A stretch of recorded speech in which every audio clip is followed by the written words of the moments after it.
Hello, Springfield. If you can hear us, we should be live now on Facebook, YouTube, and Twitch here from Playlive Melbourne, 129 York Street here in South Melbourne.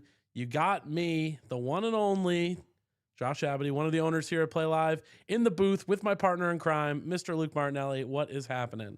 Hello, folks. Very happy to be back.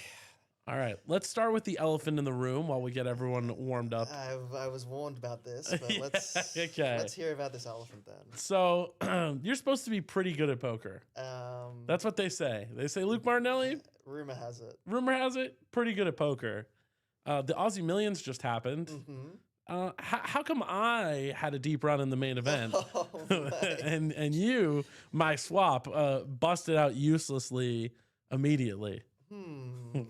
Well, you're a newer player to the game, so let me try to explain.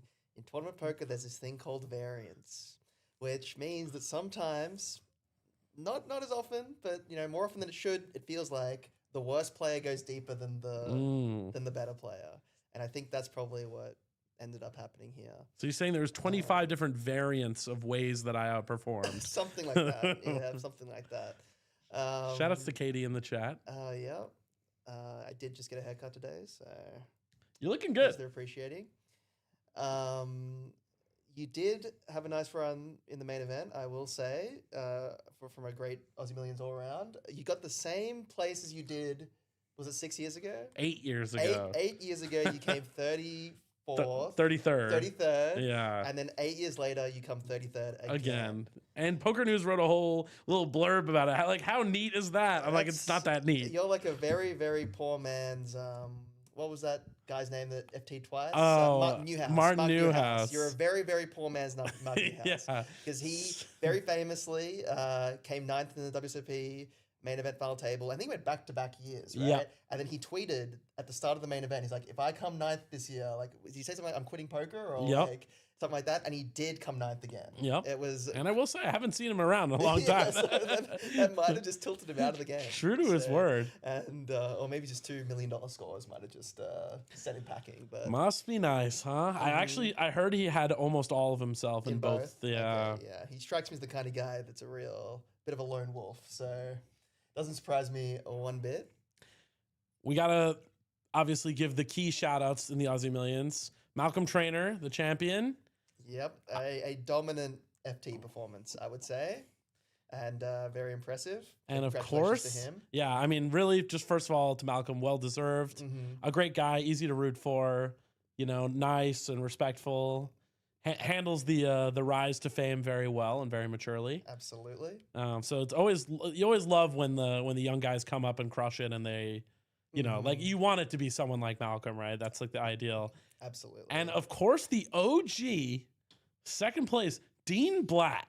What a performance! Obviously, part of the furniture down there at Crown, mostly known for his satellite prowess, but he whipped it out for that FT. On the Aussie Millions main event, he played out of his skin. It was unreal. So insane performance from Dean. Full credit to him for coming second. They actually chopped three-handed him, Dean, and Dijon, who is a Sydney reg, I think. I think he sells real estate or something like that, but he loves hopping into a bit of poker. I've known him for a long time as well. Very impressive run by all of them, and it was just a great FT all around. Just a great series, to be honest. Yeah, I mean, the energy was crazy. Yep, great numbers. It was cool seeing everyone around again. And so I mean, shout outs to the three of them, are de facto champions in a sense. It was amazing watching the deal get done and watching their performance, and the heads up battle between Dean and Malcolm for the trophy. Still quite vigorous. It was. I mean, they wanted to win that trophy, which is fair enough. I'm of the mind where I like to see them play for the money as well, because that's like an extra level of competition and kind of you see the players take it up to another notch kind of thing. But at the same time, I can understand why you wouldn't want to go through $1 million swings while playing three-handed. So don't blame them. Obviously, for my selfish self, I would have liked to have seen them play for the money, but don't blame them at all for doing a deal. That's for sure. Absolutely. And it's good to see that the prestige still like means enough that they played their hearts out, right? Oh, absolutely, absolutely. Dean was just he was 2 flips away from winning he was 1 flip away, I guess, twice. Yep. From winning the event. I'm sure he's a little bit disappointed at that, but he's got like 950K to sleep on. So yeah, that should be all right. That's a lot of cash to wipe your tears with. Exactly. So I don't think he'll be too disappointed with that. But here we are today, and I think we should focus on the action. Who have we got here in this 6 Hundy Sundy? Pretty nice field. It doesn't quite show it up in the corner there. I believe we got 138 runners, and there's about 25 left. We'll get that updated in the corner of the screen shortly. We were facing some technical issues. Yeah, so apologies there. We have Jet operating the stream. Jet's just been trained by the legendary guy, and he's still learning. So, let's all give him some time to figure stuff out. Absolutely. I think he's still getting Facebook sorted as well. But we are live on YouTube and Twitch. By the way, new thing, we activated monetization. We did it. We are officially a Twitch affiliate and YouTube partner. Yep. So that means on Twitch, you can subscribe, you can donate, you can send us bits. If you are an Amazon Prime user, this is important. And for us, we should also make sure we do this because I know we both have Prime. You can gift a subscription every single month using Twitch Prime for free. This is absolutely the place to do it. 100% of all this small stream revenue that comes in is going to go back to the stream operators, the staff, maybe the players once in a while. Some sort of giveaway or whatnot. I mean, I'm sure we can figure out something to do with the money, depending on how much comes in. Make it a little bit fun. 100%. I know Monkey's regular commentator on the stream. Me and him did the last time. He loves giving stuff away. So he's the giveaway king. Yep. Much to Josh's chagrin sometimes. Yes. But he's so good at roping me in. He's like, surely Josh will give away a main event seat. I'm like, oh, okay. He's like, out of your own pocket, right? I'm like, okay. Okay, so while we're getting the skin updated here, because I do have a question in the YouTube chat, there were 138 runners today, and I do believe we're down to the final 2 tables from when we were down there. Check that now. Yeah. Now that it is going to be ahead of that live updates is going to be slightly ahead. Just to get an idea of around where we are. Yeah, we're around like final 2 table-ish. Yeah. In this spot. I think when we sat down in the booth, there were 20 remaining. Was the last number I saw. 138 runners today. Big one today. Yep. Shame I missed it.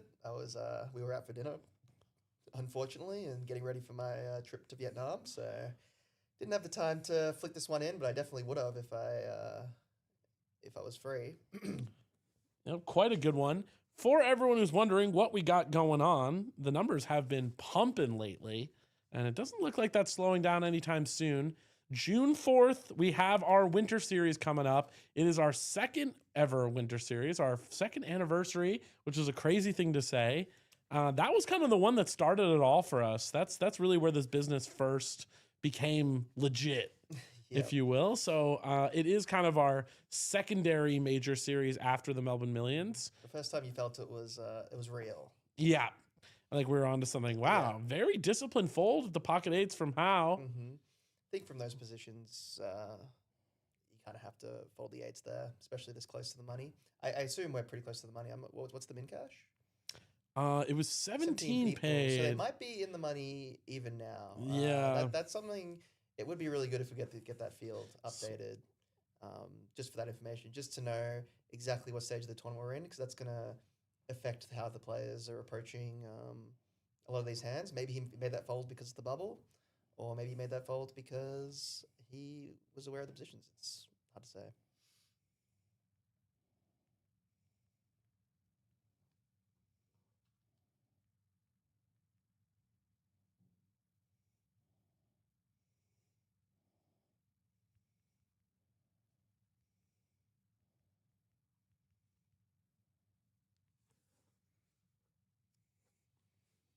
Andrea Okay. So who we got? Who's yeah, let's see the lineup. We got a lot of regulars. Oh, speaking of doing deals, heads up, Andrea. I did chop with him the Playlive main event, I believe 6 months ago or something like that. He had all the chips and he got the lion's share of the deal. But we did me, him, and Christian. Is it Christian or Christian? I'm not sure. Oh yeah, Christian Bite. Yeah. Bite, yeah. We all chopped that. That was a fun tourney. He's a good player. He actually plays paddle with my dad as well. Yeah. Okay. I remember that. Right. Mm-hmm. He just randomly cut. My dad just like, oh, do you know this guy named Andrea Coco? I was like, yeah. I just chopped the main event with him. And he was like, oh, I played paddle with him like for the last few months or whatever. And it was. It's one of those weird small worlds. My dad's completely unrelated to poker, as you know. Yeah. He's proud of you, and that's about it. Yeah, you know, like that's all he's involved in poker. But yeah, we have that weird connection. Of course, we've got Sean Ragazzini, one of my very good friends. Be nice to see how he approaches this final table bubble spot. I'm sure we'll see some great play from him. He's been bit of an awkward one here. Yep. Opens high jab, gets 3-bet from Giannis on the button. Giannis definitely very capable. I think against some more aggressive players, you might decide to jam this in, or if you're in what you would perceive to be a tough field, you might also decide to pass a spot like this, just because you might feel that the button's not 3-betting enough. I wouldn't be surprised to see Sean let it go. I wouldn't be surprised to see all three options here: fold, call, or jam. He does decide to fold. Yeah, he's pretty good at preserving his tournament life when he thinks he's the best player. Absolutely, and he's also pretty good at assessing which players are the ones you 4-bet jam 5s into and which ones you make the fold against. Yeah, and he's proven right in this one. Yanni had queens. So looking at the lineup here, Anurag, one of the number one regs here at Play Live, he's won a bit of everything. Lovely man. Tyson, I don't know as well. I don't know either. We saw that min raise with 10s out of the small blind earlier.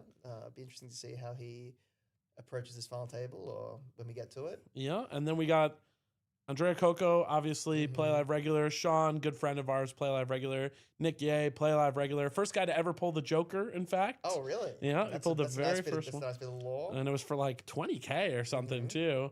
Giannis, Play Live regular, and of course Hao Zhang, also a Play Live regular. So we got some furniture here, that's for sure. We sure do. I believe I saw Cam Lawless. He was floating around on the table earlier. I think either he got moved or busted. I assume moved actually, because I didn't see the hand that he would have gotten busted in. So it'd be nice to see how he plays. I think we saw him with a bit of chips downstairs when we were. When we walked by, it looked like he had some sort of stack.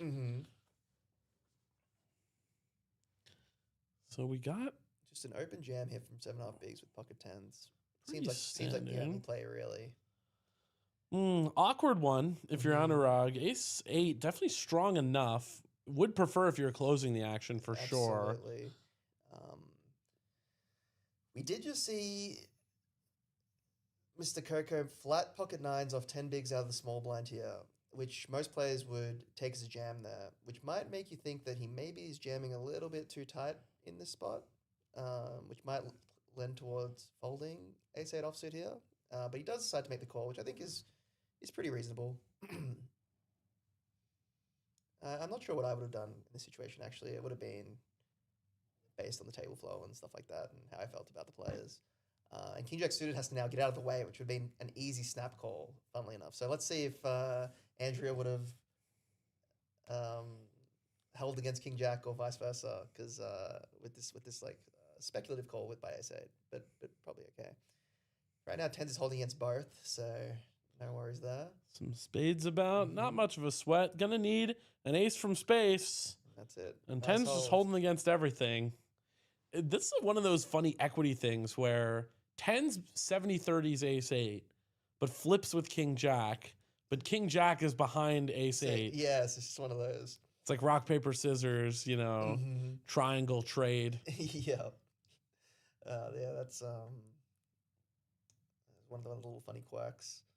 But he does hold, and now he's got a playable stack, I would say. It's massive, right? When you have like 7.5 bigs, you're honestly you doubled 17.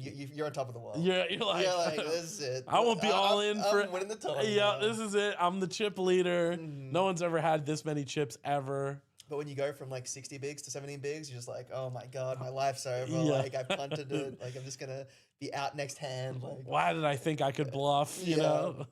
It's funny how that psychology works.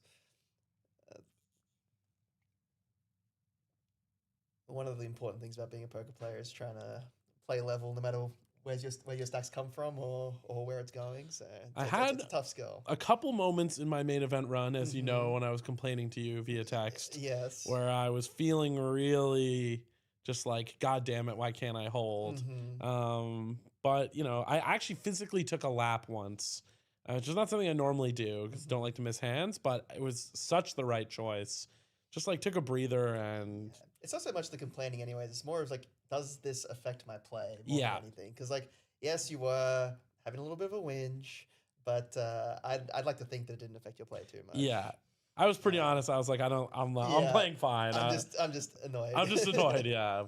But I was running really hot overall, so I think when you're running card hot afterwards, it's way easier to just... Yeah, you just get over it pretty quickly. Yeah, you're like, okay, I'm on to the next. If you're card dead after that, though, you're kind of just simmering on the hand. Right? You have so much time to just sit there and think about it. Yeah. If you're joining us, by the way, and I do see people are starting to roll in, say what's up in the chat. We're live on Facebook, YouTube, and Twitch. Josh Abity, Luke Martinelli in the booth. The 6 Hundy Sundy, 138 runners. The skin with all the information, by the way, is going to get updated soon with the field size and everything. Everything we update is on the delay, but we did reach out to production, and they got all that fixed. So in the next 10, 15 minutes, we should come good, see everything. But the stack sizes are correct, and so are all the regulars. We got quite a few of them here. I want to see if I can peep that camera. Oh, to see if you can see the other table, who's still in. Yeah, and also maybe the clock just for players remaining while we're waiting on that information. But I do believe it's final 2 tables. I think so too. I think they're in the money. So that means they're either in the money or in the direct bubble. Or direct bubble, yeah. But I would say just from the way people are playing that they're not on the direct bubble. Right. No one's tanking. He called ace-8 against another gun jam, and I think another gun jam on the bubble is going to be much too tight to make calling with ace-8 reasonable. Yep, absolutely.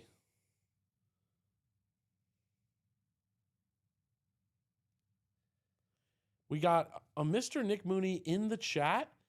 He held down the fort yesterday solo. He did. For the Victorian Deaf Poker Championship. Very, very proud to be hosting that. I think it was quite a success. 60 runners, which, you know, obviously it's a niche community, right? And was that only deaf people allowed to play? Or was for the main event, so all the other events they ran were open to the public. Okay, we are 12 left of 138 and ITM, so final 2 tables, 7 and 5, which means one of them is going to get rebalanced. Yep, or maybe this is just a little bit before. Yeah, or maybe this is 13 left. Yeah. So we might have given you some spoilers. Yeah, maybe a small spoiler there, but appreciate that from production. Thank you, Jet, for letting us know. Yeah, you know, when shout outs to Brandon, he's a regular here at Playlive. You would have seen him many times. Yep. And he's also like the president of the Victorian Deaf Poker community. He recently got appointed president, and he basically, you know, he came in, had a meeting with Bridges and myself, and basically said that they've struggled to find a venue, which to me feels just like shitty. Really? Yeah. I'm honestly surprised by that. I was like, you would think someone would want to support the community. I do very vaguely remember maybe before the COVID times that they used to host it at Crown. Yeah, once upon a time. I guess Crown's become a bit too corporatized and black rocked up to want to host a. It's tough, you know. It's a small thing. It takes a lot of grassroots organization. Anyway, we basically told them we were happy to do whatever. They streamed the final table. We pretty much said you let us know what you want to do, and we're happy to do it. That's awesome. So what ended up? What schedule did you guys end up running for it? There was a mystery bounty 150, a crazy pineapple, I believe 150 as well, and then a 220 main event. Cool. We tried to keep the hospitality fees just really, really cheap on all those. Yeah. You know, I was pretty honest with Brandon. It's like, look, we're not going to make any money doing this. Yeah. We're probably going to lose some money, but it doesn't matter. Not everything is about making a dollar, right? Like, we want to support the community. They deserve to have a place to play some poker. to play some poker. And we're better than right here, you know? Yeah, absolutely. And especially because so many of the players in that community are already regulars here in our normal tournaments.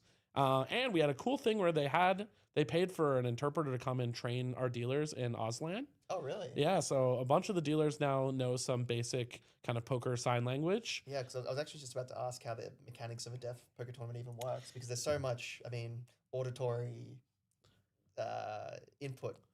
How do you even go about doing that? Yeah, for sure. So many of those players are used to playing ordinary tournaments, so their lip reading skills are immaculate. Okay. A lot of them can just full on converse with you, and as long as you enunciate somewhat clearly. Yeah. So I think they're used to kind of the burden always being on them to function. So I think any amount of support is already just like more than enough. And I can see why they prefer to play it with people who are also deaf, because at least once a year, you know what I mean? Yeah. It makes the experience a little bit less, annoying for them, I suppose, because they're constantly dealing with people who don't understand what they're, going through and what it takes to actually play and stuff like that. So yeah, it's really good to have done that. I unfortunately didn't tune in. And we learned that there's actually quite a large global deaf poker scene that's all very interconnected. And we got reached out to asking if we wanted to host the 2030 Global Deaf Championship. The 2030. Wow, they're really thinking you're going to be around for 4 more years, huh? I was honored. Yep, I was very honest with them. I'm like, look, we're a 1-year-old business, but if we are around in 2030, we would be honored. Yeah. Have it here every year. You know what I mean? Like, absolutely. So I think we'll definitely keep doing Victoria. Hopefully do something more Australia-wide at some point here at Play Live as well. And if we're around in 2030, looks like we'd be hosting the World Championship. The World Poker Deaf Championship. Yeah, and I imagine that's that would have quite a lot of people. I think there'd be like hundreds and hundreds and hundreds. Because I've heard some of the scenes in specific places are quite big. So that's definitely something. I'll put that in my calendar. That's for sure. Yeah, that one's for 2030. All right, so we got a little blind versus blind action here. Nick Yeh, 12 bigs in the Jack Deuce. This is always the worst. When you folds to you blind versus blind, you have 12 bigs. You're like so ready to just go all in and win the hand, you know? And then you just have the Jack Deuce. Absolutely. I wouldn't mind just seeing a fold here. Just pitching it. Shout outs to the folks in Facebook chat. We can see you now. Shout outs to Connor, Chris, Sammy. Again, if you do have a Twitch account and you have Amazon Prime and you want to go on Twitch and subscribe, someone have the opportunity to be our first subscriber ever. If you have Amazon Prime, you can subscribe with Twitch Prime. It is free. I am going to do it on my phone at some point tonight, but I feel like he doesn't want to steal the first spot. I don't want to be the first one on my own stream, you know? That's lame, right? But I will do it. Yeah. I don't want to have 0 subscribers. Exactly.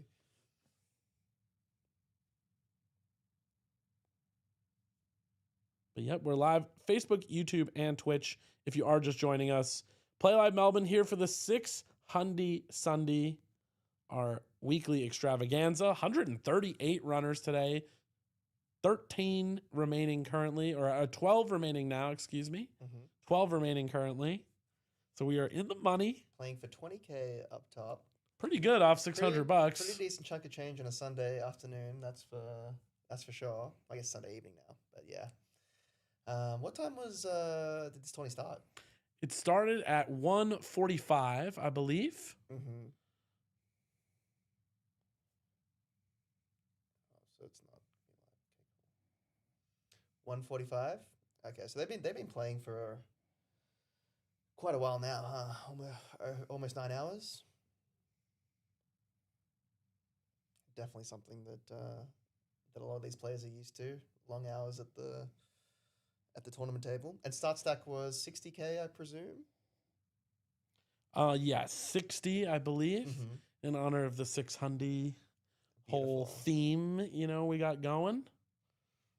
And Mr. Zhang putting on some chip lead pressure with the 6-4. I actually love this. How do you feel about this? I think that it really depends on what you think of the big blind.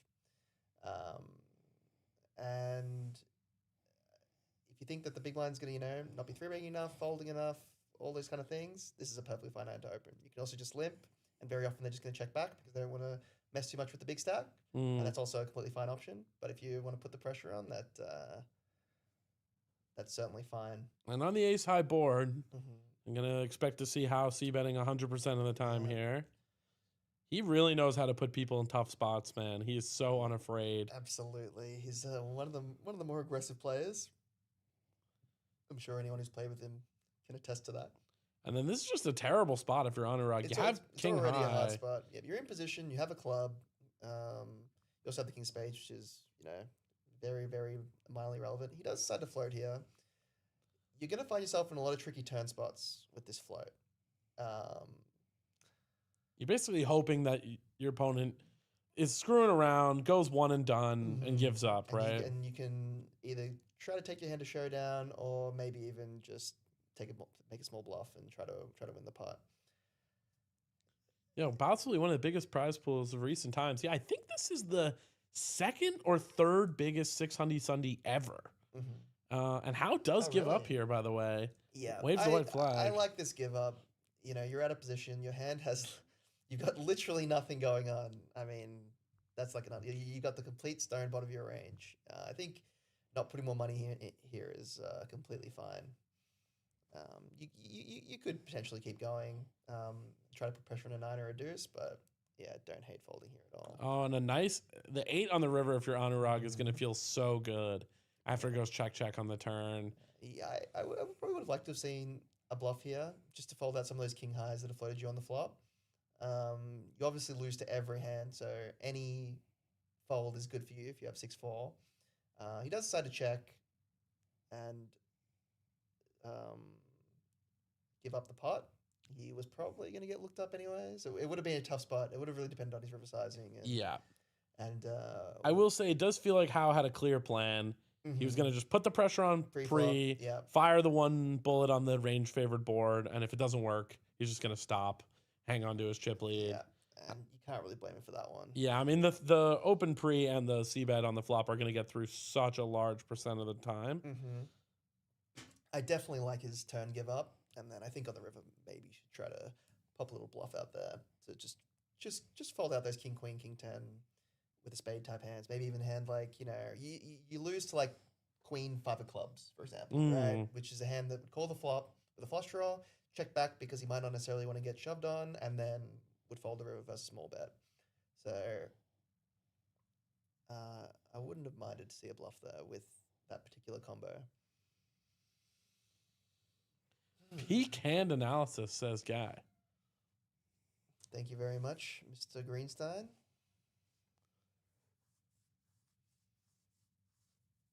It's been a while since I've been in the booth. It's good to... Yeah, me too, ironically.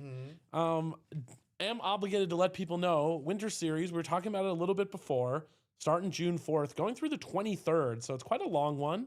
$2 million in guarantees across that one. So please come.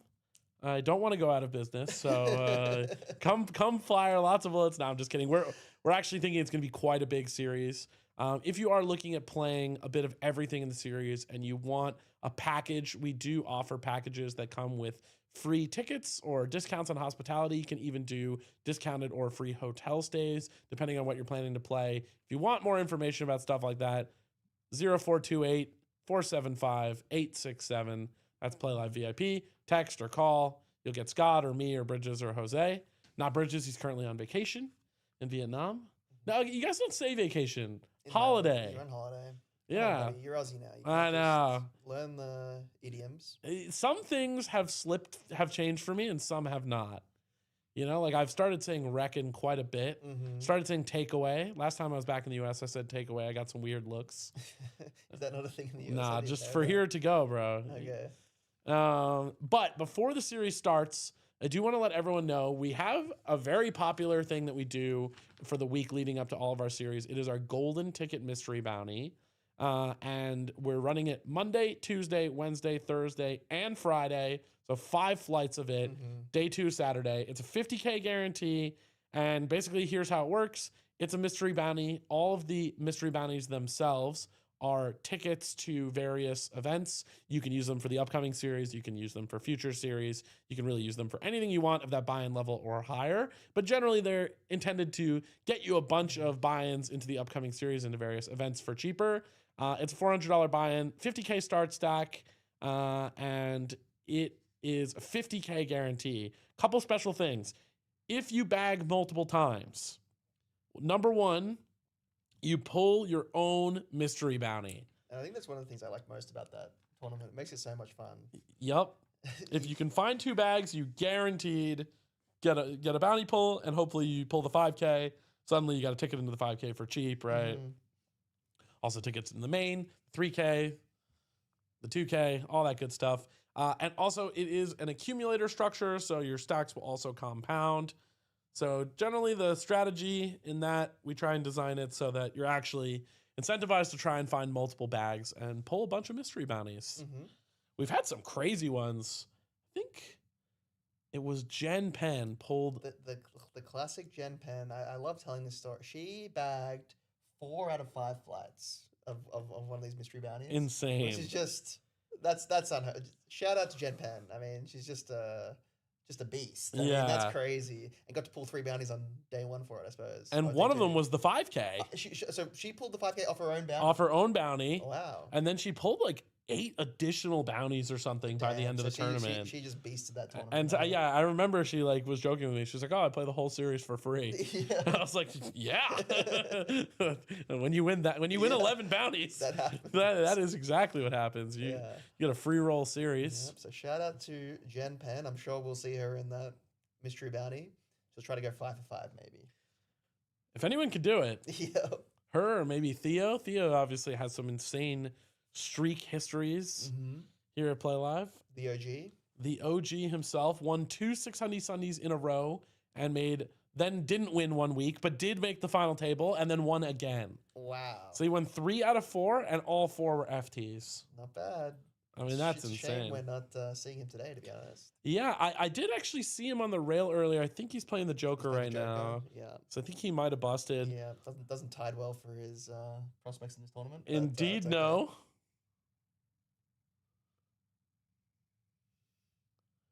Sean coming in with the pocket 5s under the gun. Oh, that's true. Theo also chopped up one of the Def Champs tournaments that was open to the public. Oh, okay. Yep, the Crazy Pineapple. Shout outs to the chat for reminding us of that. Come on, Theo. You've won enough, mate. He wins everything. Win that one too. Yeah, it's pretty crazy. Is Pineapple the one where you have 3 cards and toss one on the flop? Correct. Low key, huge fan of the game. Mm-hmm. Not as popular as I think it deserves to be. I've never played it, actually. I describe it as Texas Hold'em with cayenne pepper. It's just like a little, spice on top, but it's pretty much just Hold'em. Mm-hmm. And just like all the hands are a little bit weaker pre-flop, I'm guessing, and then on the flop you got to be a little bit more selective with what hands you want to get in and stuff like that, I presume. Every once in a while, you'll get a hand where you have like ace 6 with ace 6 of spades, and then you flop a flush draw. And you're like, what do I do? Yeah, you're like, do I keep the aces or do I have the nut flush draw? Like, it can actually be very difficult. Yeah, that sounds like fun. Has some PLO type themes at times, kind of like the way that Short Deck does. Yeah, I can imagine. So apologies if the action is a little bit slow. We had Jet fixing a million things in the background, getting all the chats going, fixing our audio up here in the booth. How does the audio sound to you guys on the stream? Everything sounding good on your end? Just want to double check that. But we should be in the flow here in a moment. And as you can see, we did update the field. So it's now showing the right tournament. 12 out of 138 remaining. Hello. Tyson comes into pocket aces here. Nice life. Sean just got a rejam through in this exact same configuration. Well, actually, Coco flooded the small blind, but was a similar configuration. Tyson went with a loose open in that hand, if I recall correctly. I think he opened, like, was it 9-6 off or something, which is a risky thing to do into a player as good as Sean. I will say he does have the goods this time. And Sean sniffs him out with King 5-0. Definitely a hand that he could have opted to 3-bet there, but he just insta-mucks it. I guess maybe he's got a read on him. Yeah. It's hard to say. Sean, He's very tuned in. When he's dialed, he smells your cards. Yeah. He's one of those people. Matt saying surely some big 5 packages.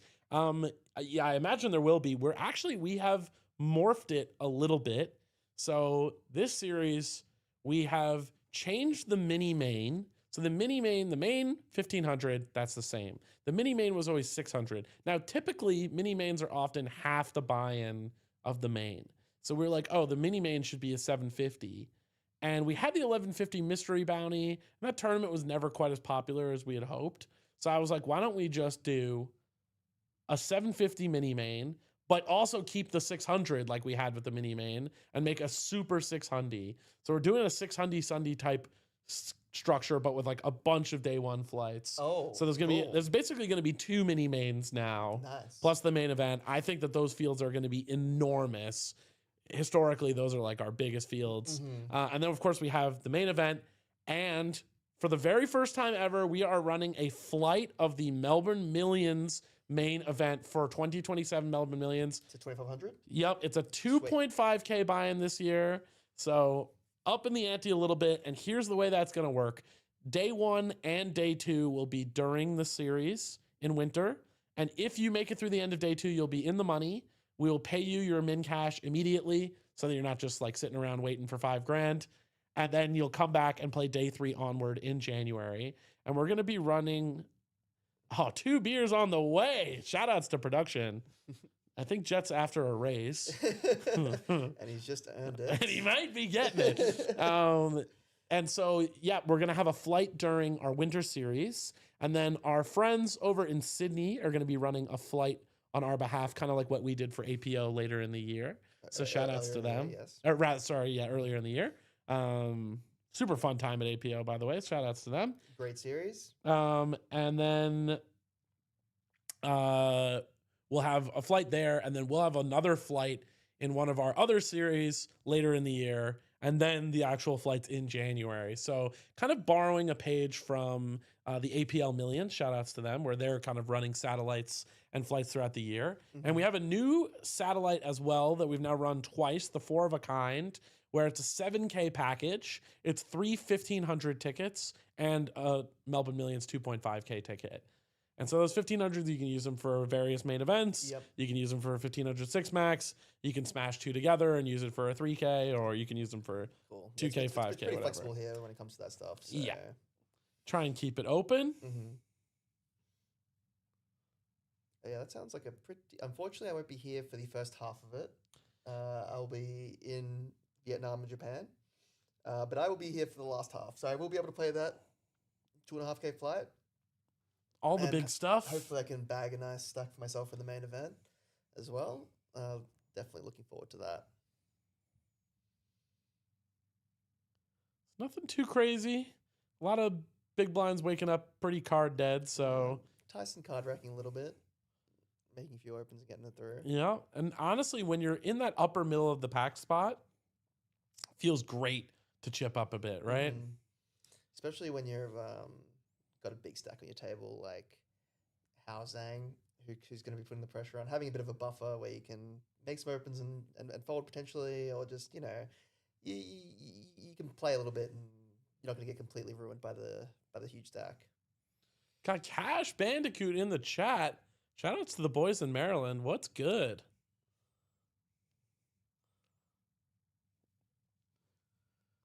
My home city for poker, though I am a New Yorker, is Baltimore, Maryland. My home casino.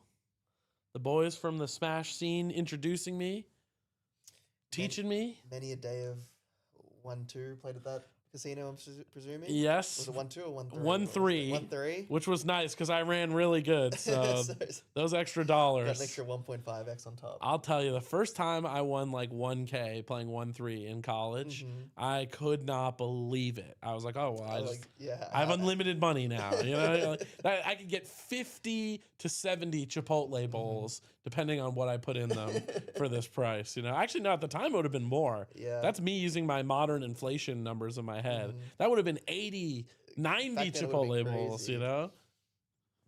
Andrea with the jam, 7.5 bigs. He's picked up some... He had a very similar spot with 10s earlier, and he gets them both through. Although the one with tens, he got called by ace 8 and 1. Did he lose a pot? I didn't really see that because he's kind of chipped down back to his original. I know the blinds did go up. When you're playing shorthand like this, it does. Your stack does diminish pretty quickly when you're in that sub 20 BB range. Yep. It can feel painful just doing nothing, right? Yeah. Blinds are up to 12, 24, 24. You will notice we're going to use literally every single blind level imaginable. That's actually shout outs to the players. We tweaked the structure in the 6 Hundy Sundy a few times, and people like certain things, didn't like other things. And then I was like, why are we doing it like this? And I just did a giant poll on social media of like, here are all the various structures that have been proposed. Which one do you like? Mm-hmm. And so many people voted in the poll. I mean, there's a lot of opinions. There's a lot of back and forth going. Yeah, I was a little worried that I'd end up, making a choice based on 20 people's opinions, and it wouldn't actually. There was like 750 responses. Really? Yeah, it was crazy, and we ended up getting like quite a big sample, and we ended up then even tweaking it further after testing a couple things that didn't quite work. And now we've landed on this structure, and this has been kind of ideal, where it gives maximum playability. You can see the players aren't just like disgustingly short or something at 12 left, but also we don't finish at 3-4 in the morning, which was happening. Particularly on a Sunday night, that's pretty... People got work on Monday morning. A lot of people were complaining about that. Obviously for the commentators, the stream operators, dealers, everyone had to stay late. So we've ended up with this nice middle ground with good playability, and we're consistently finishing around 1:30, manageable. If you have to get up for work at 8, 9 a.m., at least if you're still in, you will have had a decent score, right? So it can kind of wipe your tears with some cash. Got an interesting... Ooh, wow. Oh, what happened here? Okay, so I've got an open from... Is it Hao Zhang? Is that how you pronounce his name? Hao Zhang, yeah. Hao Zhang, yeah. So he opens on the button with ace queen suited. A triple leader stack, you love this spot, obviously. You're expected to open very wide in the button. You've got a very nice hand. Anurag then flats queen 10 offsuit out of the small blind off 16 bigs. I'm not the biggest fan of this hand selection, although I do understand why he's done that. He's obviously assuming the chip leader is going to be opening a very wide range, and he's trying to get in the mix with a hand that looks quite reasonable, 2 broadways. He's now out of the way because Tyson decided to squeeze very small with king queen offsuit, facing a 4-bet. He then decides to fold. Yeah, I'm not the biggest fan of the way that hand played out. I think if I was Tyson, I would prefer to see either a jam or just a call with that hand. In this configuration, button, small blind, big blind, not seeing a flop with a hand as good as king queen offsuit is quite a disaster when you have 25 big blinds. Now, in this scenario, he actually, in a way, got the information he needed because once he got 4-bet by the better hand that was dominating him, ace queen suited, he managed to fold. But very often, Hao Zhang won't have a hand as good as ace queen suited. And if, for example, he decides to 4-bet a hand like pocket sevens, where you're flipping with that, and you'll be forced to fold, you've now given up a really good spot where you could have just called, seen a flop, whereas or jammed and realized your full equity. But instead, you've put in 6 big blinds and then folded that to the flip potentially. So yeah, I think that it would have to be. Maybe he's decided to play that way because of some history that's happened previously. I'm assuming they've been playing together all day or whatnot. Yeah. But I think as a standard, I'm not necessarily the biggest fan of the way that hand was played. Nick Ye, 10 bigs here in the hijack. Very jammable hand. Does opt for the min raise. You see this more and more these days. People starting to find different paths with the 10 big blind stack than just all in or fold. Yeah, that's something that's changed a lot in the last, I want to say 3 or 4 years. I think the traditional wisdom was that with 10 big blinds, you've got a very push or fold stack. And I think this kind of thinking first started getting eroded when people were in the big blind. I remember in like 2015 or something, right? People wouldn't even defend off 10 big blinds because they thought their stack was push or fold. Yeah. Do you remember that Yep. time? Yeah. Such a long time ago now. But that kind of like evolved where people kind of understood that. Start doing the stop and go, Exactly. right? They would defend and then jam the flop. We're getting an amazing price. We can call and try to hit something on the flop. And then people have kind of like extended that to now min raising off certain stack of 10 big blinds from other positions. Great example of the power of this because if he jammed pre, Andrea Coco probably going to fold. Yeah. Now in a spot where they're both short, They've both flopped a pair on a pretty dry board. And he's going to stack him. He's probably just going to check jam here, right? He should stack him. Yeah, and then Nick's just going to stack him. So, I mean, this is a prime example of the power of not going all in pre. Yeah. I will say, though, I would have been interested to see what Nick's plan was had Coco jammed on him, because he's kind of chosen kind of a middling strength hand to min raise, in a spot like this. I would say, generally when you min raise the spot, you want the very tip top of your range, like jacks plus ace king kind of thing, and then you want the very bottom of your jamming range, the hands that your lowest EV shoves, that now work better as a min raise. Ace 10's kind of in the middle there, where if you get jammed on, it's a bit tough. I don't know what he would have decided to do. Probably have to call. You probably have to call, but if you're gonna raise call Ace 10 off, I think I just prefer open jamming. Just jamming that combo. Yeah, it has worked out from here though. So pretty interesting. Shout outs to MSP in the chat, by the way. Really enjoyed watching your stories and millions. Thank you. Mm-hmm. Shout outs to everyone that supported my run. I feel like I got the feeling of what it was like to be a poker pro again. It's been like a long time for me. And I was like, oh, a deep run, main event. A lot of people ever making the Instagram stories on the breaks. I was getting so many messages. I mean, I just really appreciated it. So nothing like a main event deep run. It's so exciting, It is. And it's the deeper you go into the tournament, you can kind of feel the anticipation from everyone around you that's playing. The field's getting shorter and shorter, and you're getting closer and closer to that, life-changing money, honestly, especially when you're talking about something like the Aussie Millions main event. Life-changing money, and also just like the prestige and the honor of winning it. So, and it's always really exciting when you go deep in those spots. Cash Bandicoot, Evan saying, coming to Maryland for Supernova in August. Depending on the dates, I might have a wedding on the 15th. Going to be traveling around with my girlfriend, so we'll have to see. But that does sound fun. Would be nice to see all the boys. Supernova is a huge fighting games tournament. Oh, yeah? Yeah, it used to be called Super Smash Con. I was going to say, is it similar to Comic-Con? Yeah. Sounds like a similar vibe. Yeah, it's a con specifically for all the various Super Smash Bros. Games. Historically was operated and run by some friends of ours. So in the past, I've gotten to go for the mighty price of free $99. Mm-hmm. I will be paying full price now, but... And now Tyson comes in with interesting an spot. Unconventional limp on the button here. I think he's done this because Mr. Coco has 0.5 of a big blind and small blind. And that always messes with people's like brains for some reason when there's a super short stack in the big blind or the small blind. I very often see some people like when there's like a 2 big blind stack in the big blind, they'll just like 4x for some reason. Have you seen that? That's like a thing that happens. I'm not really sure what the psychology behind that is, but it is common for whatever reason. Tyson's decided to go the other way with a limp here, and Sean's just ripped his pocket threes over the top of this. And I think Tyson just has to fold. Yeah, he does find the fold, and that's the power of jamming those small pocket pairs there. He gets to take down the full pot when he's only got 43% of the equity. So nice play by Sean, takes it down. I think he's probably expecting that shove to get through like 95% of the time. Pretty often. I think he's pretty confident. He's like loving it. If there was an open there, I think he would have also rejammed it. So yeah. Nice hand by Sean, gets it through, and he's second in chips on the table. All smiles and laughs from Sean as well. I mean, outside of Hao Zhang with piles, not just because he's second in chips, Sean's got to be your horse to win it, right? Absolutely. He's very comfortable in a tournament like this. This is his bread and butter, as they say. Yep. He's won a lot of Play Live tournaments in the year that we've been open. Yep. I believe he has 2 or 3 trophies.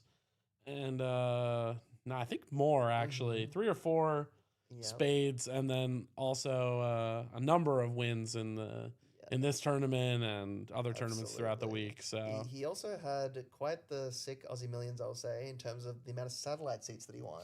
Yeah, I think he won 11 seats. That's so crazy. Either 11 or 12. I'm not exactly sure what the updated number is. I'll have to ask him. I thought it was 13. It could have been. Which is that's the messed up part. It's like. He's come in for 13 Saturday wins, and then I think he maybe cashed one Aussie Millions event. So that's what I mean, just those Saudi tickets are just worth so much money, right? It's like he's not. It's just more giving him shit than anything. Yes, he had a quiet crushing series. You won't see his name on the leaderboard anywhere, but always the bridesmaid, never the. Yeah, Andrew folded King 8 offsuit there for 0.3 bigs. I think whatever hand he had in the small blind, he probably should have just gone with, given the price that he was getting. Because now you see the problem. You've got 0.3 bigs. Even if you double up, you're just going to get 0.6 bigs total plus the ante, which is another big. So you're going to double up to 1.6 bigs. Whereas if you completed in the small blind, you would have doubled up to like, 4 or something. Whatever that is. So now, are we on a pay jump? That's the question. If we're on a pay jump, then that probably explains why Mr. Coco is playing this way. We are on a pay jump. But he also should be tanking a little bit then, if that's the case. Yeah. If he's really we have the shot clocks. Oh, you do? Yeah. Yes. So he should be using the full amount of his shot Well, clock. his patience is going to be rewarded as he picks up a premium. Yeah. So I don't think he's that concerned with the jump, given how quickly he just stuck it in there. I think he's just waiting for a good hand. Very reasonable. Sean Linguini, my pick in the chat. Shout outs to Firebug. Linguini Ragazzini. Mm-hmm. Now, not the Flame Jet, but there was a mention of 2 beers coming up. I see 0 beers. Yeah, that raise is now it's gonna be turned into a demotion yes, soon. Yeah. If you don't get those up here, stat. Might have to knock him down a pay tier. Yep. You can't just promise and then not deliver. So Sean does isolate here. Yeah, he wins the side pot, and so he's basically free rolling this, right? He is, yeah. Free rolling the chance to suck out. What are we feeling? We feeling something dirty? I think Coco's living. Just gonna hang on there. I think so. I'm feeling some clubs just for a little sweat. Just for a little sweat. Or just a 9 in the door. I cursed him. GG's to Mr. Coco. He's got a cash, so not too shabby. 11.30 in the pocket. Not too bad. Decent little profit for the day, you know? Soon Zuri says Tyson's his pick. He's played a lot of hands so far. I think that's also a decent choice. Yeah, drop us your predictions in the chat, guys. Who do you like? Any Anurag, any Nick believers, Ragazzinis, and who of course is taking the horse favorite, Mr. Hao Zhang, with the chip lead. He's accumulated quite. Oh, as I say all this stuff, I haven't seen a more beautiful side of my entire life. Yeah. Oh, Hello. wait. Oh, I thought that.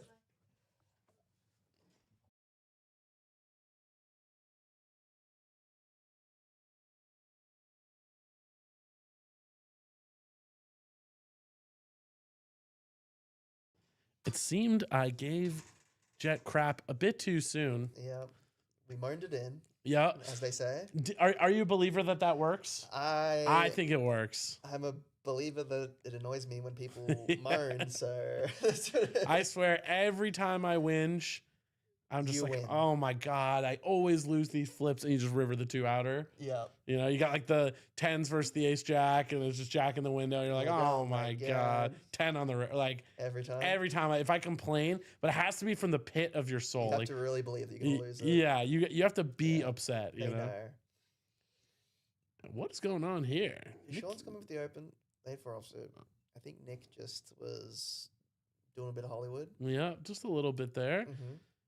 Ace 4-0 off Sean's stack size, given the fact that he covers the blinds. I think it's pretty reasonable. Standard, right? Yeah, he might also see himself as the strongest player on this table and decide to flex that. Anurag definitely is a hand that's considerable as a jam here, particularly against an aggressive opener like Sean. He does take the more conservative flat route and gets mega rewarded. Wow. 3 of a kind, and on a board where Sean's c-betting at a high frequency, and Sean has the ace of spades. So a lot of stuff going on here for both players. Ace high is very often good in this board against the big blind flatting range. And I think he's just going to c-bet his whole range here. Yep, for 1 big blind.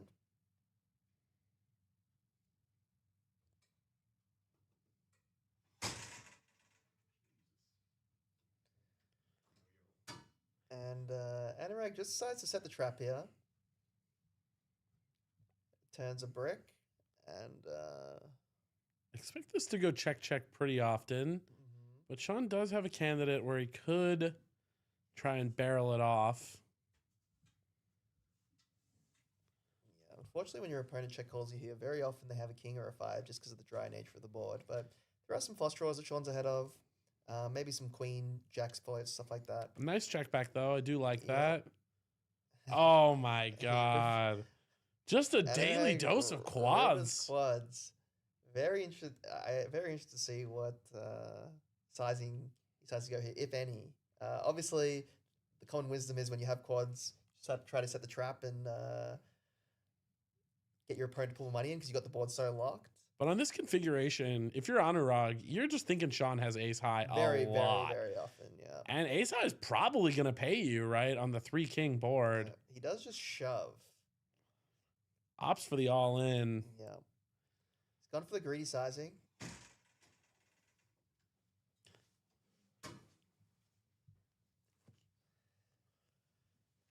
And now Sean's in a tough spot. His hand doesn't have that much interaction with the board in terms of blockers. If Anurag had the nut flush draw on the flop, first of all, I think he would probably check raise it most of the time if it hasn't gone in pre-flop. I was about to say, a lot of those combos are going in pre, right? If they haven't, he's probably check raising the flop. And if they've gotten to the river somehow, let's just say that none of that's happened, I don't think that he's bluffing all in with the ace of spades there. So his hand is essentially, it doesn't block any bluffs or value. Just because of the way the pre-flop ranges are working here. So basically, Sean's just playing a guessing game. Does this guy have queen, 6 of spades, or does he have the king? It's very unlikely, I think, that he would shove a 7 or a 5 like this, even though some players you will see doing that, just because Sean very often has ace high here. But every once in a while, you just run into like pocket 8s or something, and you value own yourself for your whole stack. Although I think pocket 8s is very clear double value. You might run into a hand like pocket aces that checks back more aces, likely. Yeah. I think aces makes more sense to check back. Sean does find the good fold here. That's a very nice fold from Ragazzini. Sensing perhaps that this player wouldn't go all in for his tournament life if he was bluffing. And it feels like Sean might have a long tournament in front of him still. Yep. Very excited to see how he navigates his final 2 tables. So 11 left. We did hit that pay jump. So don't expect to see much kind of ICM pressure until we get down to 10, and then we're on that final table bubble and another pay jump bubble.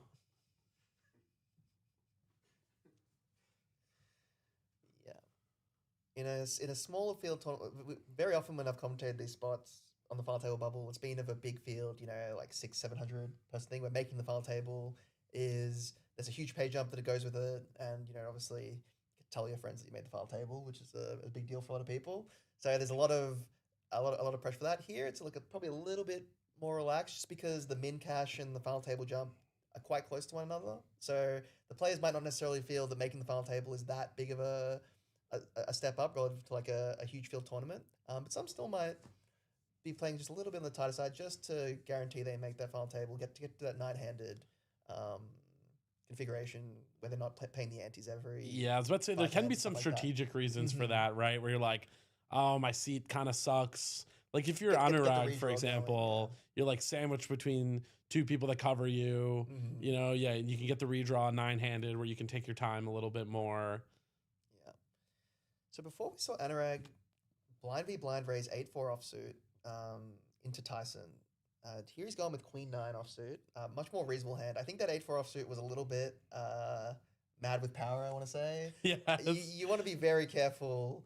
You want to really pick the right player to make these aggressive opens with, because at the end of the day, you are playing out of position against, with a really bad hand if you do have a really bad hand. So you want to be a little bit careful, even if you got like a slight chip lead over them as to what hands you open here.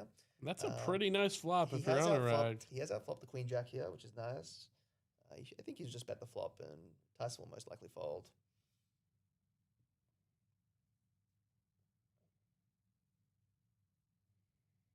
It's actually an interesting spot what to do here with Queen Jack.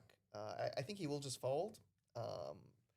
But he's gone. Oh, Anurag Sivit huge here, so he's definitely folding against this size. 4.2 bigs.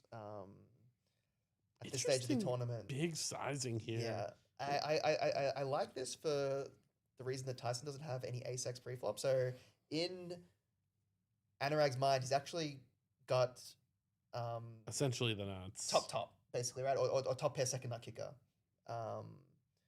which is going to be quite a strong hand blind v blind there. At the same time, I think that you probably don't want to see bet your range for that sizing. So maybe you just want to go for a small sizing there and just try to make it a bit cheaper for your bluffs. I can't imagine that you have 6-4 offsuit, for example, like how did in that other spot, and then decide to go 4.2 bigs there. That just seems like overkill. And looks like we lost a player on the other table, so we are down to 10 now on the final table bubble.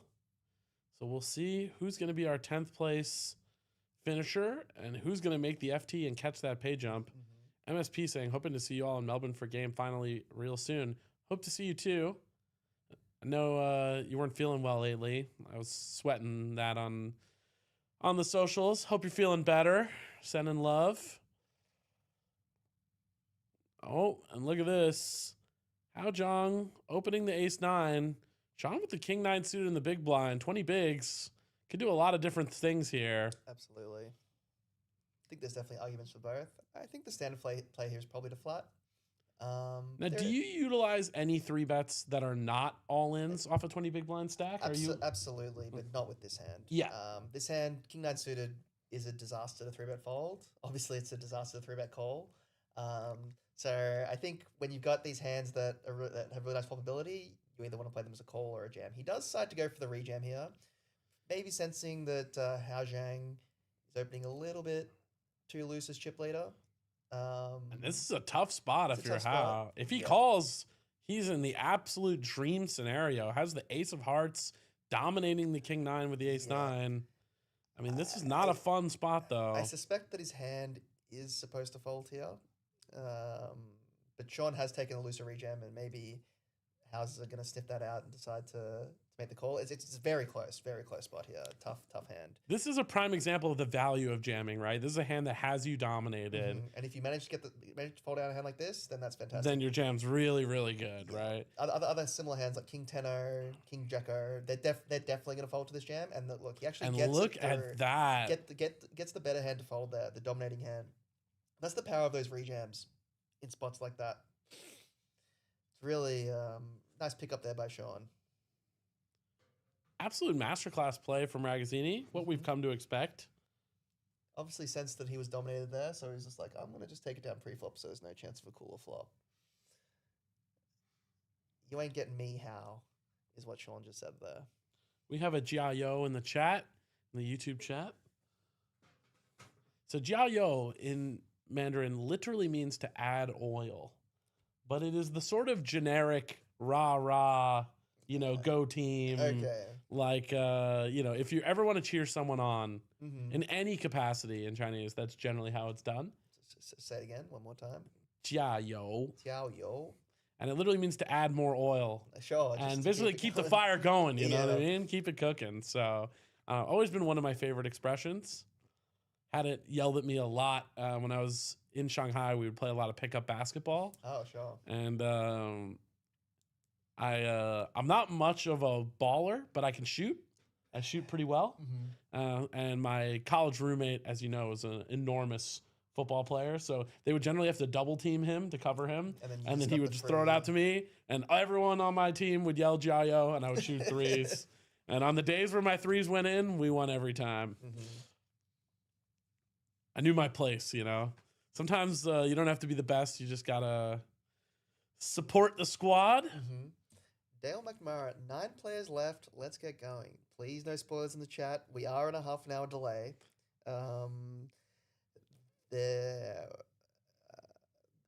Maybe you're here and you've seen that there's 9 people left, perhaps. But we just gotta. We're in the dark as to what's happening down there. Yes, it's ironic, right? Because we're just upstairs, but it's designed specifically that we're always the last to know. Mm-hmm. Obviously, that's for the integrity of the game. And also for the real reactions. Yep, and so that the stream is entertaining and we know And authentic, and that everything's live to us and it's live to the viewers at home. Mm-hmm. Speaking of which, if you are just joining us, Josh Abity, one of the owners here at Play Live, in the booth with my partner in crime, Mr. Luke Martinelli. We're live on Facebook, YouTube, and Twitch. Again, we recently hit Twitch affiliate. Shout outs to all of you. If you have Twitch Prime and you want to subscribe for free, that's awesome. You could be our first subscriber ever. Even if you don't have Prime and you want to subscribe and support the channel, we super appreciate it. All that revenue coming in through the stream, not that it's going to be much, is all going to get turned into giveaways, staff bonuses, all that type of stuff. We are getting a note from production that they're going hand for hand now. Yep. So if you want to give Jet a tip for bringing us those beers, you can just do that via a Twitch subscription. Yeah. Donate to the stream, bits, all that fun stuff. I am going to start working, hopefully in the Winter Series, on getting channel points going. Oh. So people can start to gamble channel points on. We can make bets on like who's gonna win. And, like who's even gonna win this?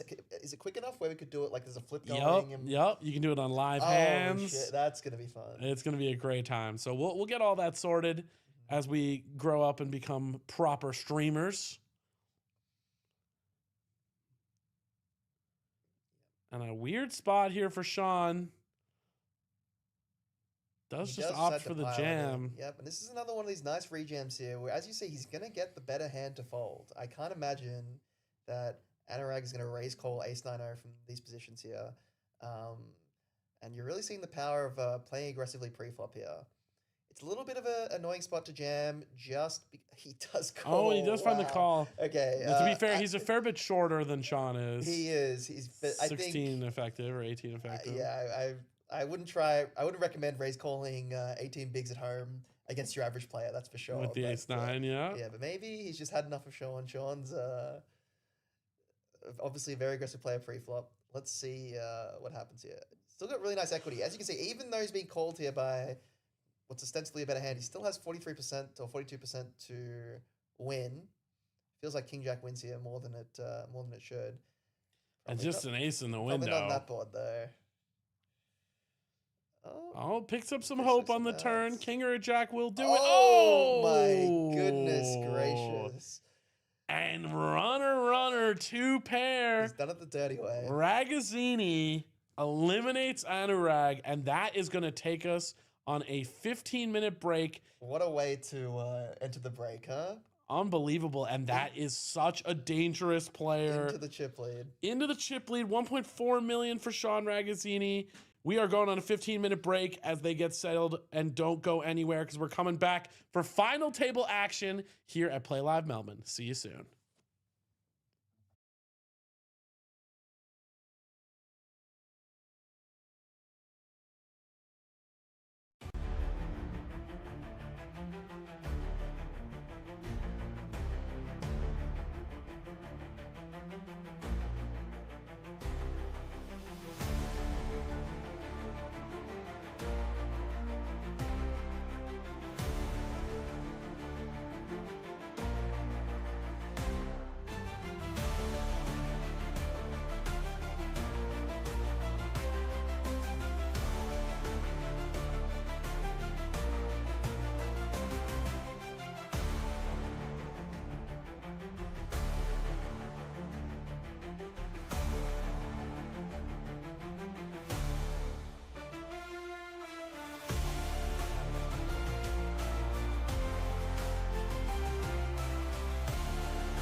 We are back. The final table here. The 6 Hundy Sundy 138 runners started. Only 9 players remain. And of course, the two of us, Josh Abney and my partner in crime, Luke Martinelli, here in the booth. Hello, hello, hello. And we will be here till we crown a champion. We did just see Sean crack the FT bubble in quite a sick fashion. Rejammed 27 big blinds with King Jack suited, got called by the 18 big blind stack of Anurag and by Ace-9 offsuit. Ace-9 flopped an ace, and Sean backdoored 2-pair to eliminate him from the tournament, which was quite sick. Also, just want to shout out MSP in the Twitch chat. She donated the first bit in the history of Playlive Melbourne. We have received a single bit. We are officially a monetized stream. We have made 1 cent lifetime. We're in the profit.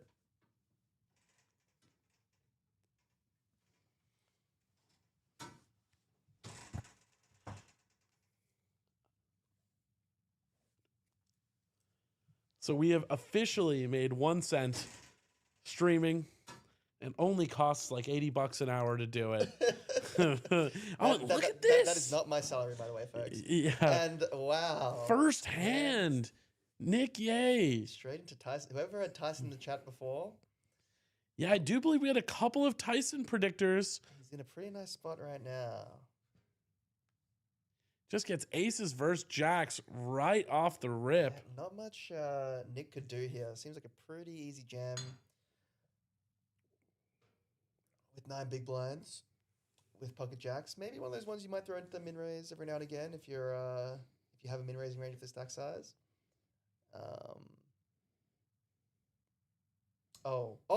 He rivered the jack.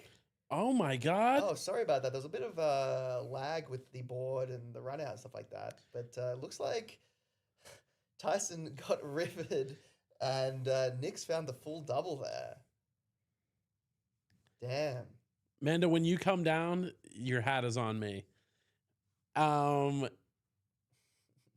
Nick just finds the full double. Yep, we got confirmation from production. Apologize for ruining the hype there, but that he did indeed river the 2-outer. So that is going to be a full double for Nick Yay. Damn. And just like that, he let's have a look at the stack sizes first of all, because they've just popped up there. He's catapulted himself into quite a healthy 21 big blind stack. And he pretty much swapped stacks with Tyson there, who's now down to 7 bigs as the clear shortest by the looks of things. Yeah. There is 1 stack Jack who's almost got 2 million. Don't recognize that player.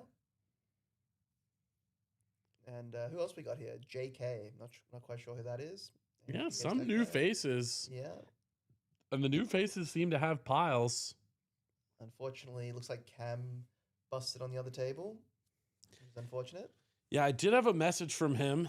Would have been nice to see his final table play. I've never seen him play a final table. As Sean comes in with the ace-king suited. JK makes a nice disciplined fold with king 4 suited there. And I'm definitely going to be pronouncing this wrong the whole night, but Affioni has folded the 9-4 offsuit in the big blind. Yeah, so Cam did lose ace-8 suited versus king-queen suited. Damn. All in pre. For some amount of chips, I imagine. Yeah, for quite a bit, and to make the FT, so unlucky there. I'm just going to call Affy from this point on. I hope he's okay with that. I like that. That's kind of a cool nickname, I would say. I mean, I'm guessing his friends probably call him that or something like that. I mean, it seems pretty natural for me anyways.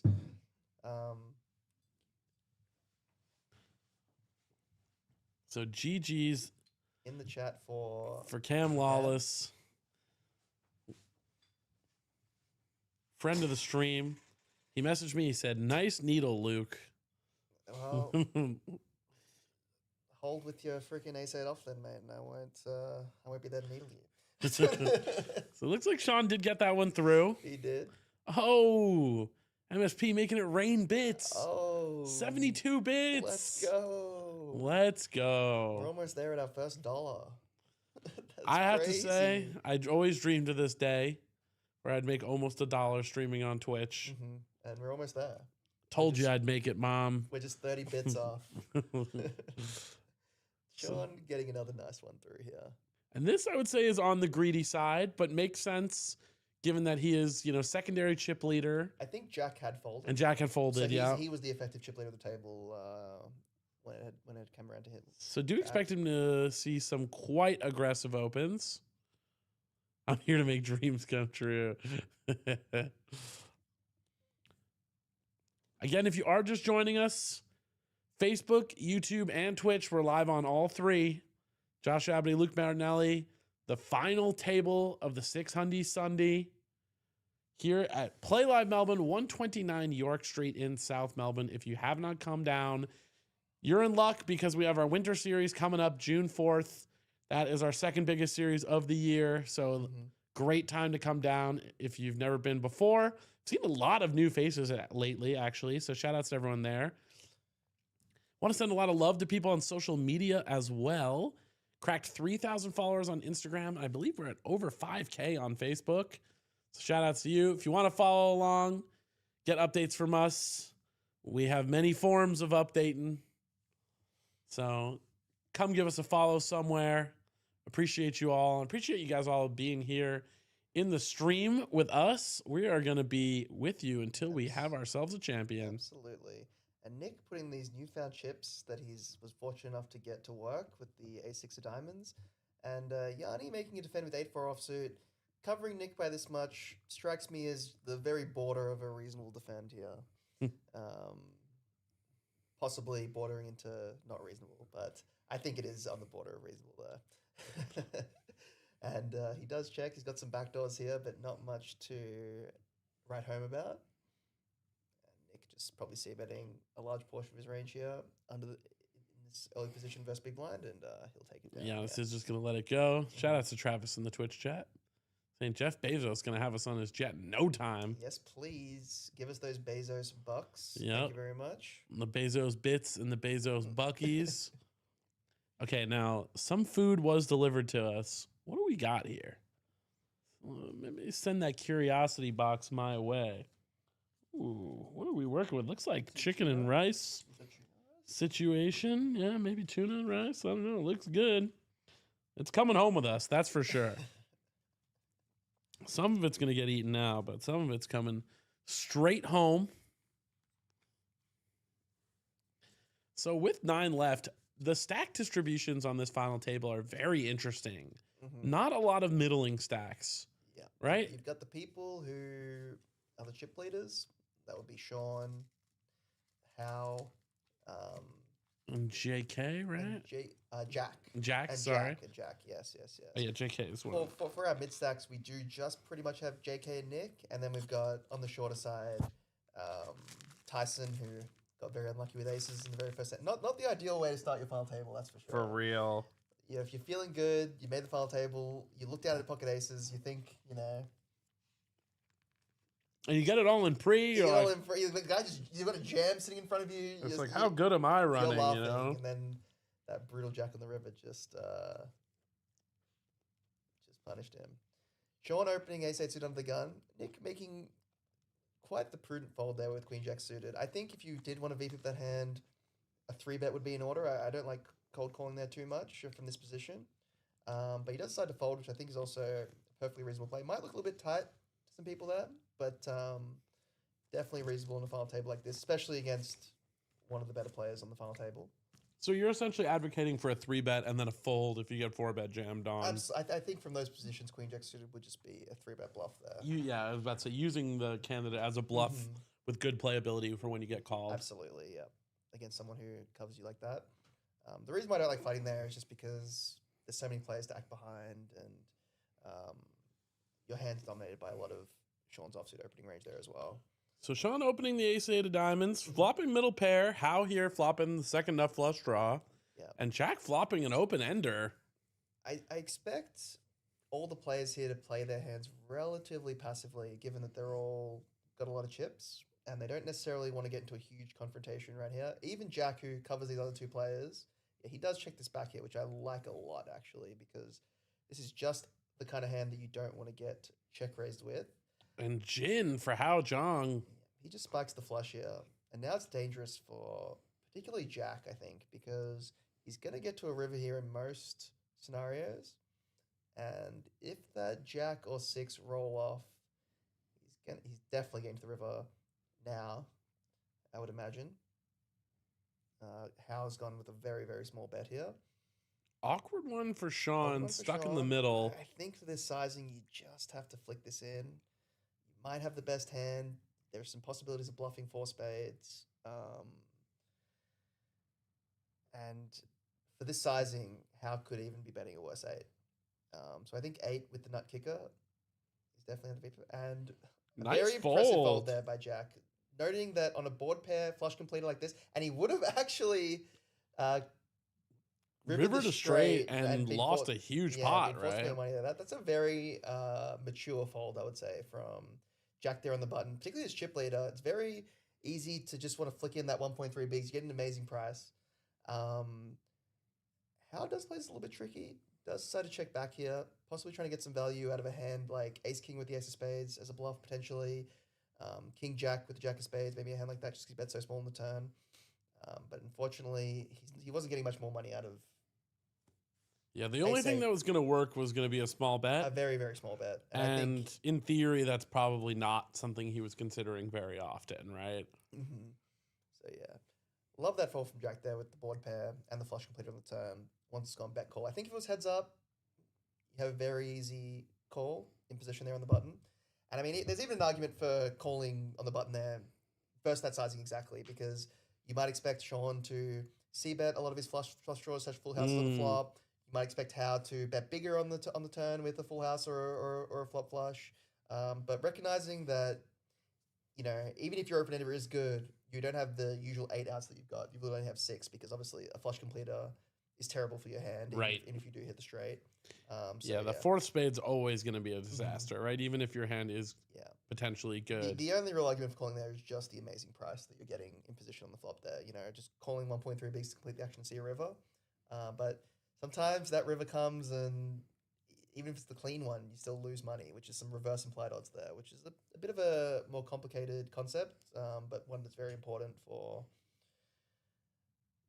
players who are going to be playing in these fields. Especially when you're deep. Ooh, and there it is. MSP subbing and gifting a sub. So she is officially, I want to put this down in the history books, our first sub, our first bit donation, and our first sub gifter all time. Couldn't be a better person. She just might Queen of the chat. She just might get a picture on the stream in the stream room here. We might put her face up on the wall. That's actually quite a nice idea. There's a lot of firsts there. And we got plenty of real estate in this room, I will say. It's a lot of white walls. I know. There can't be that many main event winners, right? Yeah. But I'll tell you this, that hat is certainly on me. Shout outs to Amanda. You'll love to see it. Really appreciate it. Getting the ball rolling, letting Jeff Bezos know that people care about this community. Yep. Maybe put us... Now, we were once on the Twitch homepage in Japan. I think you were streaming with me. Yeah, was that the very first time we ever streamed? And we did get quite the big Japanese. Yeah, we had a big Japanese viewership turnout. Mm-hmm. I remember I spoke some very rudimentary Japanese and blew a couple of minds. Yep, they in their typical Japanese manner were very impressed by your pronunciation. I mean, I thought it was pretty good. Yeah, I mean, you know, we've been to Japan together, and you know, I've been quite a lot. So I try to at least, you know, have some bare minimum knowledge of the language.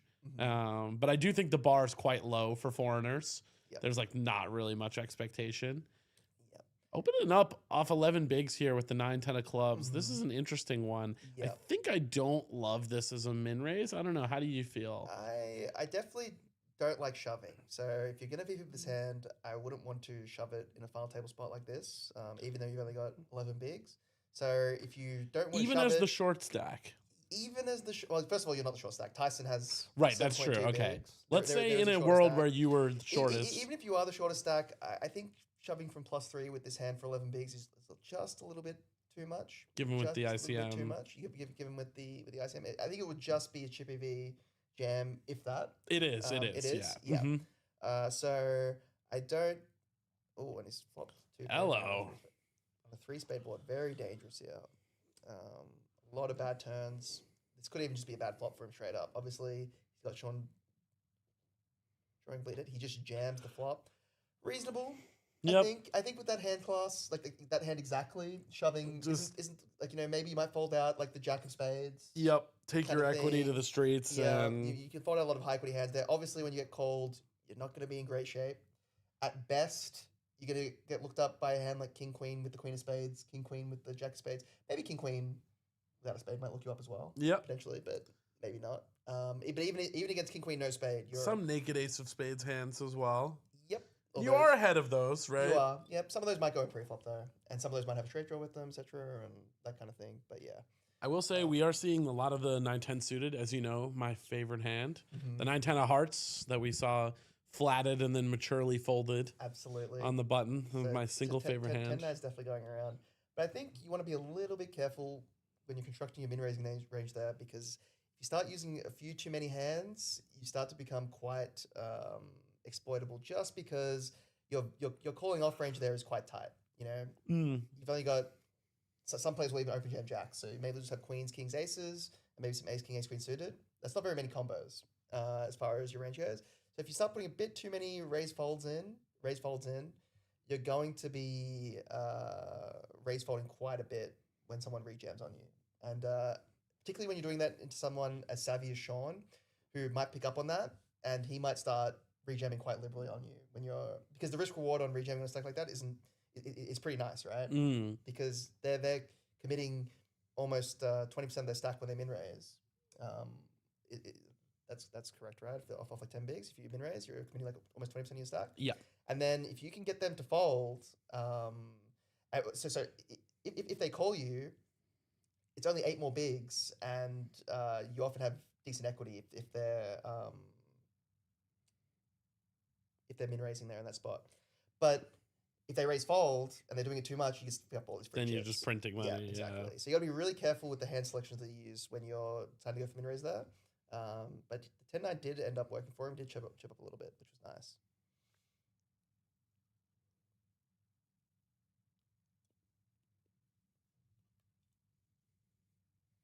So we did see a jam get through. Just last hand. Sean with the King 5-0 on the button. Blinds are up now to 20-40. So he will be committed if he opens here and Tyson jams on him, which might lean towards a fold. Can he ever do something weird like, open to 4 bigs to dissuade the other guy and then just, give himself the amazing price for the 7 big blind? Is there any point in stuff like that? Not particularly, I don't think. Especially because Nick is 15 bigs, so you might end up pricing yourself into... Against him, that would just be a disaster. That's terrible. Yeah. I think I would rather fold than jam. Sorry, than Forex there. Can you ever just jam straight up? King high, only 2 players to get through. Bigs, like I think if you're a player like Sean on the final table like this, you're just not going to take a high variance spot like that. Tyson does decide to just go with Queen 7 here. Pretty reasonable against the button opening range. I think most people will just find a call there, but it's not the worst play when you're the clear shorter stack to just run your equity against the button opening range. Yeah, only 4.5 bigs, right? And let's see how that works out for him. Jack in the door, thought it was a queen. King high still in front. He's picked up. That was the wrong turn. That was the burn card. The burn card would have given him the open ender. Yeah, but all irrelevant. GG's for Tyson. Sean Ragazzini winning all his all-ins. That's what you need to win these tourneys. Unfortunately for him, for Jack, not for Jack, sorry, for Tyson, he woke up with aces, very first hand, and got brutally riveted by Nick's jacks. And just like that, he's out. And that's tournament poker for you folks, I guess. Yeah, paid the blinds a couple times, and then the blinds went up once. And then all of a sudden you've got 5 bigs. And you're just very sad. So I'll give some premium advice for people in the chat. Hold with your aces. Yeah. That one's for free, huh? That one's for free, yeah. If you do that, you're much more likely to win the tournament.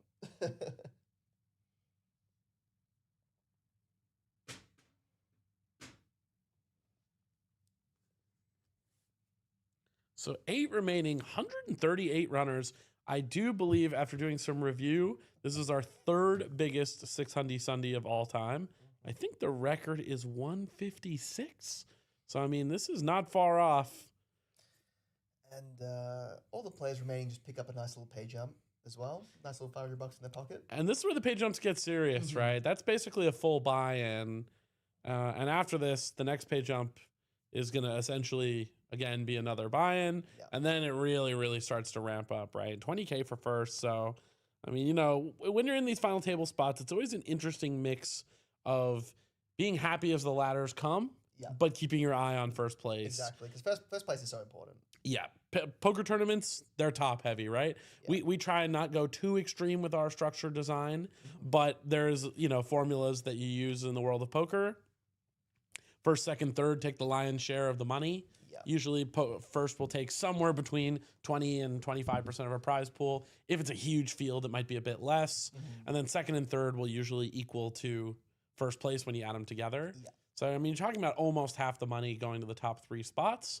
So you really got to play for it all in tournament poker. It's a balancing act between getting those ladders and then getting that first place, right? Ooh, and this is a real spicy turn. So this is actually quite an interesting spot pre-flop, even though it might not look at first glance. So first of all, I much prefer Affy's hand selection here with ace-jack offsuit than 10-9 suited, right? Because now you've got good blockers, and when you're called, you can be dominating some hands, which is nice. Nick's decision to flat on the button here with ace-5. Oh, now they just chop. That's a nice river. Nick being saved by the bell here, as it were. But it was looking pretty, and he just slammed it down. Yeah. So he had quite the interesting decision pre-flop there, facing an under-the-gun min-raise of 10 bigs.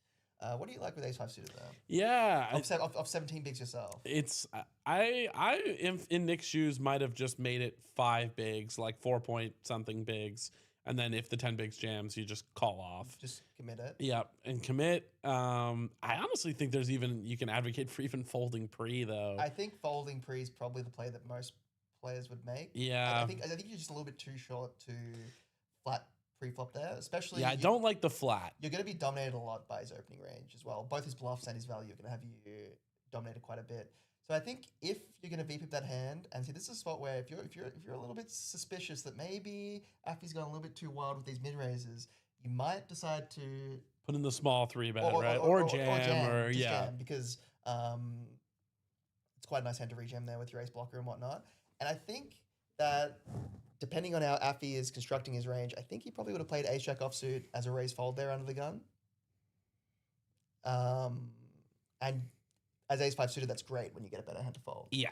Now, I was proven wrong earlier in the stream when, what was the gentleman's name that Sean busted? Anurag. Anurag, when he raised snap called ace-9 offsuit, UTG versus button rejam for 18 bigs. And got it in good. Definitely. But when you're on the final table, there are some different dynamics, and you want to play your stack a little bit more carefully, and I think that ace-jack makes a nice hand to raise fold there.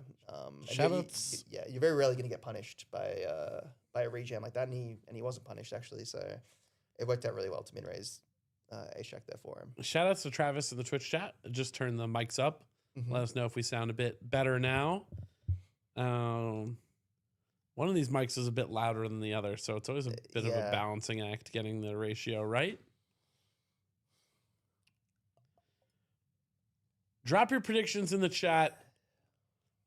This is where I wish we had the channel points and everything set up so I could just make people put their points where their mouth are. And then basically, how does it work? So if you make the right choice, you get like a payout of points that you can use for future. Okay. Yep. And you can build a bankroll some of kind points of just by watching. Okay. You get like a passive amount just by watching over time. Oh, cool. Okay. And then you can use them to wager on stuff. And then what we'll do once the point economy kind of gets going, which I imagine will start happening in this upcoming series as the streams are a little bit more popular because we're doing bigger stuff.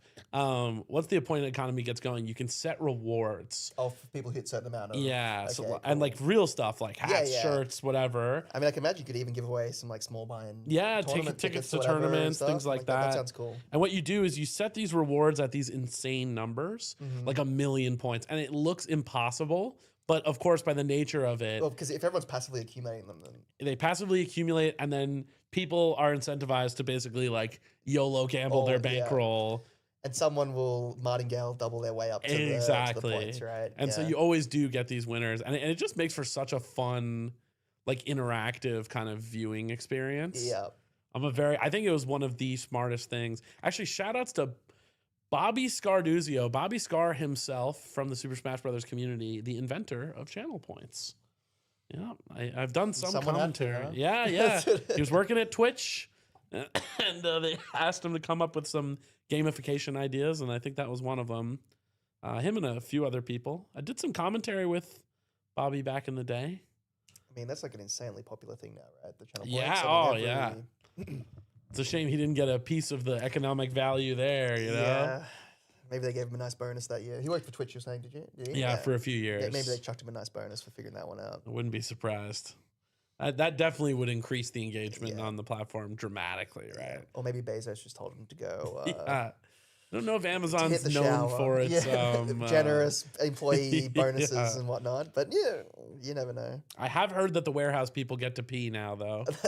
After all the public backlash. That's a great improvement. Thanks, Bezos. So Affy all in here with the King 10-0. Yep. Is going to get it through. Nice spot to jam there. Get those chips. Now the stacks are starting to even out a little bit as they do on final tables like this. There's like a nice gradient of chip stacks there. Less hyperbolic, right? A little bit more of a one of everything situation. Do you mind when you're the guy in the middle of the pack and you're in ICM jail? What do I mind?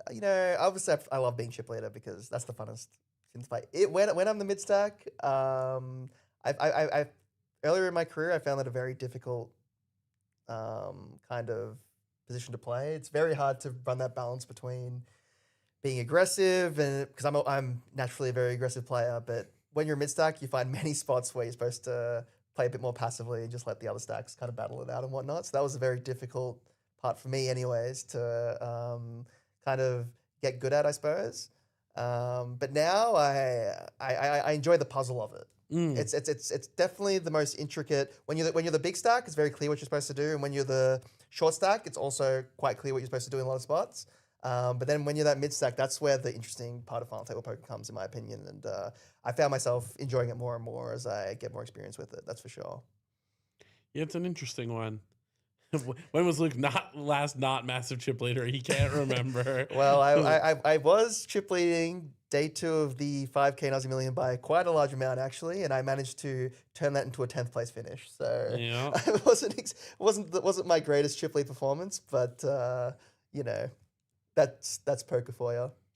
So Sean opened the Queen Jack here. Does get 3-bet by Nick, and probably just going to let this one go. Yeah, even for the amazing price, I think Sean's just going to let it go here. Yeah, I think for me, online, I hate being the middle stack.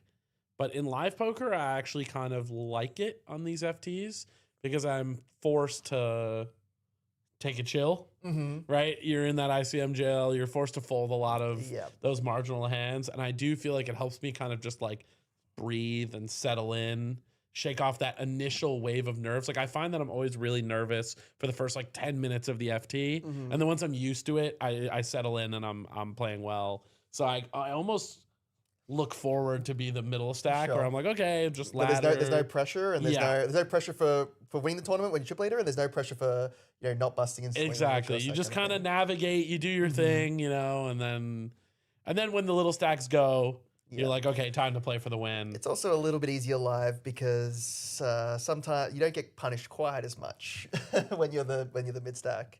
That's for sure.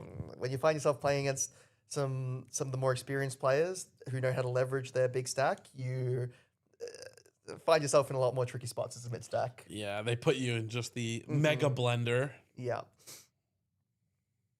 And Travis, I'm assuming that's Travis Endersby. I can't imagine who else that would be. Yeah, I think that really is the beauty of tournament poker. It's so fluid. Yeah, there's just so many different spots. When you're playing cash games, it starts to feel a bit stale. You got that same 100 big blind stack over and over and over again. with all these different stacks, it just creates so many different dynamics. And there are spots where you're supposed to fold everything except kings, and there are spots where you're supposed to jam any 2 cards. And like that's tournament poker for you in a nutshell. There. Yeah, I do. I think the journey of tournament poker makes it so entertaining. Especially like big field main events and stuff. It's like you got the day 1 experience, then the day 2, then the day 3, sometimes the day 4. It's like it's really it's such a journey. But I will say, like, I looked back recently in the numbers from like my whole time as a poker pro, and I think I made as much money playing cash as I did playing tournaments, if not more. Even though I view myself as like a tournament player, most of my study went into tournaments. It's like the one thing about tournament poker is it's very high variance.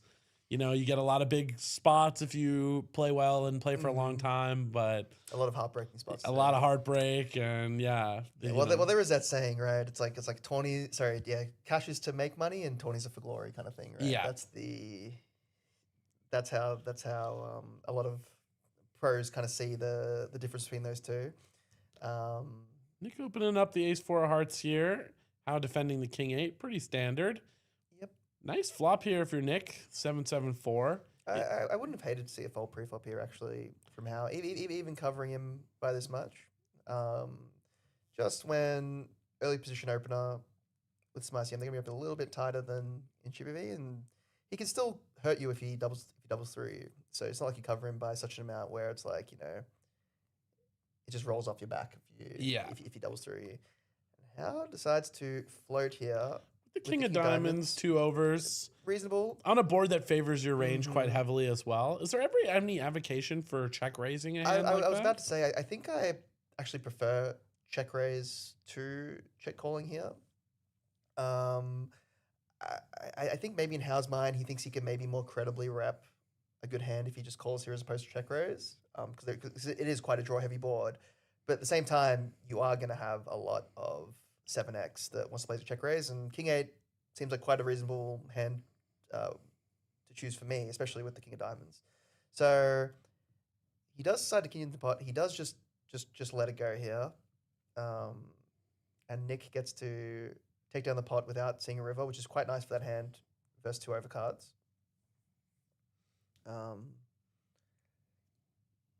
He's kind of correctly identified that when he doesn't get check raised there, he's got the best hand almost always with bottom pair top kicker.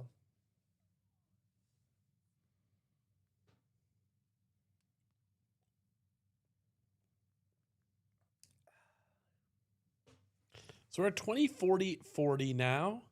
I do believe blinds should be going up quite soon. We're getting to my favorite part of the tournament, and that's when the big blind equals the starting stack. Yeah, whenever one big blind is one start stack, you know you are deep. Exactly. It's such a great feeling. I always think of it as like souls of the dead. Yep. Right? It's like each big blind, every betting unit is now one soul that used to be here. Everyone who played this tournament paid $600 for that big blind that you've just put out when it gets to that stage. They paid one buy-in. Yeah, that's crazy to think about it like that. You're essentially playing 300, 600 in a sense, right? In a way, because some of the prize pool has been taken out by people who've already been paid. Yeah. So it won't quite be 300, that 600. high stakes. But it will be like, they might be playing 50, 100 at that point in the tournament. You know what I mean? Pretty crazy, right? You're playing a $600 buy-in, suddenly you're at the end and you can just win 20K. That's just like a whole different level of stake, Absolutely.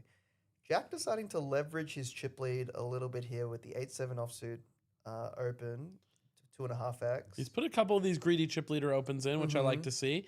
And he gets it through the 9-5 suited. Wow. If that hand is folding, then that open looks amazing, right? Yeah. So I think that Jack has probably correctly identified that maybe the big blind's playing a little bit tighter. And when you're opening the cutoff in a spot like that, the main person you're worried about is the big blind because they're going to be VPPing the most.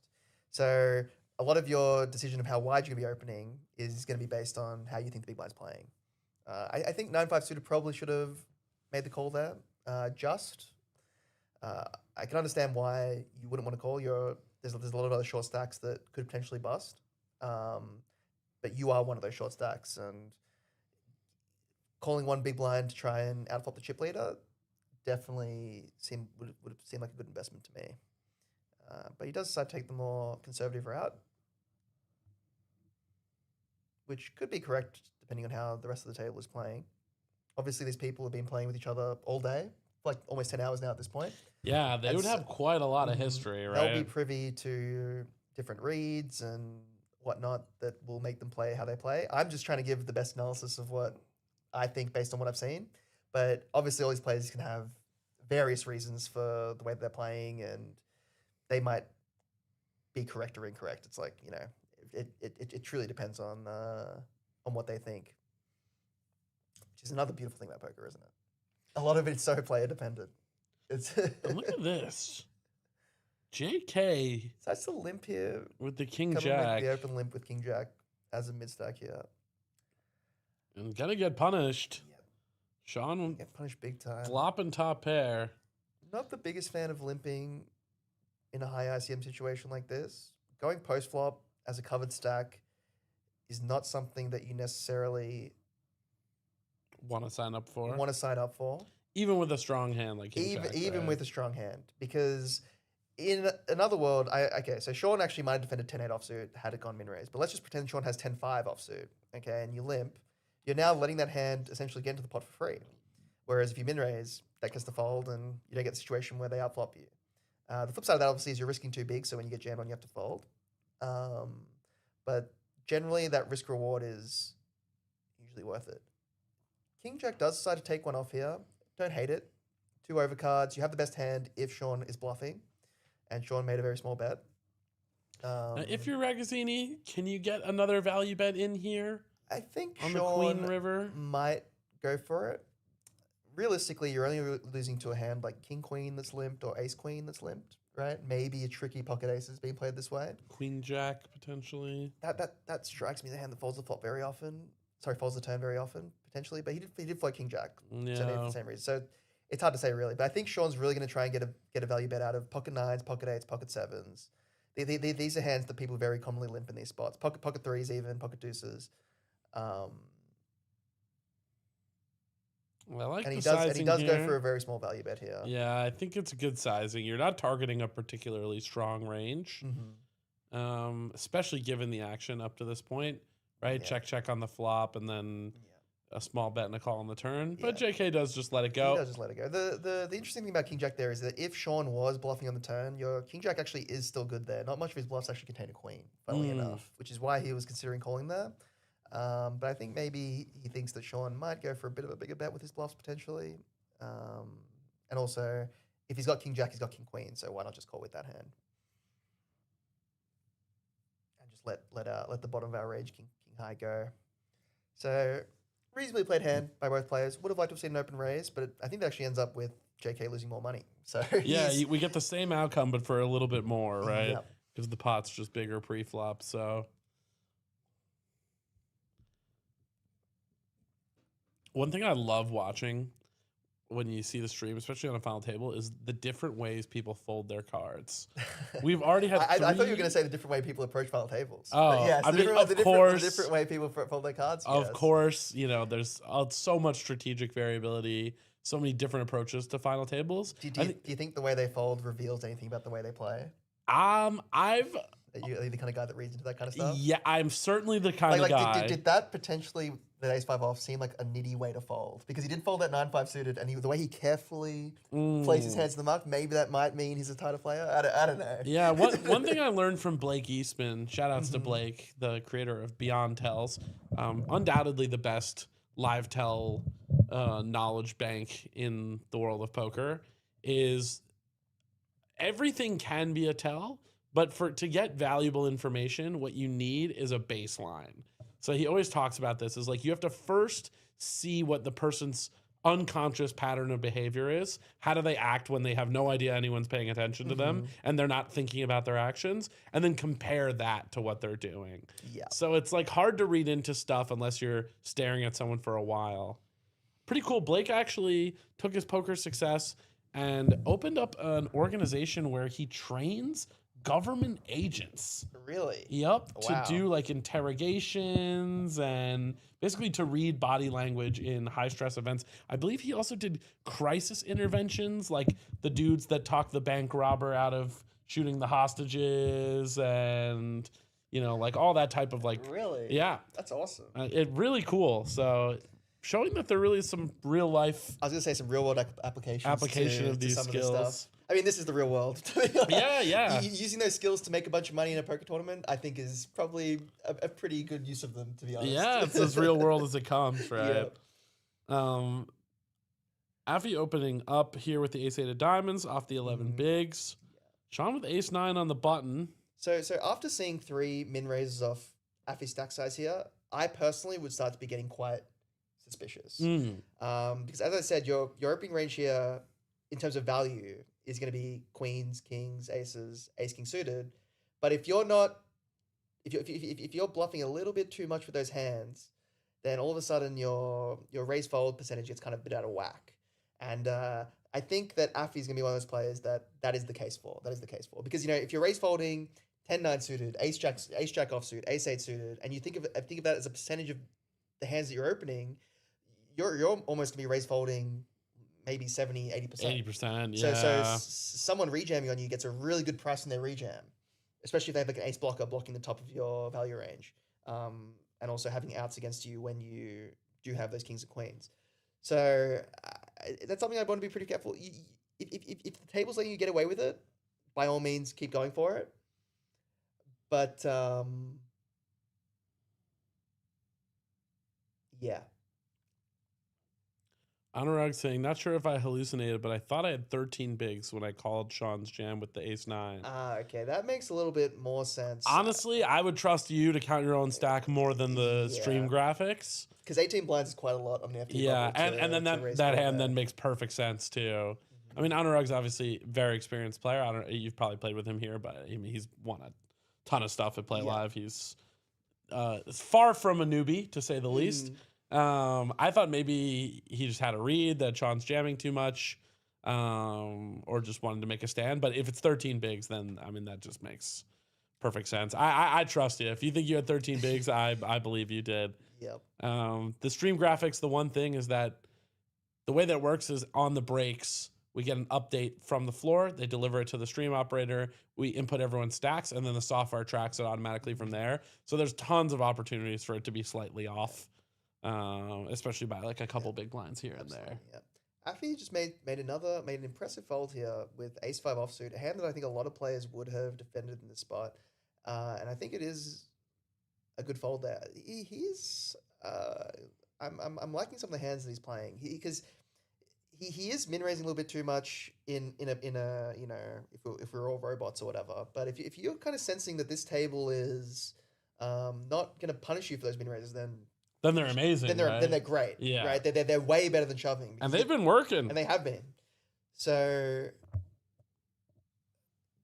he's doing a good job of navigating this table. That's for sure. Curious to see how he plays some more hands. Just to get a read on what kind of player he is. He's also taken his hoodie off and maybe he was getting a bit warm. Down to his shirt.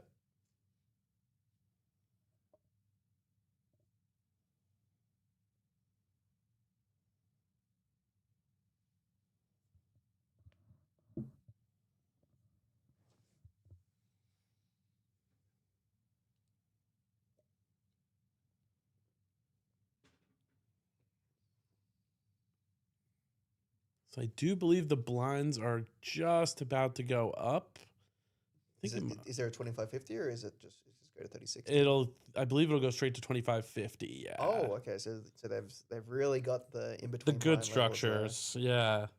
That was the number one thing people requested, because it used to be 30-minute levels, but with more skips. Yeah. And people said cut the level by a couple minutes, but keep all the blind levels because it's less jarring. Yeah. And that was basically the compromise that was made. And so we do something here that you've probably never seen anywhere else, where we do 24-minute levels, which looks funny, but it's a very simple concept. Every 5 levels is exactly 2 hours, and you get a break every 5 levels. One of my big pet peeves with poker tournaments, with 20, 30, and 40 being the standard, is it can actually be really hard to keep track of when your breaks are. You have to like keep looking at the clock. With 24-minute levels, you're like, I got a break after level 5, after level 10, after level 15. Like, it's insanely predictable.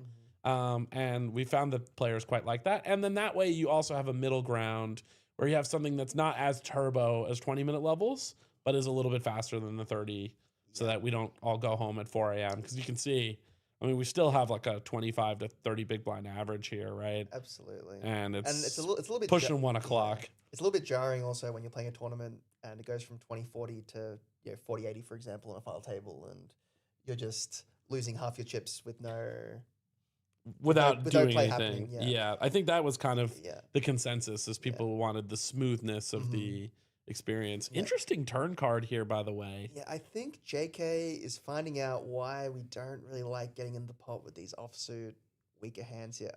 And he just spikes it. Or is he finding out? He's finding out. He might just get the full double here. It's not the best river card for Nick, but his jack still does play. So his jack plays, and he blocks queen jack straights. Yeah. And he would know that JK has a bit of a wide range, and right? He just gets instant jammed on. One thing I like about JK's style, man, he plays fast. He's quick. I love people like that. Is this ever a bluff? I mean, the backdoor flush got in. Obviously the 9's paired.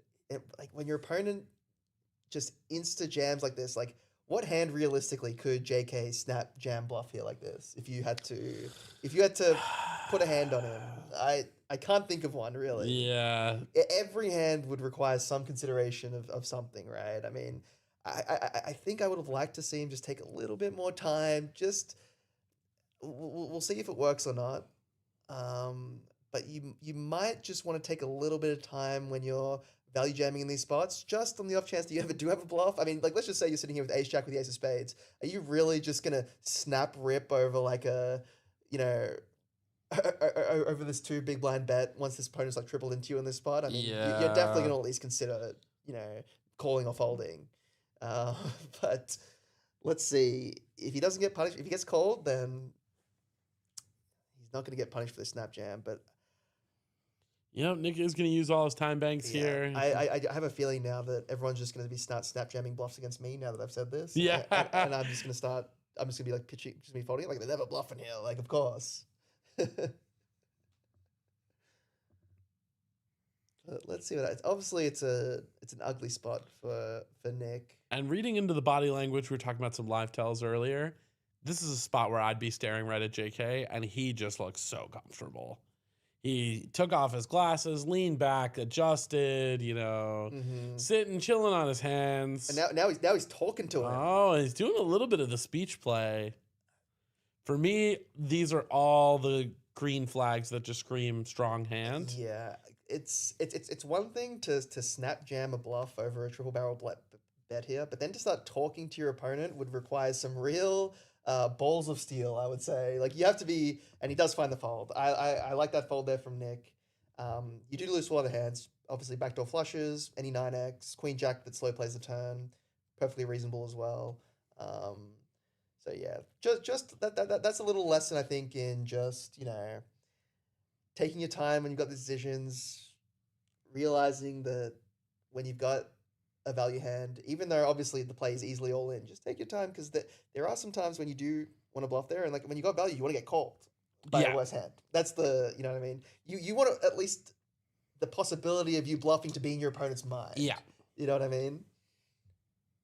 Unless you want to be a complete sicko who does snap jam their bluffs, then that's fine to do it that way. One of my favorite things to do is to use time banks strategically in spots like that in shot clock tournaments. I had a couple nice moments during the Aussie Millions main where, because I find that in general I'm a quick player. Yeah. I think pretty fast, so I don't often need them except for individual big spots where I'm unsure. I'm the same. I'm very you find that you time kind bank of averse. yeah. Like, you end up having a bunch of them, Yeah. right? I like playing quickly because I like playing more hands. Yeah. So I like to use like one in spots where you think on the river, use the whole time, you throw in the time bank, you keep thinking, and then you go all in. Mm-hmm. And I feel like the credibility of having a bluff is so much higher, right? Yep. Where it's like, oh, I've taken all this time. Suddenly in their mind, they're like, oh, he might have it, he might not have it. So Yeah. I do think it's Absolutely. I think in any spot where, it's a big pot and you're going all in, it's one that requires you to take a lot of time just because when you have that bluff, or if you have that bluff, you're not just doing it instantly. Yeah. I mean, because bluffs take consideration. Value hands obviously don't have that take consideration because you know that if you've got a value hand, you want to go all in. I mean, depending on the stack size, obviously. You want to at least make a raise. But when it comes to the bluffing side of things, it's not necessarily so clear which bluffs you want to use, whether you want to bluff this spot, etc. All these different things. So you just have to take your time there, just to not make it too obvious that you've got it. And here we've got another interesting hand. Yep, Giannis. King Queen suited, nice jam here. Very nice hand to jam. Yanni's in a tough spot with sixes. I think against your average player, I think you might just call the sixes here. It's just a little bit too strong. But this gentleman has been a little bit tight in quite a few spots that other players wouldn't have been. And maybe Yanni's played with him for the day and has recognized that. He does decide to put the sixes in. I think this is the standard play. Yep. But he did take his time a little bit there. I think reflecting maybe his read that he potentially had in this player. Okay, so And we got a big flip to the races. Big flip for both players, honestly. In terms of the context of both their tournaments, he's got a little bit behind. I think he's just put it in for lulz. He's just put the 10. He's just put the 10K. He's pre-put the 10K in. I would recommend not doing this, by the way. Just keeping your 10K in your stack. That the board might come something where maybe you find some crazy fold and something and you survive. Like maybe your opponent accidentally flips their cards over and you can live. Jack 8-5. So the pocket sixes are holding so far. Quite the ugly flop for King Queen of Spades, isn't it? Some backdoors, but not a spade in sight. The king or a queen. I wasn't quite sure if any were folded. I wasn't paying quite close attention. Beautiful thing is the out thing will always show you. So there's one fold. An ace gives him some more outs. It's going to need a king, queen, or a 10. That is not any of them. What's his dealer's name again? Is it Howie that's in the box? I got to see. He just ripped that river off. Yeah. Like he was like, no sweat at all. He's like, excuse me, I am trying to go home. I am working on a Sunday at 1 a.m. And I don't blame him. Yeah, that is Howie. One of the premier dealers at Playlive. He is so freaking good. Yep. And one thing you might not know about Howie, but Howie is a professional level tennis player. Really? Yep. Good enough to beat both of us 6-0, 6-0 with his eyes closed. And we're not bad. To put some context for the stream, both Luke and I are pretty good. I'll tell you, he does look quite athletic, doesn't he? He's a beast of an athlete. We've been meaning to play tennis together forever. I was saying, like, to make it more worth his time, because he's always, he's the coolest guy. He's like always down to play. I was like, maybe we can, like, I'll pay you to give me a lesson for an hour and then we can play. Yeah. You know what I mean? So we can have a nice time, spend time together, hang make out. It worth his time but also, like, here's some money and help me improve a time. Like, I would love, there's no one I'd rather take lessons from. Yes, everyone who's known Howie for a long time that knows that I like tennis. And it's like, oh, he works at Playlive for you, right? I'm like, yeah. They're like, have you ever seen him play tennis? That's always the first thing I hear. I'm like, damn, he's really good, huh? I love it when people have those hidden skills and you just find that out about them. Yep. Amazing music taste as well. Oh, yep. Yeah, if you ever want to... What's he into? Bit of everything. Yeah. He plays a couple instruments. Oh, yeah. He's just like a real polymath, I suppose. He's a talented man in many ways, and he's just incredible with the cards. I will say, like, the stream dealing is extremely tough. The cards, for those who don't know, are very different than normal playing cards. Quite a bit thicker. They're thick and they're unwieldy. Yeah, they're very hard to wield for sure because of the RFID chips, and he makes it look like it's easy.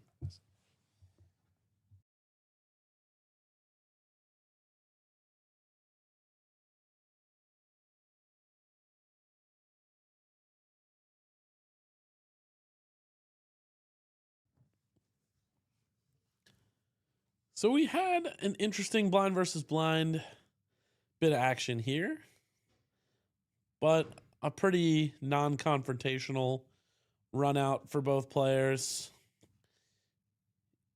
Giannis still having to stack up all his chips from the all-in. Jose in there coloring him up. He does opt for a bluff here on the river.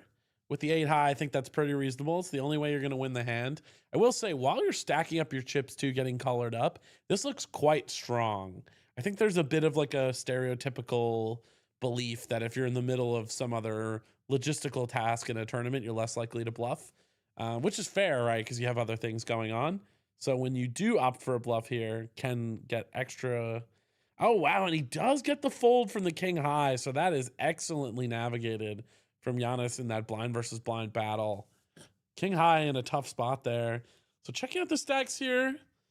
No one too short. We have 110 big blind stack, a couple of the shorties, and then the top of the pack has coalesced a little bit around the mid 30 big blind mark. We have two 1.7 million stacks, and then Sean Ragazzini with 1.5 million. So definitely no clear leader and no clear short stack either. We have two kind of shorties in the same range. Nick with a bit of a lead with the 13 big blinds, but no one on life support. Still plenty of playability.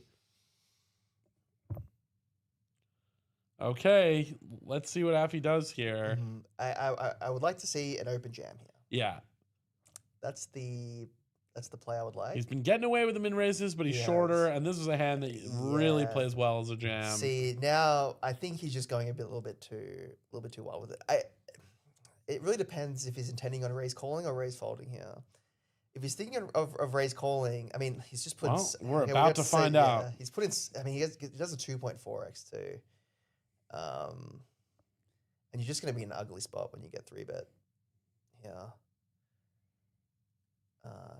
Obviously, Jack's just looking to get it in for the 9 big blinds or whatever. He just 3-bets to just all of his stack. Sort of announcing to the players behind, this one's mine. Mm-hmm. And there are some weird situations where maybe where the 2 big stacks get it in, you could find a fold with Jacks here. But luckily, he doesn't have to face that spot. And yeah, I'm very keen to see what Affy decides to do in the situation. Is he just gonna? So he doesn't really. Yeah, he didn't really have a plan in mind for this. He's so used to getting away with it. He is. Yeah, he's just in an ugly spot. You're 70-30 against most of the hand. He does start to call off here, which, look, if you put in this much of your stack, I think if they start suited, you should just call it off. Yeah. But, maybe you just want to push ace-9 and just get some of these, like, obviously Jacks would never fold, but some other hands that might rejam on you to fold and avoid the all-in confrontation. But here we are. Getting the inevitable outcome. Mostly just a cooler pre-flop, I would say. Let's see what happens. 8 of hearts in the window. I'm sure Affy's happy to see that. There's just a jack. But it's no outs because he turned a boat. And he rivers the nut flush just for the maximum needle. So Jack's making a boat. I didn't even see the top set there. Yeah, nut flush, no good. I actually did that at the World Series once in the Colossus. Very embarrassing. Mm-hmm. My first World Series, I had Joe Cata on my table. Obviously, Joe and I are buddies now, but at the time, total stranger. I was a huge fanboy as well. Mm-hmm. He was one of my favorite players, and I thought I got rivered by a flush, but I had actually boated up on the river. Yeah. And I slammed the table. I was like, unbelievable. And then the dealer pushed the pot to me. And you just played it off as if you were trolling? Or you didn't have the wherewithal to do that? Nah, everyone knew I wasn't. Yeah. And Joe made some snarky comment, and he was just like, you might want to get glasses. Or I can't remember exactly what he said, but yeah. That's funny. Similar thing happened to me, actually, just recently, Aussie Millions in the PLO. I thought I lost. I got it in with, I had King, Queen, Jack 9 on 10-9X. I think I limp called a pot size bet. I had like 20 bigs, got it on the flop. And the guy had ace, king, queen, deuce with double backdoor. and I thought he had aces, and the board bricks out, and I'm like, I thought my 9 was just I lost the aces, but he actually had bottom pair, and I did win the pot. And everyone looked at me very weird as I stood up to leave. And I was like, oh, yes, I'm actually a poker player. I've been doing this for 11 years. Over 10 years, I knew exactly what was happening, and please ship me the pot. So we have a hijack open here from Jack with the ace-8. Classic, one of these chip leader opens. Sean with a stack that can do damage. Now, this is an annoying spot if you're Ragazzini. It is pretty annoying. In chip EV, this is one of those things where you can just sort of slam it in. You can jam, you can call. And he could even do that here, but... You really could just jam. I think he is going to find a fold in this exact stack size, though. Oh, he does have to call, which is also okay. Okay, yeah. I think just... He's navigating the final table well. He knows he's one of the stronger players. He has a big stack. This is one of the few people that covers him, right? If he does jam, get coolered. It's a disaster. It's a disaster. Yeah. And so we're going to see Nick Ye also coming into the pot. 3 very playable hands. Let's see what kind of flop we're working with.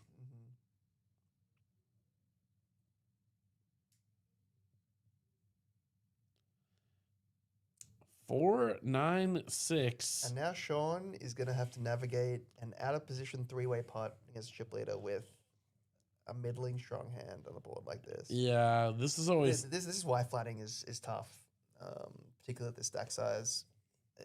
Jack does check it back, though. That, when you're Sean Ragazzini, that is a great feeling. Suddenly you feel like, okay, I might actually win this hand. And I think ace-8 with the diamond as well is a reasonable c-betting candidate. So the fact that he didn't choose that might lead me to believe that this chip leader is a little bit more passive than maybe he should be, and therefore calling pre-flop with a middling hand like this isn't too bad either.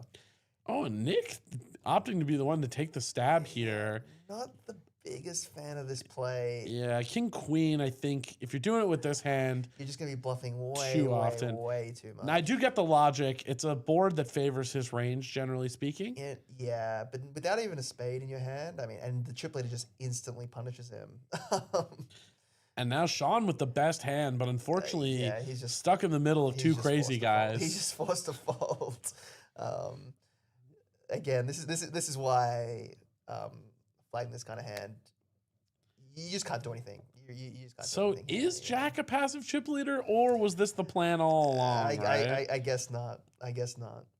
Because he put in that raise pretty quickly. He did. He read into that. I think maybe he feels like he's got the best hand. Oh, I like seeing Sean using a time bank here. This is a spot where I feel like so many people just snap fold. I would have snap folded myself. Yeah, and he does. We can see he has the best hand, right? So there are configurations where your hand is good. It's just tough to know what to like. Do you just call, and then now Nick is now, getting 6. Oh well, I mean, Nick would be getting 10-1 in position to close the action. Now you're going 3 ways.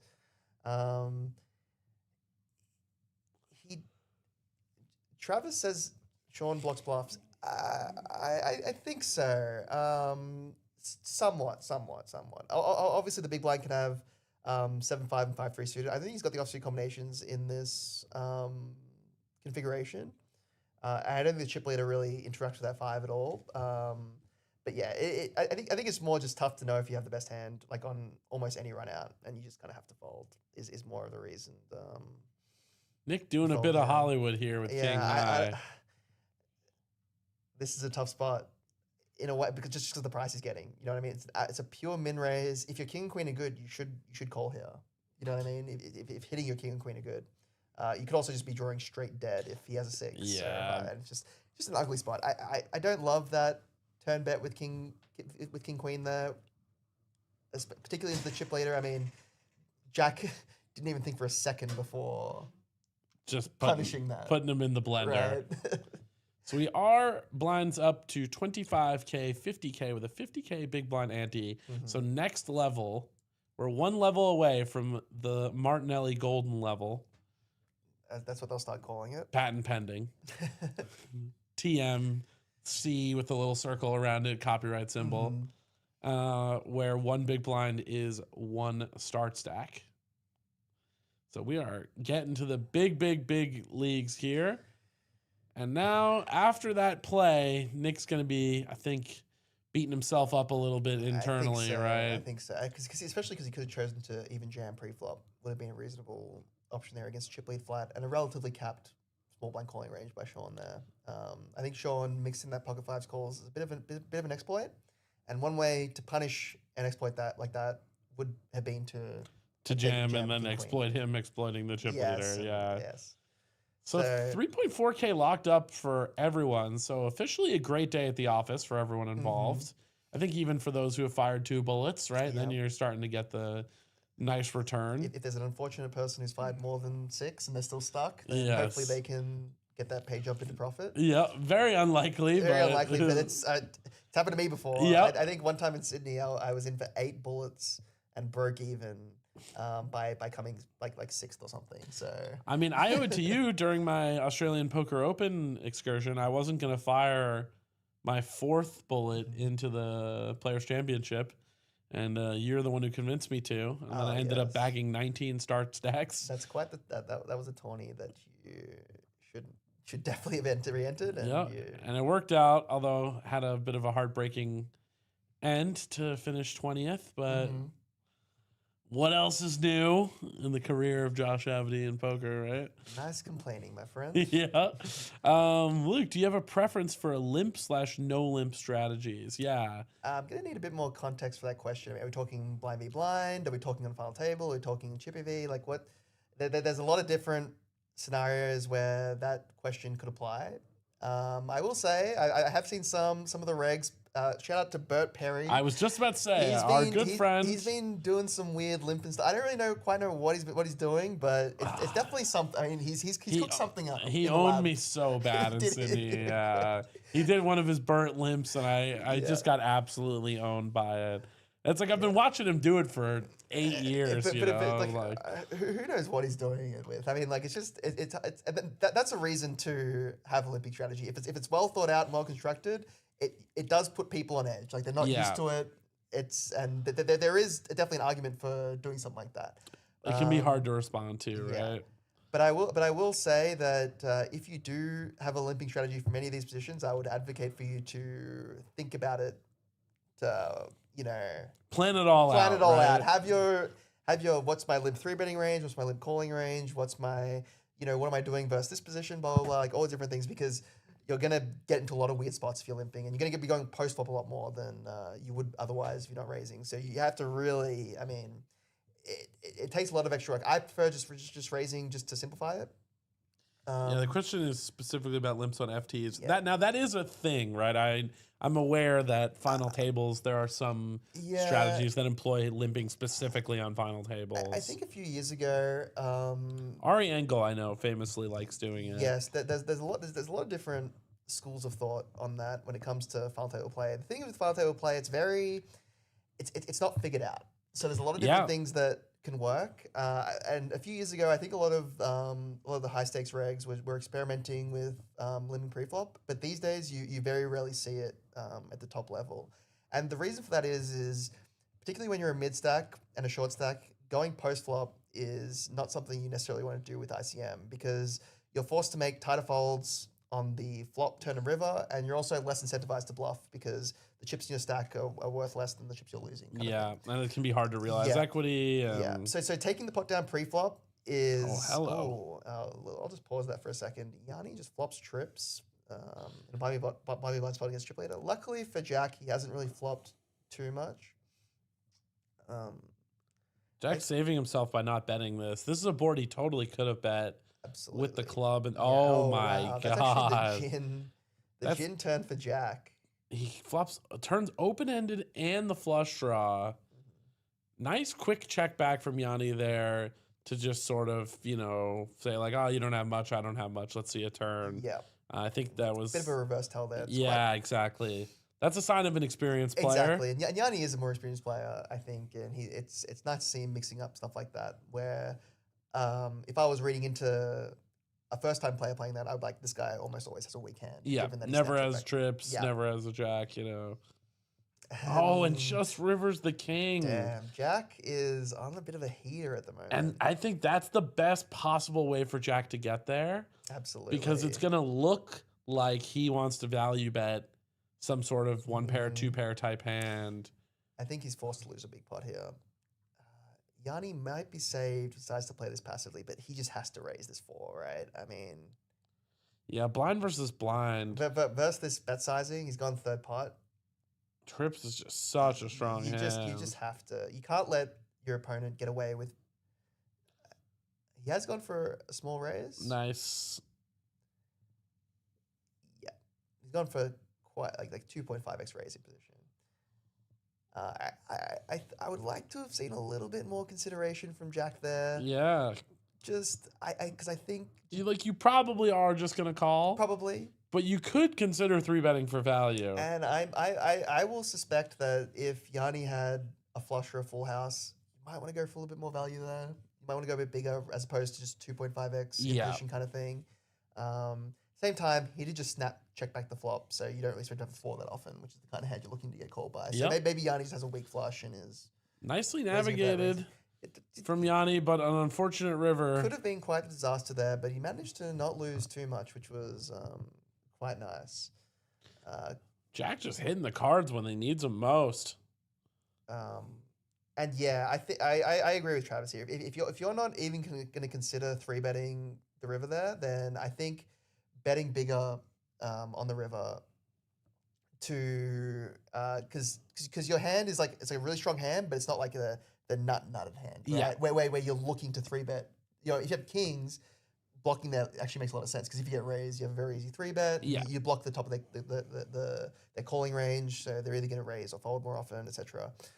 With a hand like Queen 9, where you can bet big and get called by King X, get called by Jack X, and you're not looking to inflate the pot hugely because you've just got a straight on a paired and flush board. Flush board, yeah. But I think with that sizing construction by both players there, I think raising. Now this is quite an interesting one. Mm-hmm. I think How just opting for the call. Yeah, cool play here by How. I think I really liked just I could see a jam pre-flop from Yanni with this hand exactly. He would have gotten beaten to the pot, I think, and had an unfortunate run out, but he's got a really nice hand to jam pre-flop here, Jack 10 suited, blind for 20 bigs. Just really put the ICM pressure on Howe, who would be at risk if he called. So we do, oh my gosh.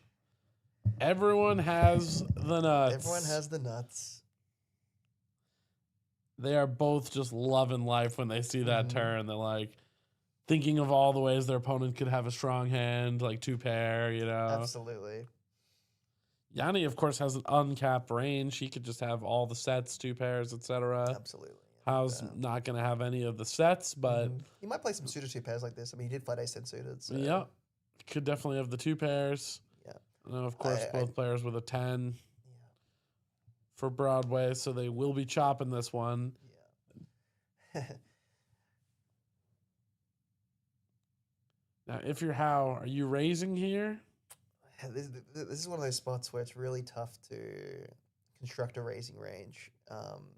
Just because what hand would you like to bluff all in here or bluff? I assume all in. I mean, maybe you could get away with a min raise, maybe. But if you were in house spot and let's just say you didn't have a 10, you had a hand you wanted to bluff, what hand would you decide to use? It's like impossible to come up with. You have to come up with some really unnatural ones. Maybe you'd like to shove a flush draw. None of your flush draws are combo draws, by the way, because of the nature of the board. So, you know, do we just want to stick 6-5 of diamonds in and pray? I mean, I think I just like calling against that hand. So now we have to come up with some really unconventional or tricky bluffs. Maybe like Jack Deuce of spades, for example, just like a complete no equity bottom of your range bluff kind of thing. It's tough, is what I'm saying. You might even flop with that hand, for example. So even Yanni is having trouble coming up with bluffs in this line, I feel like. Because your opponent has a lot of 10x. They're in position on you. I think he's going to have trouble getting called by a worse hand than Jack 10 in real life. I mean, like if Howe has King Jack, is he really going to hero call the river once you triple off into him on this board? It's tough. Yeah, I mean, no chance. I think he's just going to find a fault, but you do never know. And obviously you've got the nuts, so maybe you want to put more money in. But maybe if you're just thinking of your overall range and whatnot, you might want to play either the turn or river as a check. Particularly the turn is a nice inflection point for a check, I think. But, I like this time bank usage from Howe, by the way. Credibly making it credible that he might have a bluff when he inevitably goes all in. I mean, I think this is one of those spots though where like you just never bluff. Yeah, it's just all in the call. Both people have it. When your opponent triples off into this on this board, like, and let's just say you've got 6-5 of diamonds, I just think no one's ever. Because it's suicidal. It really is, because I mean they're just gonna have the nuts just so often when they take this line. All right, the players are going to be going on to a short break. Don't go anywhere. 6 players remaining. We are going to play down to a champion, and that ought to be happening relatively soon. Josh Abney, Luke Martinelli here in the booth, 129 York Street. Don't go anywhere. We'll see you in a moment.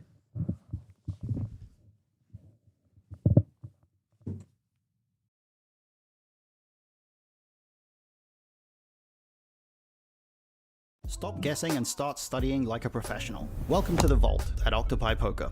The Vault offers powerful study tools and data drawn from real tournaments. We've cataloged the action from the highest stakes arenas, including Triton, the WSOP, and Playlive. This isn't just a library of random solves. It's a curated archive of the most pivotal hands played at the world's most prestigious final tables. These are the hands that define careers. For these hands, we've provided comprehensive pre-flop and post-flop simulations. You can see exactly how the world's best navigated these high-pressure spots. Compare the actual play against the theoretical GTO baseline. Analyze the frequencies, the sizing, and the EV of every action taken under the brightest lights. Studying the Vault allows you to move beyond abstract theory and see how poker is actually won at the highest level. Boost your edge by studying reality, not just theory. Sign up today at octopipoker.ai. I'll see you inside.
Welcome back. Welcome back. Hope you got a snack. Hope you stretched your legs. Hope you took a pee. If you didn't, what are you doing? And if you left, really, what are you doing? 6 players remaining. The 6 Hundy Sundy 138 started. Only one will be crowned champion. Over 20K up top. Myself, Josh Abney, and Mr. Luke Martinelli, we're here in the booth with you till we crown a champion. Let's do this thing. Mm-hmm.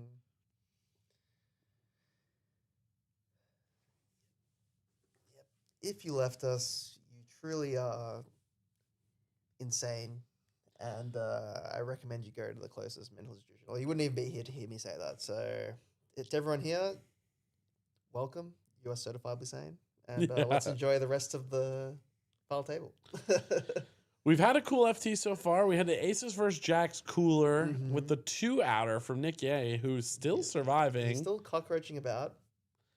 And now these 26 to 19 big blind stacks, they're all just really looking at Nick, waiting for him to bust the tournament, right? He needs to walk the plank before they're willing to get too aggressive with it. And look at these pay jumps. Starting to get serious. $900 pay jump here. So 1.5 buy-ins. And then an $1,100 pay jump. And then they really start to get juicy. Yeah. Absolutely. Keen to see how these players navigate this spot. This is one of those spots where when you're a mid-stack, there's 4 mid-stacks, right? And they all have to balance that getting chips versus getting that ladder. Hal wakes up with essentially the nuts on the button. Ace King suited. Beautiful hand. And Sean with a tricky spot in the small blind here. I think a theme of this final table is that players haven't necessarily been respecting the ICM, as it were. A lot of players have been pushing the envelope and going a bit looser than perhaps maybe they should. That being said, Sean does find that spot. He definitely could have 3-bet followed that one. I think Jam would have been a bit too much. But he is essentially respecting that short stack in the big blind. I think one of the reasons why Sean didn't 3-bet there is that there's a big collision likelihood between the button and the small blind. Yeah. Sorry, the button and the big blind. And it's just nice to let them. And it's a really free ladder. You've got a marginal 3-betting hand there with A6 offsuit. And he just decided to take the fold. And then Nick does fold King Deuce offsuit. I think maybe you should defend there against the button with King Deuce off. Obviously not, you're not high-fiving your mates about that. But you are getting an amazing price and you're the clear shortest. And it's quite unlikely that another stack will bust before you. Obviously, coolers do happen, particularly when the average stack is around 25 bigs. So I don't hate the fold there, but I think maybe the best play was to call and just try to flop a pair of some kind. He was saved because Howe did have the Ace King suited. I remember telling you a story. I think it was when we were in Taiwan in 2019, and I was tilted, and I was like, "Oh, dude, you wouldn't believe what happened." Like, hijack open, I defended King Deuce off, and you were like, "No good story starts this way." I remember just like that stuck with me so much. I was like, "Oh my god, he's right." Tough. It's tough for that to end well. Let's put it that way. Yeah, no one comes to you with the story. If it ended well, I wouldn't be hearing about it. Let's put it that exactly. way. You're like, hey, I flopped trips and I won a nice pot. And shout outs to Lord Agger in the chat. What's happening? No updates there just yet, unfortunately, but might be some soon. Something might potentially be cooking. Yeah. We'll let you speculate in your own mind as to what that may be.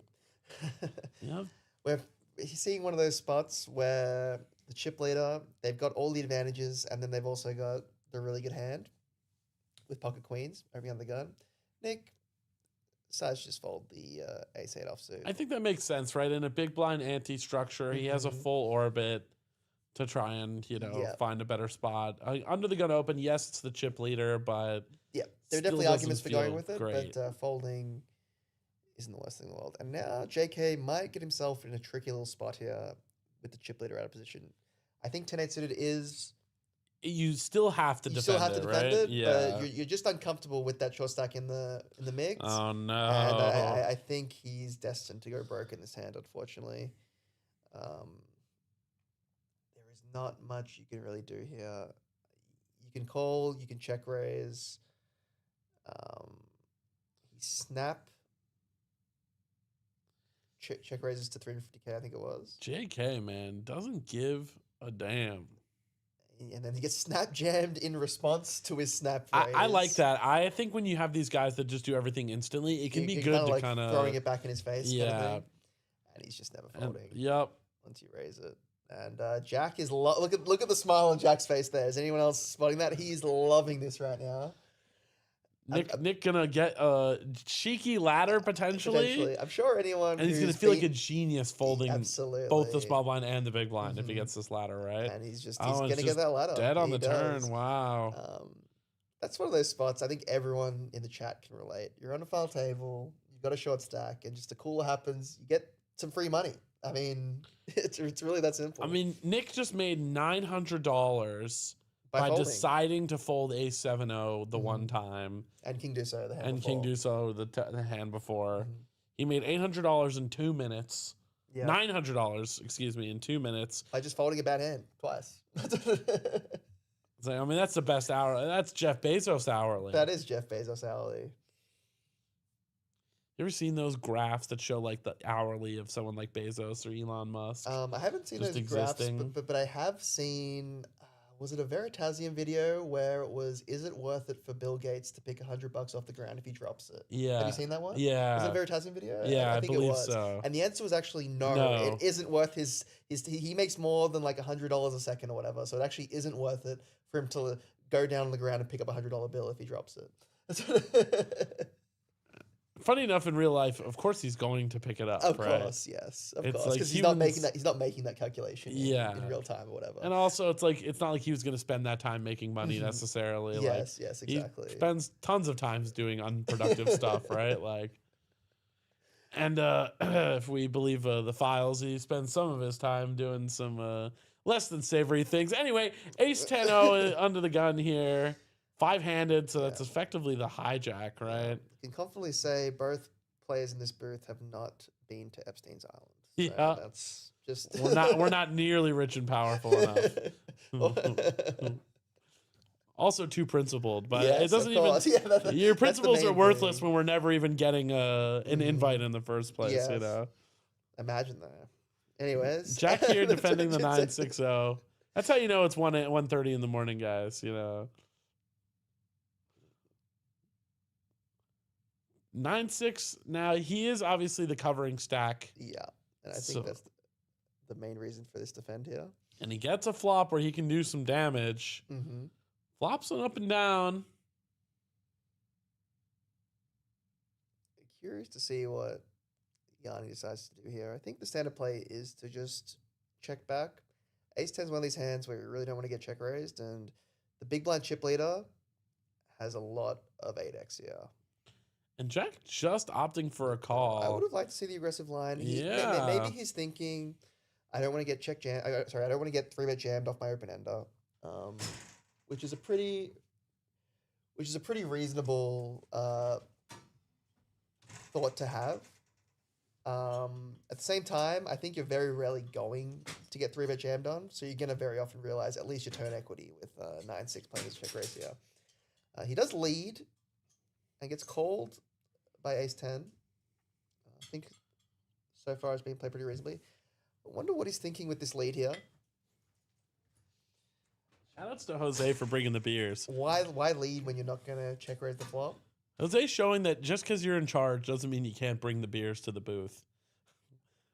Yep. He's flaunting his new promotion, I suppose, with by showering the boss with gifts.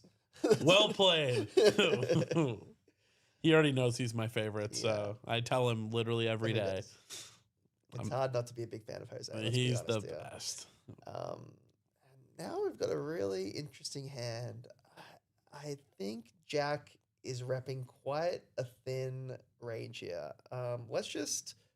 And Yanni looks him up. Very nice. So a lot of people in the chat are going to be looking at that hand and they're going to be asking, how did Yanni find a call with ace high there in that spot? You're on a big pile table with a short stack, and I'm curious, why do you think he found that call there? Yeah, I mean, I think when he just check calls the flop and then he leads turn, leads river, a lot of the kind of just nutted big blind hands, the trips and the like, are either check raising flop, checking in flow on the turn if they are just check calling flop, and definitely not using the small sizing on the river, right? I completely agree. I also think that if he's kind of repping a 7 specifically. I was about to say that. So if he did have a 7 on the turn, which I mean, I think some people might play 7 like that.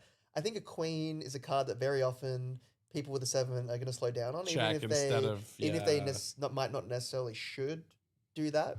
So at the end, so now he's repping like a rivered queen, which, given his flop check call range, is extremely unlikely. Or just some sort of weird nutted trips hand that he's decided to check call lead with, which doesn't make a whole lot of sense when check raising is such a viable option on the flop. So Yanni, sniff that out. Well, and he's going to be loving life, right? Absolutely. Because now he has 38 big blinds. Yeah, he's clear second place. That's a very nice pot to chip off the chip leader. And he's dealt a mental blow to the chip leader if you screw with me, I'm going to be the one to put you in the black. I'm on your left. You might be the chip leader, but I have position on you. Absolutely. I'm going to make your life hell. I have enough chips now, too, that if you double me, then you're crippled. And I think that might even come to play here with Jack deciding to limp King 10-0 instead of to raise first in. Maybe that's because of the hand just previously played. I don't like this ISO from Yanni though. I think you just thank your lucky stars the chip leader didn't raise, and you just knuckle it back. With a hand like this. This is a real middling hand. He does get the fold. He gets the fold from King 10. I don't like King 10-0 folding there either. I think that's the very tip top of your limping range. I think that if you get ISO'd there, it's like you're almost required to call. Otherwise, you might be limp folding. Is it fair to say that Yanni's in his head a bit? He must be. I mean, he must be. I feel like from is this a who's your daddy situation? With the hands we've previously seen, like Jack's been happy to get in the mix. You know what I mean? Yeah. Like, I mean, he hasn't been particularly nitty up to this point, but I think that hand really did rattle him a little bit, honestly. Which is, that's part of the psychological side of poker, I suppose. Especially live poker, right? You have so much more of this kind of human element when you're sitting right next to the guy. Yeah. And he owns you with this hero call, and you're like, how did he call? What did I do wrong? And now you're just thinking about it all the time. Mm-hmm. And he's just feeling it. But I mean, I think that's an important part of playing tournament poker, is like not letting those moments get to you and still try to play a solid strategy even when, your opponent makes a great play against you. And I think limp folding King 10-0 as the chip leader in a spot like this is just a little bit too weak, I would say. Too nitty. Just a little bit too passive. Passive, yeah, I guess that's the word. A little bit too passive. Like, you can raise it and fold to a 3-bet. You can limp call it. You can. There's a myriad of ways to play that hand. I think limp folding just isn't it in that spot. But we move on. Yanni does win a nice pot there, and now he's limp blind v blind. How does have pocket sevens, quite a strong hand here. And he goes for the raise, and I mean, this is obviously going to be a raise call. Yep. If jammed on. Part of me just prefers just to jam straight up. I mean, you're in position, which helps, but it can be kind of annoying when you just raise and they just flat. It is. I think this is a kind of way, like, you're playing pocket sevens in a way where you want to maximize the value of your hand. If Yanni's limping a hand like pocket 2s or pocket 3s, if you do this, he might limp jam it. Because if you jam over that limp, he just folds it. Ace 3, Ace 4, Ace 5, similar story. If he's deciding to limp those hands, obviously he might decide to open jam those hands. It really depends. Really, all you're risking is a hand like Jack 10-0 or Queen 10-0. Queen Jack, Queen 10. Yeah, which in the context of Yanni's limping range actually isn't that much of his range, right? Like those offsuit Broadways that are going to be playing a limp call potentially, the 10-9 offsuit that might fold versus your ISO anyways. Kind of thing, 10-8 offsuit, those kind of hands. So it doesn't really like jamming a hand like pocket seven doesn't achieve too much apart from folding out those hands in that exact kind of spot with the ranges the way they are. But I think jam or ISO are both pretty reasonable plays. I think checking back is too weak with pocket sevens, even with a super short stack like this. 3 bigs, ace high. With the big blind ante coming up, big blind ante next hand. I think you just have to put this hand in. I think he probably should actually put in the last 2 hands that he had, which was King 5-0 on the button, then King 7-0 +2, I think it was. But folding those hands obviously is reasonable too if you think this will be a high likelihood of collision. But I think this hand you just mandatory go with just because when you go through that big blind ante, you're going to be putting a 30 stack into the big blind, which you can't double up through. Yeah. And you're essentially just all in next hand. Exactly, right? exactly. 2 of your big blinds are going in the middle. And ace deuce is much better than an average hand, so you might as well just get it in now and try to accumulate some chips. Do you know the 2 exactly 50th percentile hands? Queen 8 offsuit or Queen 7 offsuit? Queen 7, yeah. I know Queen 7 is the computer hand. Yeah. And it must be... the other one's a connector, an offsuit connector. Oh, really? I don't know which one. What is 9, it? 10. 10-9 offsuit? That's the... Yeah. Those are the 2 50th percentile hands. I thought it would have been something like Jack 6 suited or something, or Jack 7 suited. I imagine that's also right around the 50th percentile, right? But I think the suited ones... I don't know exactly how... They just have a bit more equity. Yeah. But that must mean that 9-6 suited has the same equity as as like 9-10-0, yeah. It is, yeah. Oh, and how about this? Yanni wakes up. Does run into it. Ace King on the button. Unlucky if you're Nick Ye. He's going to need a miracle. He did it once to start the final table. I think Nick's feeling good about getting that ladder anyways. So even if he does potentially bust here, he's still... He's 7-4. Picks up a gut shot. 5 on the turn.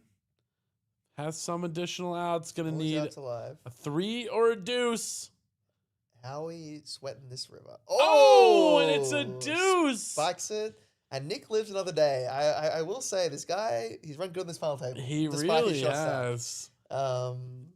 Not going down easy. That's 2 of his 9 lives, I suppose. And if you're Howe or Sean Ragazzini, you're not loving that. You're face palming, especially if you're Sean. You were 70% to get a ladder there, and you're finally free of ICM jail in a way once that short stack's gone. You get your ladder, you play normal, Yeah. Now you're not only in jail, you're in solitary confinement now. Yeah. You know what I mean? Like, that's the... Now you're stuck forever. Absolutely. And you just have to accept the fact that some percentage of the time you're just gonna get 5th. Yeah. So you don't even get the free money that you would have gotten had that guy held. And 5th is one of those spots where it's like 4th is really where the big prizes start in poker tournaments. Where it's hard to kick in. Yeah. Top 3 is like what you really want. Obviously, of course, first is always the lion's share. But I mean, if you look at this, right, 20K and change for first, 12.5, 77, 5.4, and then 5th is 43. So it was a full $1,100 ladder, basically 2 buy-ins. Yep. If the collision just holds through there. But Yanni can't as hold. So often will. And now Sean just has to wait out that 8 big blind stack. Sean and Howe have to sit there and wait. Yanni, I think he's feeling pretty good after the hands he's played against the chip leader. Maybe he's almost excited that this guy didn't bust, Or he did lose the pot. That's true, yeah. It's annoying. Because if he wasn't involved, yes, maybe he would. He might not have minded, right? Yeah, and I think Jack should be feeling good that short stacks remain because now he gets to put the pressure on with his stack.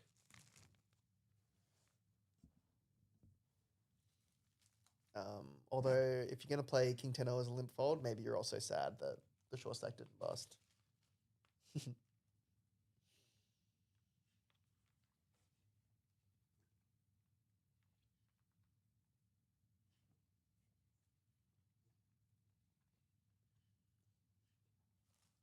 Howe picks up beautiful hand on the button, Jack 10 suited.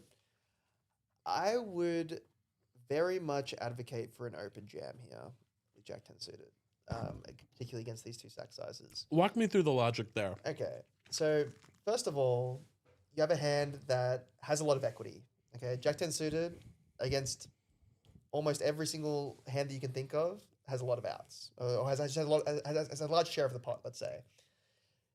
It is also not a hand that you want to call a rejam with because you have Jack high. Okay, open jamming also folds out a bunch of better hands. Sean will be forced to fold Ace 5 offsuit. King Jack offsuit. King Jack off, right? This is a great example. So, a hand that dominates you. So we've gone from a situation where we're opening a hand with high equity and folding to a hand that has us dominated, obviously, right? We don't get to see the pot. Whereas if we'd open jammed, we now get to fold out that dominating hand, right? Which is something that you love when you're chip leading. Sorry, when you're taking down the pot pre-flop, I should say. Even if you get called and lose, you cover both stacks, which is nice, right? So you don't bust no matter what, even if you get called and lose. And as we were talking about before, Sean is very handcuffed. He has to call very tight there. You know what I mean? Yep. Like pocket fives is probably a fold in this exact ICM configuration with Nick being short stack, particularly because Nick's in the big blind. So he's going to call off and be at risk some percentage of the time. Whereas right there, exactly. Whereas if he'd folded previously, he's not in the hand. There's no chance of collision, like in this hand exactly, right? But so in a way, Sean is like double handcuffed by ICM, where not only if he folds, he'll never be out, obviously, because he can't bust, but the big blind might just call off and lose, and he might just get a free pay jump anyways. Right. So I think Jack 10 suited is the kind of hand there that makes a very nice open jam. Very BH thing, like reverse ICM, like, dumping the ICM on them instead. Exactly, so pretty spot on there. And it's not a hand that I want to play as a raise fold. So if I'm not raise folding it, I'm not open folding it for sure. Then in my mind, jam just seems like the only play. Well, this is a very nice hand to pick up blind versus blind if you're Nick. Mm-hmm. And wow, Jack just coolers him. Yeah. Just ace jack. Now, he's done it once. He's done it twice. Can Nick Ye find a third miracle all-in win from behind on this final table? He's going to need some clubs. He can't, right? He can't. Okay, now he's really going to need some clubs. Oh, and there's a club on the turn. Don't tell me. Any clover will do it. We got a sweat. And it's the Queen of Hearts. GG's. An epic run from Nick. He did a great job to get to that point. Given that he ought to have been out first hand of the final table, I think he'll be very happy with fifth place. 4,300, not a bad day at the office. Sean breathes a sigh of relief, I think, picking up that $1,100. And then, we've just gotten informed by the... what's it called? Production. The production, sorry. That this is Nicky's back-to-back 6 Hundy Sundy FT, and he sat it in from one bullet into both. So he's in both of them for $150. So that's 300 total. He FT'd last week. Who knows what he cashed for? And this week he cashed for 5.4. That's a pretty nice return. So he's in for 300. He's out for at least like 8 or 9K. Okay, yeah. Realistically. That's almost like winning a 20. Yeah, I mean, he must be feeling pretty good recently. Mm-hmm. I will say Nick, between pulling the Joker and some of his other results, definitely would be pretty happy at Playlive in general. What was the jackpot when he pulled it? It was over 15K. So he's a big fan of Playlive, I presume. Yeah, he's definitely becoming part of the furniture. Also, I don't know if you ever talked to him, but one of the nicest people you will ever meet. I have never spoken to him. Just a delightful human. Good player, nice guy, respectful at the table. Great to have around. I mean, just an all-around champion. Yeah. And I think short-handed here, we're going to really start to see Sean's experience shine, I imagine. This is where, when you're playing four-handed with the big blind ante, there really is nowhere to hide. You know what I mean? You're in the cutoff, you're on the button, you're in the small blind, you're in the big blind. That's the only 4 spots that are available. You have to play pots. It's that simple. Otherwise, you get blinded out. So I'm curious to see how Sean navigates this spot. He's obviously played a bunch of varying tournaments of varying field sizes and whatnot. So he's not going to feel like a fish out of water at all.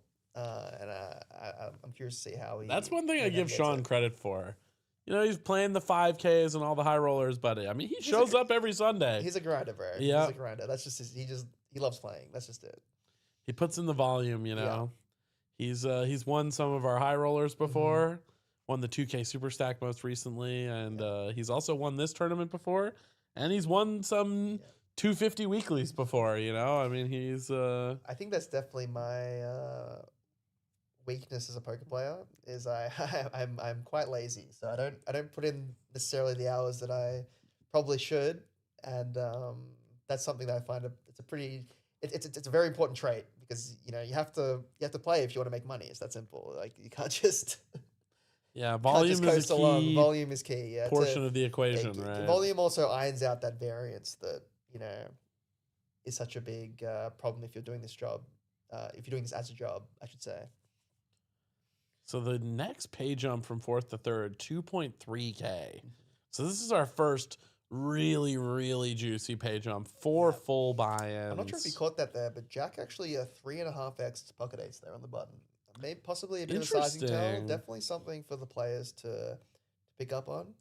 I wouldn't advocate for mixing up your raising sizes unless you've got a very specific plan, much like limping, because it adds a whole lot of unnecessary complications, because now you have to put some aces into your 3.5x range, you have to put some bluffs into there, you have to do all these different things. I mean, there's a lot of cognitive load going into that, you know what I mean? Yeah, do you remember Max Steinberg from the 2010s? I do, yeah. He's very fashionable guy, right? Yeah, dressed real fashionable, and he used to use a weird variety of raise sizes, and I remember seeing him on I believe it was the Players Championship, or maybe it was the main deep on TV. And then they're like, so talk to us about, this unique strategy you employ. And he was like, hell no. I remember the interview so vividly. He was like, yeah, I worked on it a lot and I'm not going to tell you anything about it. And you know what? Fair enough. Yep. Because that's the whole, you figure it out, guys. Yep.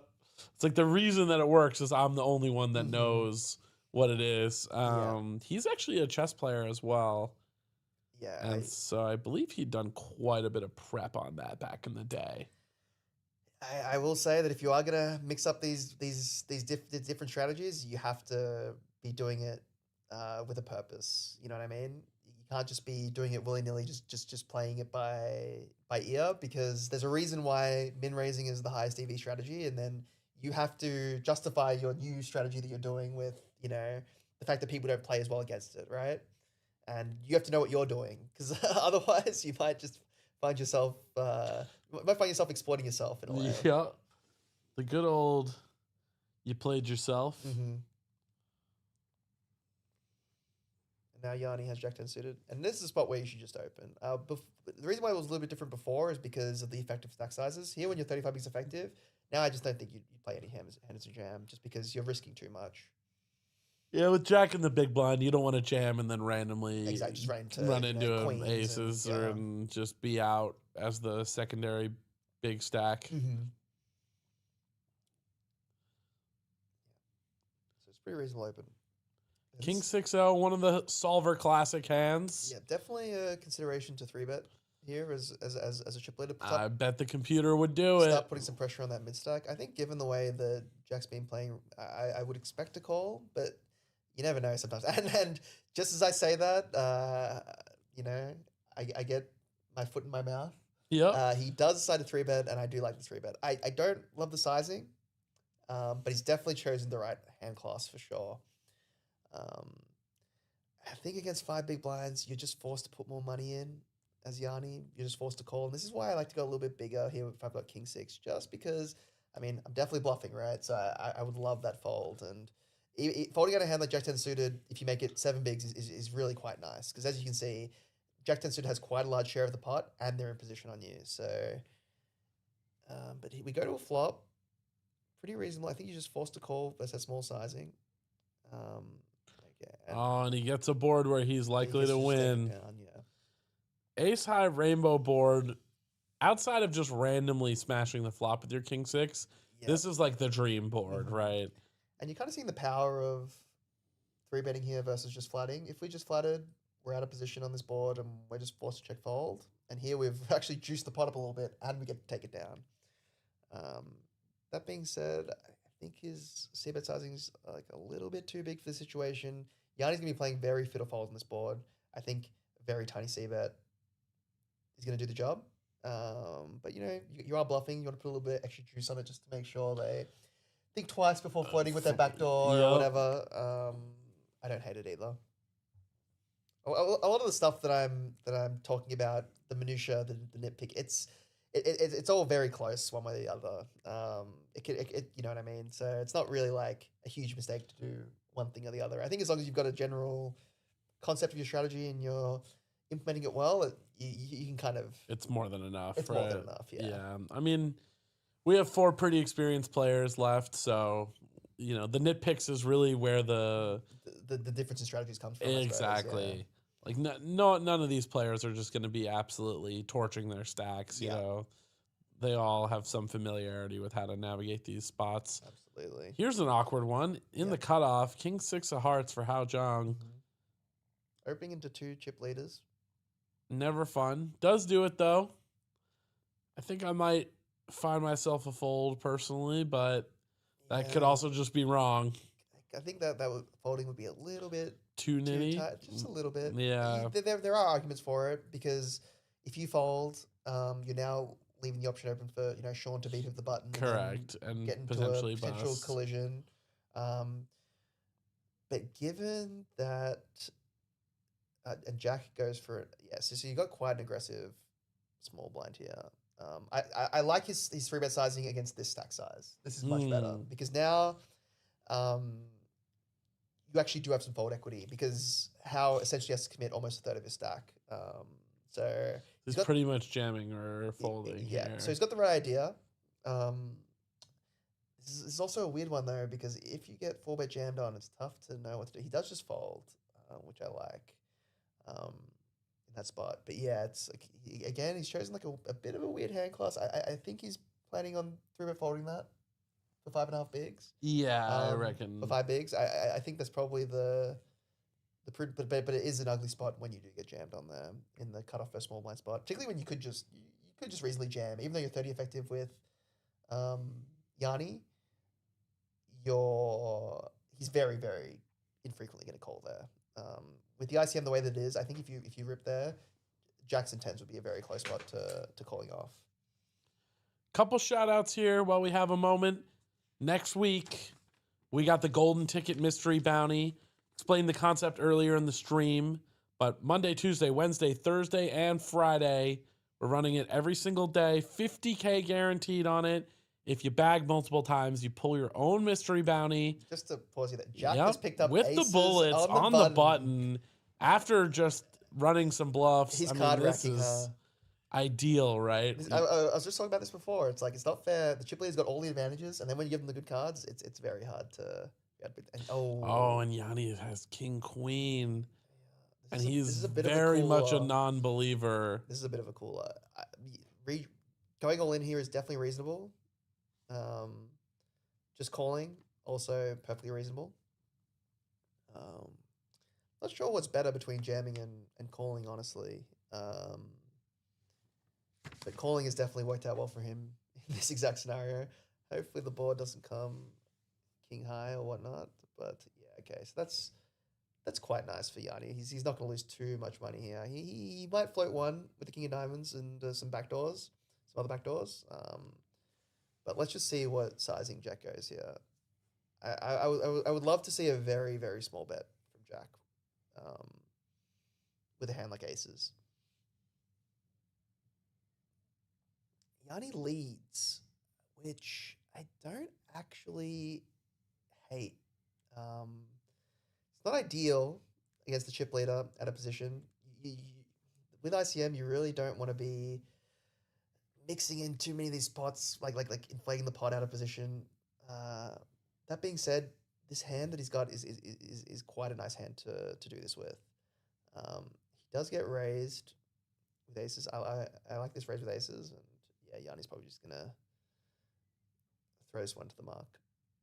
You got to be really careful when you're coming up with these.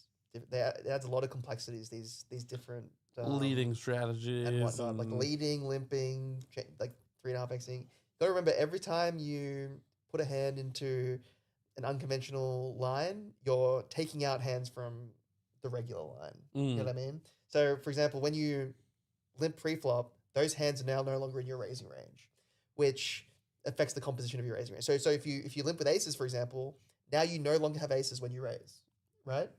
Which now affects what hands your opponent can rejam against you, etc. and whatnot. The whole thing gets shifted, right? And if you're only limping weaker hands, then your raising range becomes quote unquote stronger than it should be and stuff like that. So there's a lot of implications for this stuff that people don't necessarily consider all the time when they implementing this stuff, which is why I try to advocate for myself and for other people to keep it simple. The simpler you keep it, the less the less chance you have of getting in trouble, I think. But if you can have one of these mixed strategies and implement it effectively, it can be very effective. It can be because look at this. Because now you're taking those opponents into the woods, as it were. What's that Mikhail Tal yes. quote? That's shout outs to Mikhail Tal. Yes, he would my be favorite chess player. He of would all be time. like limping and 4.5xing and leading all these weird spots. He would have a very unconventional poker style, wouldn't he? Luke referencing Tal's most famous quote, which he said that the goal of chess is to take your opponent into a deep dark forest where 2 + 2 = 5, and there's only room enough to escape for one. Which I think is one of the most manically awesome things ever said about a board game. And very much just describes Tal's approach to competition. He was just there to scramble your brain and absolutely and hope that you fall apart in the process. And yeah, it really worked for him. It worked a lot. Sometimes, he would take himself into the woods and not find his way out. He would.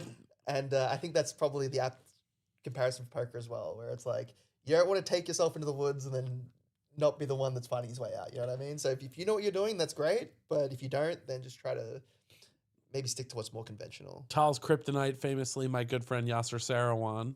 Yasser was like a very solid, yes. Yeah. The Berlin Wall, stable. If you gave him a pawn, he'd go grab it. He takes it and then just grinds you out. The advantage, exactly. And he... That's very often the kryptonite for those kind of players, right? Yeah. I mean, the number one thing that beats creativity is just solid fundamentals, right? Unfortunately in competition, creativity often has its limits, and the very, very best players are often a little bit more just mechanically perfect all the time. Yeah, I do remember Yasser telling me that he had never lost a Tal. And my exact words were, well, you killed my god, so I guess you're my god now. That's how it works, right? Well, then who killed him? I think Kasparov had a pretty nice record against him. So Kasparov killed everybody. Maybe Kasparov's just the god now, Yeah. Shout outs to Gary. Met Gary a few times in my life. I once told him to buy his own book when I was a teenager. Didn't recognize him. Pretty embarrassing story, but a story for another time. We got the Golden Ticket Mystery Bounty Monday to Friday, the 25th to 29th, day 2 on Saturday. If you bag multiple times, which has been done by many a person in the past, you will pull your own bounties and accumulate your stack. 20-minute levels on day 1, 30-minute levels on day 2. The bounties range from a $400 opening ticket as the small bounty all the way up to a $5K high roller ticket, which is the biggest bounty. Quick shout outs to Matty Jin in the chat. Yep. What's going on, buddy? And then the Golden Ticket Mystery Bounty is a feeder into our winter series coming up on June 4th, running all the way through the 23rd of June. This is one of our really, really big series. Outside of the Melbourne Millions, this is our biggest one. So if you want to come down, if you haven't been here in a while, or if you've never been here before, this is absolutely the time to come do it. Come see us. It's getting cold outside, but the action's hot in here. 129 York Street. Absolutely. You like that? That was a beautiful ad read. Please subscribe to Twitch out of respect for that. Yeah. We just witnessed greatness, and then and now reward me. And now let's watch this interesting hand here, which went Jack limped the small blind with 7-6 offsuit, and Yanni decided to min raise Queen Jack. Again, I just don't think he's considering what is going to happen if you get limp jammed on. And Queen Jack is the kind of hand where if you have the option to just check back and see a free flop versus, reopening the action and potentially getting re-jammed on, you might decide. I think if you're going to raise, I'd just prefer a jam, I think so, yeah. Because you definitely don't want to raise call this one off. Yeah, but these guys... That being said, maybe, look, he's been running over Jack all day. That's maybe the thing. He just thinks he's got the live read on him and, I'm going to do it. But now Jack leading here on the turn for a small size. Nice fold. And it's nice to see Jack leading value on the turn after he had that line where he let a bluff. So we're actually seeing that Jack is balanced in that spot, at least somewhat. But again, it's an interesting way to play that hand. I think there's definitely some merits for playing 7-6 that way. And so credit to him for finding that lead. And Yanni just gets cut back down to the average stack. And now we are witnessing ICM jail for the 3 short stacks here. Yeah, they're all fighting for that second place essentially. Jack should be really putting the pressure on now. Yeah, I mean, we saw, right? The stacks were much more evened out, and then it's just been the story of the rich get richer. He just won a couple of big pots here. I would like to see a lot of jamming from Jack, a lot of opening, a lot of putting the pressure on. I think that's the way that you maximize your chance of winning this tournament. Sean has a very tough spot here with pocket 4s. It's in regular Chippy V, obviously we've got a very easy jam. Yeah. With the ICO implications, I think you do have to take this jam, just given that everyone is such equal stack. You're about to go through the big blind ante. I think what Sean is going to do is he's going to go half his stack if he does decide to VP the pot. Wow. He does fold. Nice. Yeah, and so the logic behind the half the stack, right, is that in case it goes all in. If it goes all in, you can just give up half your stack and come second. And come second automatically, or at least third, guaranteed. Yeah. I think Sean's probably recognizing that a lot of collision is likely to happen, and taking a hand like pocket 4s that has really bad removal. Obviously when you have 2 4s in your hand, you're waiting your opponents to having better hands. So they can't have any of those junky 7-4, 8-4 offsuit kind of hands as much.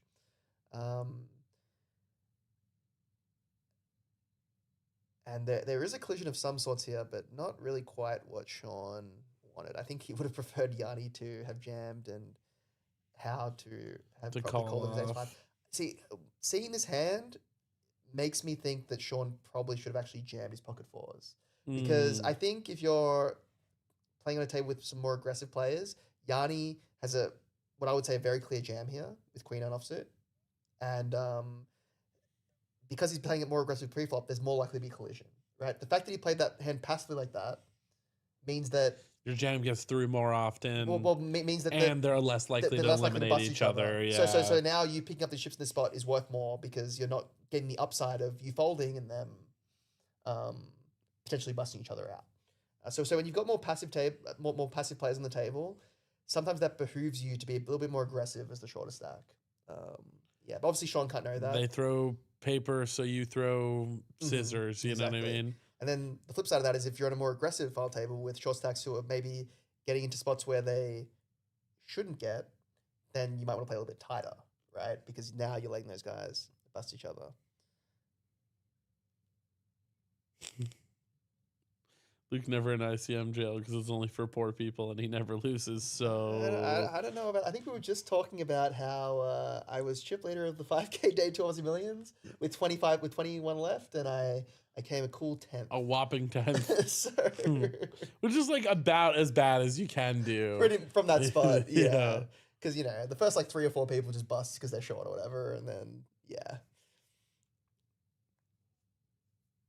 and yes, the correct zero pressure for Jack should be maximizing the pressure on everyone right now, because even if he loses 2 all-ins, I think he's still going to be quite the dominating chip leader here. So I want to see a lot of VPIP from Jack to truly capitalize on this lead that he's built for himself. And so in Jack's shoes, what types of hands are you just jamming? What types of hands are you just raised, folding? I mean, it really depends on... like a junky ace, like ace deuce. So I assume that just goes right in the jam category, that's going right? to be always jamming. Yeah. I think that we're almost approaching an ICM situation where Jack might be correct for Jack to to open jam almost any suited hand from the cutoff and button. Like we're almost approaching that scenario. Maybe not like the very worst, maybe like 7-2 suited and those kind of hands. But I think a hand like Jack 6 suited, for example, would be a very clear and easy jam. Because when the stacks are all even like this, you just can't call ace 6 offsuit, right?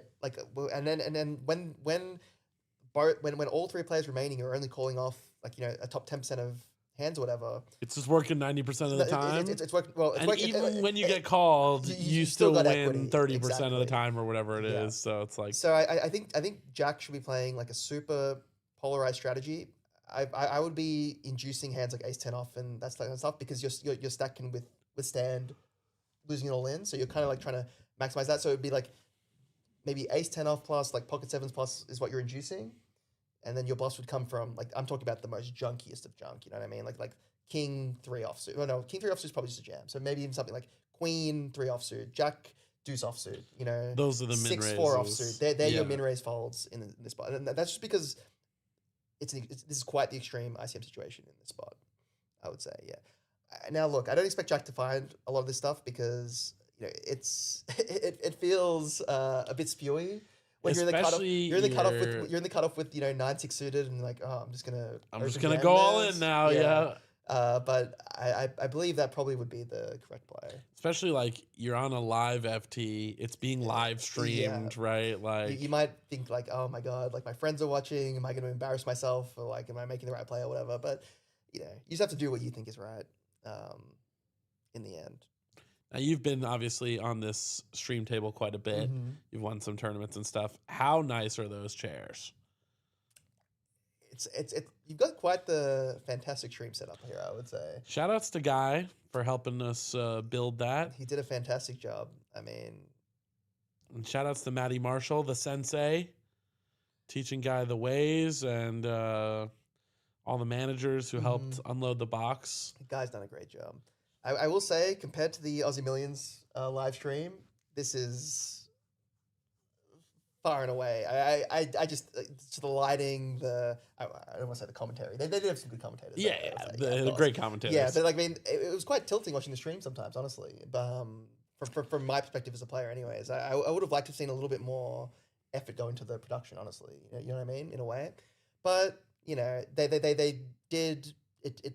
They did it pretty quickly and whatnot. So first time back in a few years. Exactly. There's always going to be some what's it called, growing pains or whatever it is. The irony is that while we're a small place run by young, very tech native people. So we are able to build our own stream and design our own stream layouts and operate our own software, and we got the table custom built to our own specs, and we just have a lot of you have a lot of technical proficiency, let's say. I mean, like, when you got someone like Guy working the back end of this, it's going to come out great no matter what. You know what I mean? Speaking of Guy working the back end, he's working on some cool stuff that I hope to have in the players' hands in the next few months. Oh, really? Can you elaborate a little bit on that? Yeah, we're trying to take everything about Playlive into the 2026 modern times.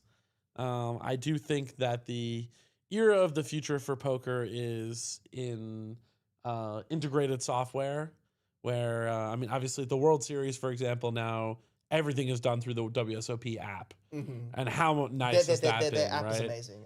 If anyone's hasn't experienced the World Series yet with their new app or whatever, you used to wait 2-3 hours in line, and it was a just total disaster. And now By the way, that's for regging the tournament and getting the payout. And then also the payout. But sometimes you would reg the tournament, that would be an hour in line, and then you'd go wait in line to actually get your seat. Yeah. Now you just click 3 buttons on your phone and you're in the tournament, right? It's really unreal. It just completely fast tracks everything, and we're trying to take steps toward that type of future. So you have like an integrated app where you can reg your tournament, get seated, and get paid out through it. Yeah. Is that what you're kind of like? Is that like the end? That's the end dream goal. Yep. So taking kind of Triton Plus-esque. Exactly. Yeah. Triton Plus, I think, is definitely now the funny thing about the WSOP app is it was so life-changing at the World Series, but the app itself is actually a piece of garbage. But no offense to them. It's just relative to what was going on before. Yes, its existence is so high value for the players, but from a mobile app development perspective, for those who don't know, Guy and I have a background in app development. It's not a very impressive app. We actually offered to build the WSOP app many years ago. They declined our offer, and they were foolish to do so because they got a worse product for 10 times the money. I've given Jack Heffel and a few other people over there at the WSOP some crap about that over the years. But yes, I do think that we'll start to see this more and more around the world as things just get a little bit more technologically streamlined. And I think Triton Plus, I don't know if you noticed, but they added fantasy. So you can play like fantasy awesome. Triton. You can and I think they're going to start adding some cool. secondary betting and staking markets. And I mean, they're going all in with that. I don't know if we'll ever get to that level. I mean, that's above and beyond. I Yeah, would say. But, that's probably but why not? yeah, maybe one day. You know what I mean? Like, why not? I mean, but I want to open up all of those things to be realistic in the Mhm. future, right? Yeah. We always want to baby steps. Yeah. Yeah. So Sean Wow, makes the fold there with very Queen Six tight suited. non-jam. Now, I just want to break that spot down a little bit because that's quite the interesting decision for Sean too. So the first thing is that he's going to have 2 free hands. So that's one consideration.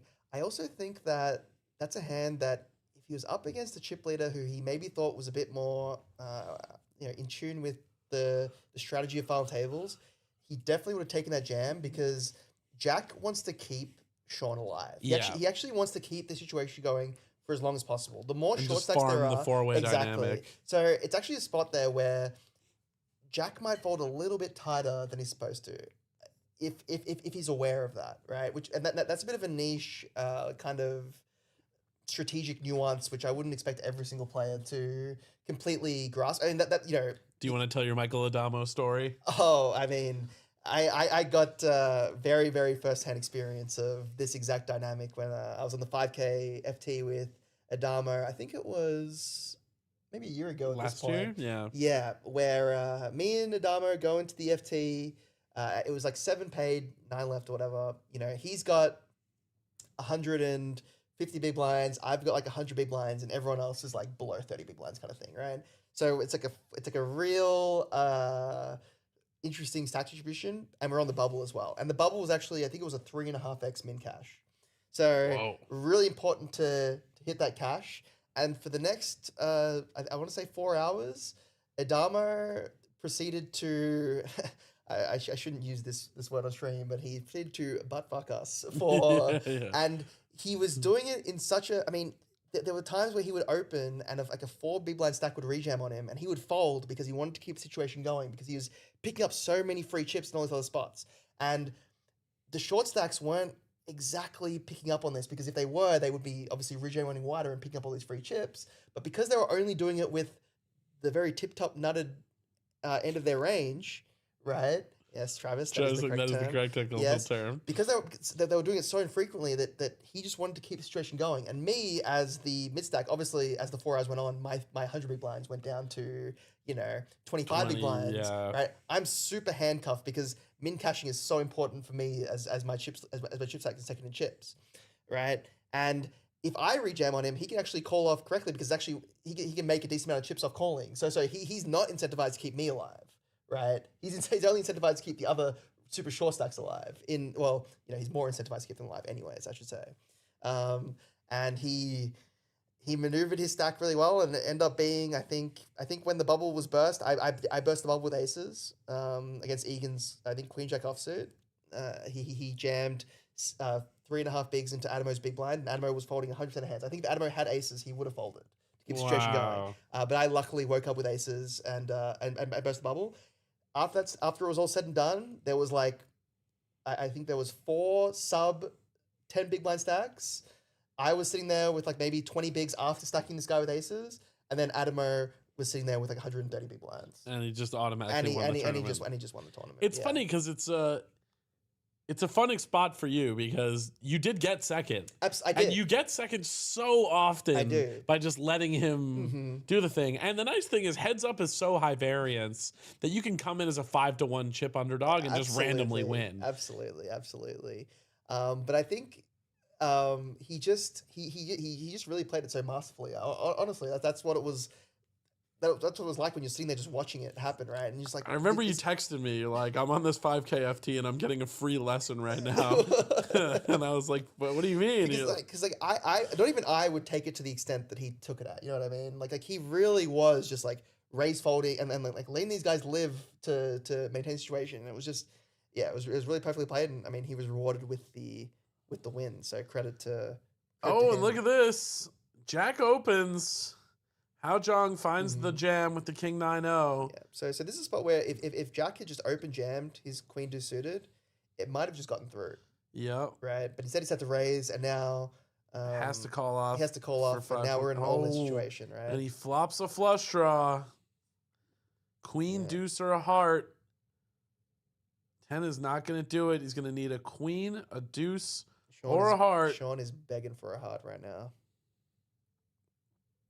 Bricks off. Repeat Gets a nice double 7. up. King high holds. But as you can see, even with that pot, he's still the commanding chip leader.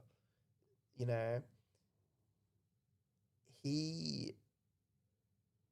so losing all in that scenario hasn't really affected his stack or chip situation at all, which is why open jamming is pretty powerful, because the negative outcome of open jamming, which is going all in and losing, it's not really a factor Hardly for matters, Jack right? when you've got a chip lead by this amount. My FT versus Opes at WPT was a slaughter. 200 BB versus 98 BB. Everyone else, yeah. You just have to let, if they're a competent chip leader, you just have to let them do what they're going to do. It's that simple. I actually, again, this is another one of those things I was saying this earlier. Like, I kind of like that spot. I just sit, I watch other people bust, I make money doing nothing.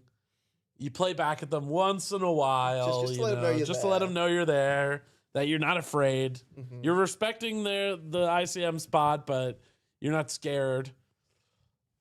Oh, ace jack here for Giannis. That's going in the middle. Yeah, I'd like to see him maybe bet half his stack here. But He looks like he's looking for a count. just in case on goes, Jack's Great Wall of China of chips. Have you ever done that? No. I sometimes ask people I for don't do counts that. in sarcastic No.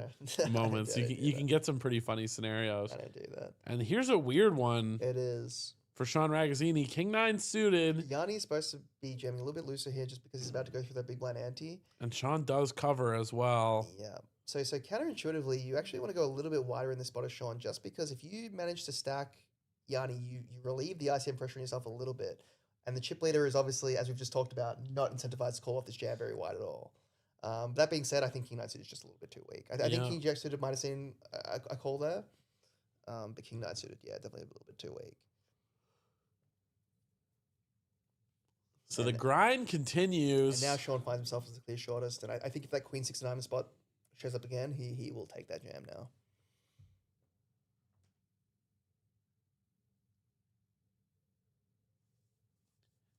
My last shout out like this for the night. We are here, 6 Hundy Sundy, 4 players remaining, 138 in the field today. So thanks to everyone. Huge turnout today. Very grateful. Josh Abney, Luke Martinelli in the booth. Plugging the Golden Ticket Mystery Bounty next week and the week after, June 4th, our winter series going on through the 23rd. Come on by. Come play some cards. We got a ton of huge events. $2 million in guarantees. We got the main event, and we even have our first flight of January's Melbourne Millions main event, day 1 and 2, going on during the series. If you do make it in the money, you'll get paid your min cash immediately, so you don't have to worry about kind of hanging in until January with 5K just missing. So come play that. $1 million guarantee on that event. And I hope you're enjoying our commentary tonight. Yeah, shout out to everyone who's made it, stayed this late, 2:30 in the morning. This is a big field and interesting final table dynamic that's kind of caused it to go a little bit on the later side. So shout out to you if you stuck with us this far. It's been a little while for Lukey and I in the booth together. Yep. Getting the dream team back together. Yep. W's in the chat if we're your favorite duo. Where's the keyboard? Yeah. Hold on. Put a W in there. Oh, yeah. Gotta do it. W. I wonder who that Ralph Nader guy is. Yeah. He seems like he's got great taste.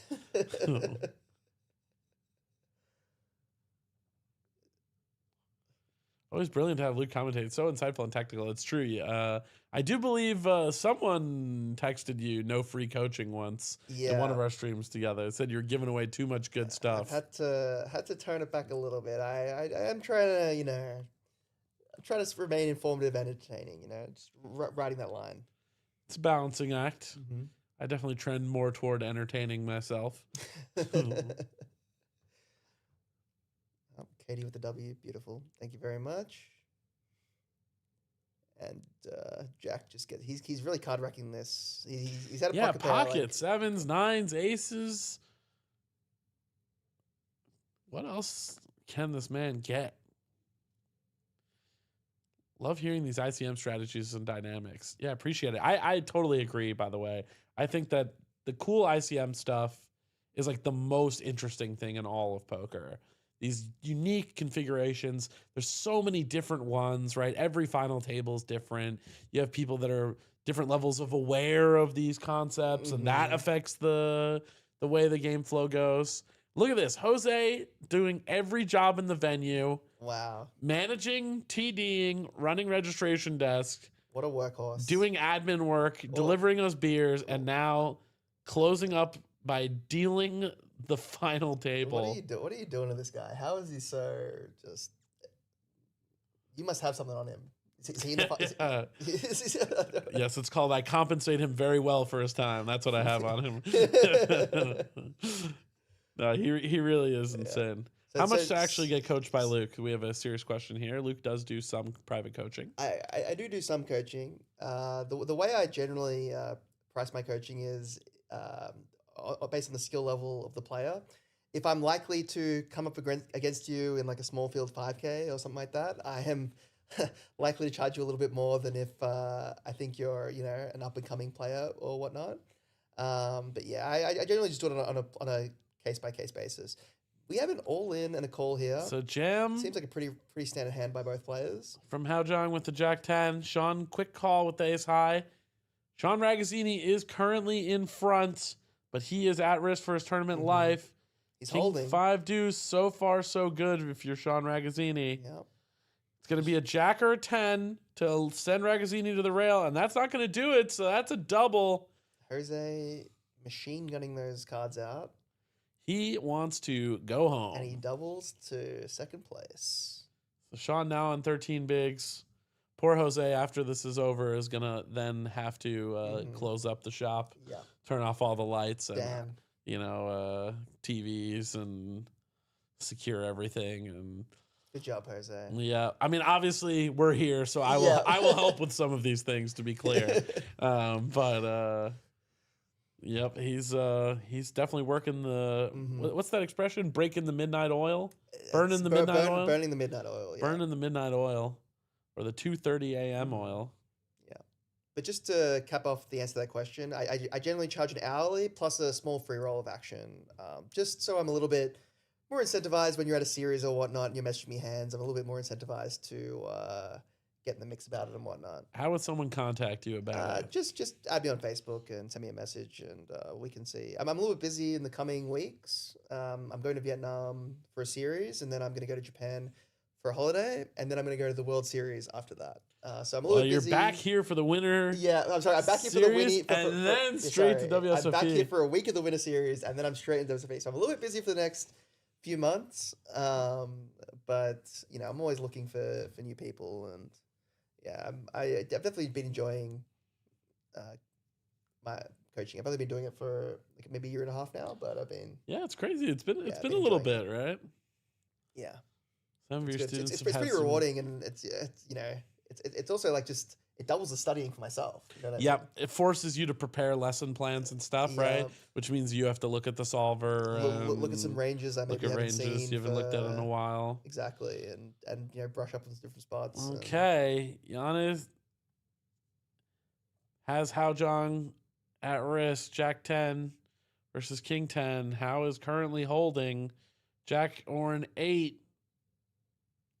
Oh, it looked like it for a sec. Yeah, it looked like it could have been an 8. But nope, the short stack holds once again. And now Giannis moves into the short stack position. They are trading it around in a circle here. And Jack is just sitting here having a laugh, isn't he? He doesn't really, he honestly doesn't care what happens. He doesn't care what happens. He's more than happy that short stack survived there. Or he should be at least. And the blinds are really up there now. 50K, 100K with 100K big blind ante. So we are... Yeah. We're at that point in the tournament where the tournament's going to end itself sooner rather than later. Pretty nice structure, though. I mean, even now, right? What is that? 70, 80, 90, 85 big. So it's still like above 20 big blind average, even at 2:30 in the morning. It just doesn't feel like it because Jack has accumulated has all the chips. Yeah.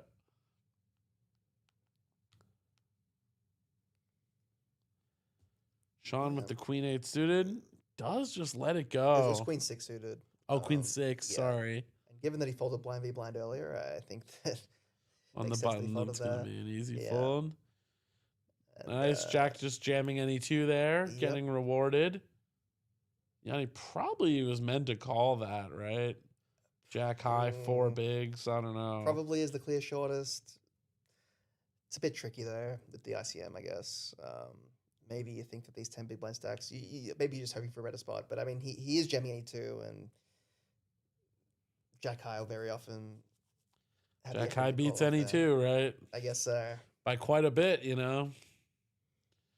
Ooh, here's an interesting one. I think he's just going to fold.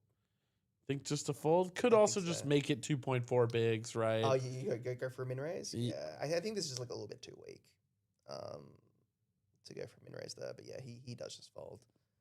And Sean's experience really just shining through here, I think. Yeah. I say this is I would just love to see it, just a push. Yeah, just a straight jam here. It's gonna end up being the exact same though. Mm-hmm. Okay, Jack now dominating. So Giannis at risk. King 5 versus King 4. You'll see the equity is 60-40, and that's because they're gonna chop such a large percentage of the time. Like one of those. This is one of those boards where that's very likely.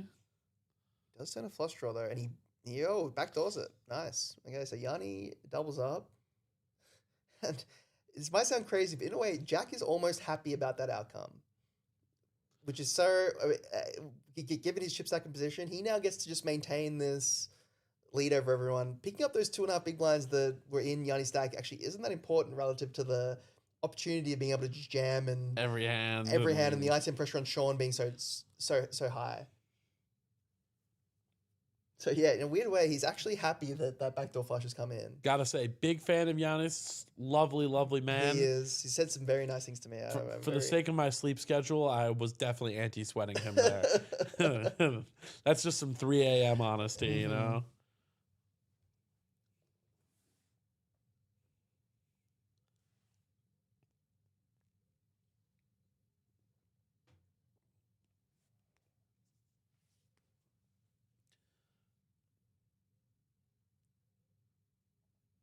Jack being very diligent about moving his cards over to the scanner spot, even with the big tower of chips, which I really appreciate.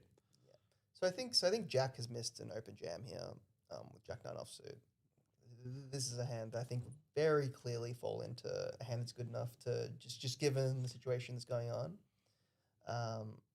Interesting to see what Yanni does here with pocket 5s and no fold equity. He does go with it. There is an argument for folding there for sure.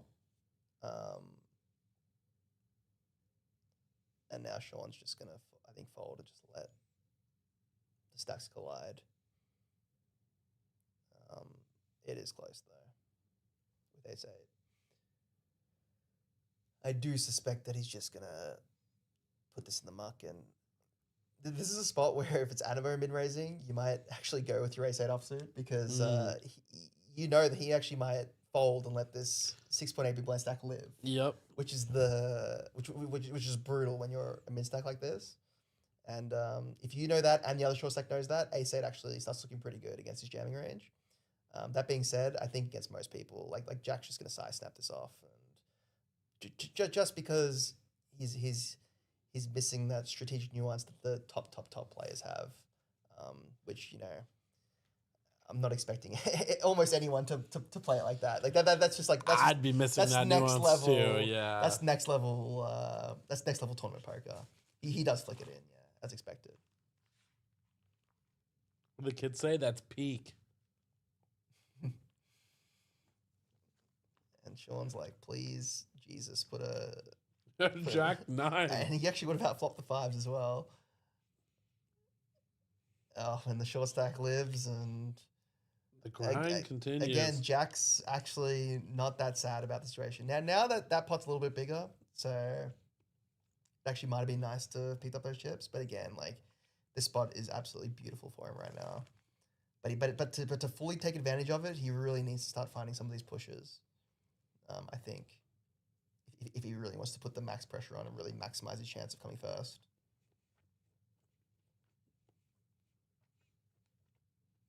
Jack might be feeling a bit of frustration. He lost a few of these all-ins. And if you can't recognize that, that's actually good for you to have lost some of these all-ins. Yeah. That might be a bit frustrating. It can start to add up, right? Absolutely, yeah.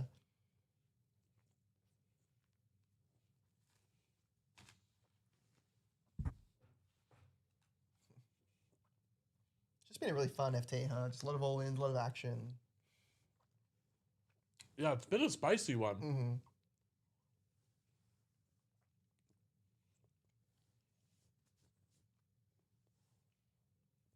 Jack looks quite unperturbed by the fact he's lost those last few pots, so I suspect what I was saying earlier isn't necessarily the case. It seems like he at least has some understanding that this scenario is good. Good for him, right? I think if you look at the enormous chip stack in front of you, it's hard to be too You're like, this is going great.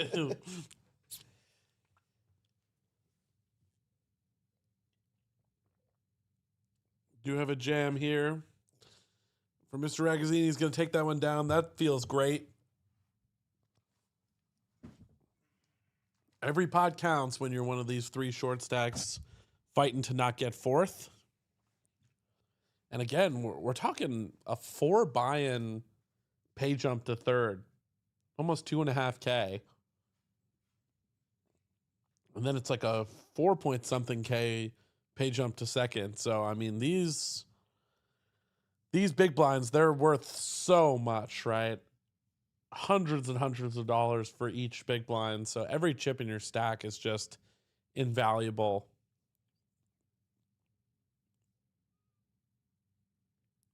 How finds the jam? Jack with the king queen. He's very likely going to be looking him up here. Finds kind of a premium hand.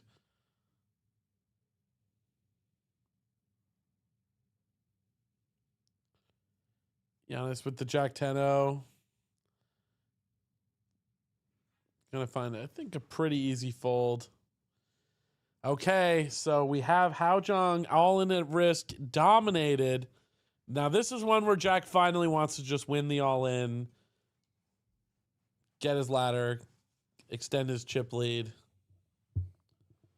And wow. And it's unbelievable. Oh, and a king on the river. So damn. he does hold in the strangest way possible. Tony's a brutal, bro. Gets sucked out on the turn and then manages to hold on the river.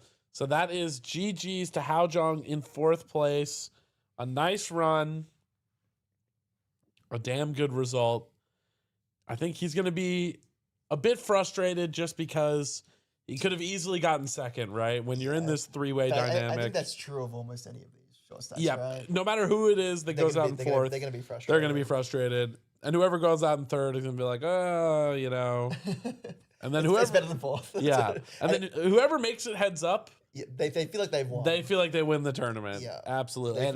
Whether they actually win or come second, they're like, this is more than I was. Yeah. So I've survived the weird three-way, getting farmed by the chip leader dynamic. I'm happy to be the short stack that made it out. And Jack just folding the 10 deuce pre. I think that might be a hand that you might want to just put in your min-raising range there, just the pure, complete trash. That might be polarized, but, can't blame a guy for folding 10 deuce offsuit, Rest in peace to Doyle. Absolutely. Now, I've told my Doyle Brunson story on stream before, but for anyone who hasn't heard it, I talked to Doyle once in my entire life. He was, I believe, 93 at the time. How many years ago was this? This was 2000. I obviously know, sorry, but 22 just to WSOP 2021, 2022. So is that just like the year before he passed away? Right, 1 year before he passed away. And I looked at him, and I was playing 510 in Bellagio. He came out of Bobby's room. He was playing 200, 400, 800 PLO. And then they started mixing in 1,000, 2,000, 4,000, 08. Yeah, as you do. A friend of mine was playing in the game and said that Doyle was crushing everyone, which was crazy. Sure. 93 years old. And he comes out on his little rascal scooter. And I had a moment of like, wow, if I don't say hi to him now, I might never get the chance. And I said, excuse me, Mr. Brunson, can I have a moment? Like, I'm a big fan. He pauses for maybe half a second, looks at me dead in my eyes, and his thick Texas drawl just goes, "Eat my dust, young man," and drives off. Rest in peace, man. And eat your dust. Eat his dust. You did. Yeah. What? I'm not. Okay, so just to get back to reality here a little bit, I'm not quite sure what is happening. Yanni has limped the button with 8-5 suited. This is completely counter to what. I mean, just the general flow of play and his own flow of play has been. Yeah, he's been playing so solid. What do you think the reasoning for this is? I feel like he wanted to get in the mix, and he knows that if he opens and Sean jams, then he's giving himself a weird price. Yeah. So he wanted a hand where he can limp and then give up. I guess. But now Sean was in a very weird spot pre-flop and is a very weird spot now. Jack has a pretty reasonable hand to lead here. Top pair with the Jack high flush draw. I don't think Sean can fold. If he just jammed, I'm not gonna. I don't hate this. I think it's pretty reasonable. 2 overs, queen of clubs. And I mean, even against one of the worst hands to be up against, a hand has you reverse dominated with a club, you're still 46%. So you can kind of see the power of jamming. I mean, Jack on the turn. He was getting cool either way, and he rivers the club. Sean Ragazzini finding the double. Wow, that has to feel so good. Yanni punished a little bit there because he just open folds his 8-5 suited, which is the standard play. Sean would, I believe, just jam pre-flop. And Jack would just fold. And then Yanni still has a chip lead over Sean and is in a much better spot than Sean getting a full double. So just a bit of... obviously, it's a little bit unlucky. Obviously, the reverse could have happened and Sean could have just busted there and Yanni got on the ladder. But it hasn't worked out quite as well for him as I think he would have hoped.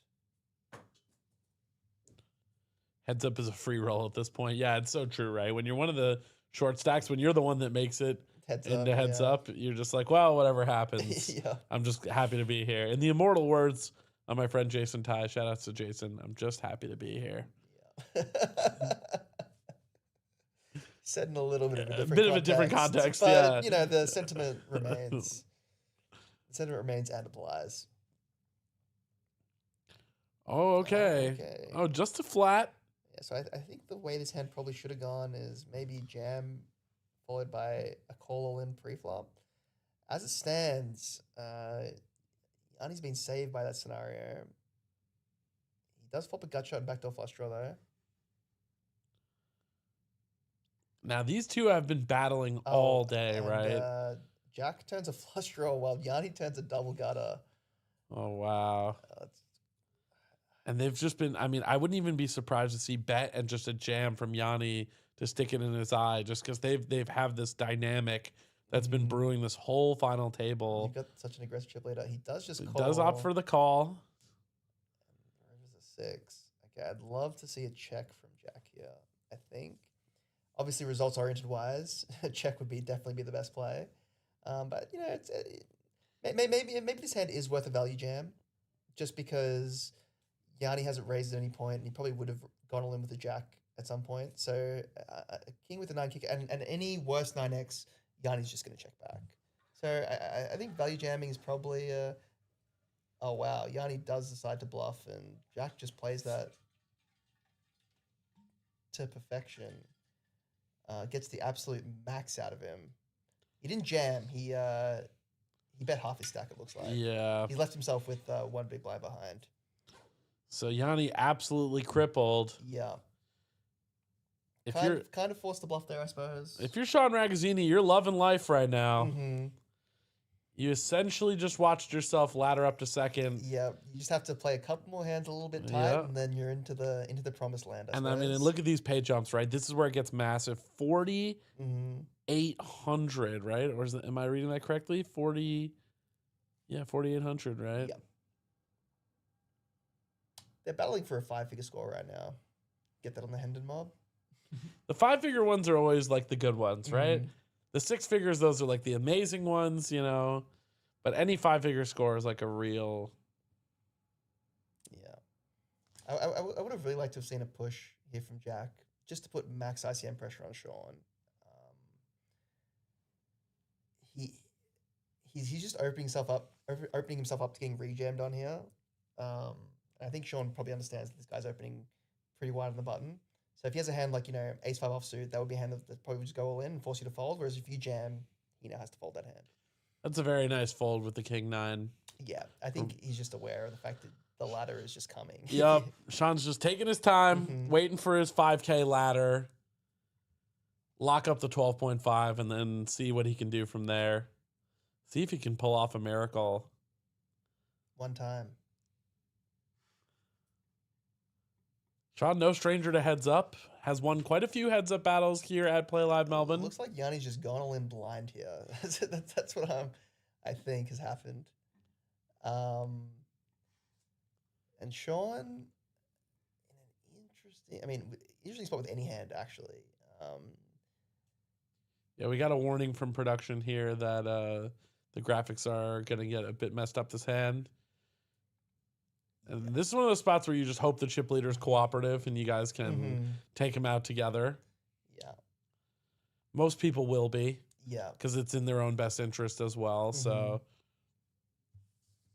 But sometimes you always get some chip leader that just hits you with the no you, Travis being one of those uncooperative chip leaders, he reckons. I believe him. I've played with Travis before. Come on, we're all trying to play some friendly poker here, guys. Come on. So apologies for the lack of graphics, but it is so far check on the flop and a small bet on the turn here. And looks like Jack put out a bet. And Sean did call. The one time the graphics doesn't work, and it's like the most. I want to see what's happening. I know, and they're on the river. Another bet here from Jack. Looks like he's gone 200K, 200K. Oh, 300K, 300K.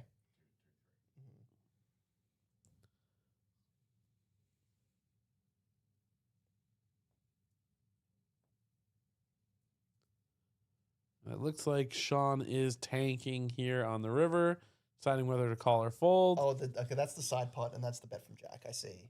And Sean does fold. And Sean does ultimately fold, and Yanni chucks his hand into the muck. Unfortunately, it has to get tabled.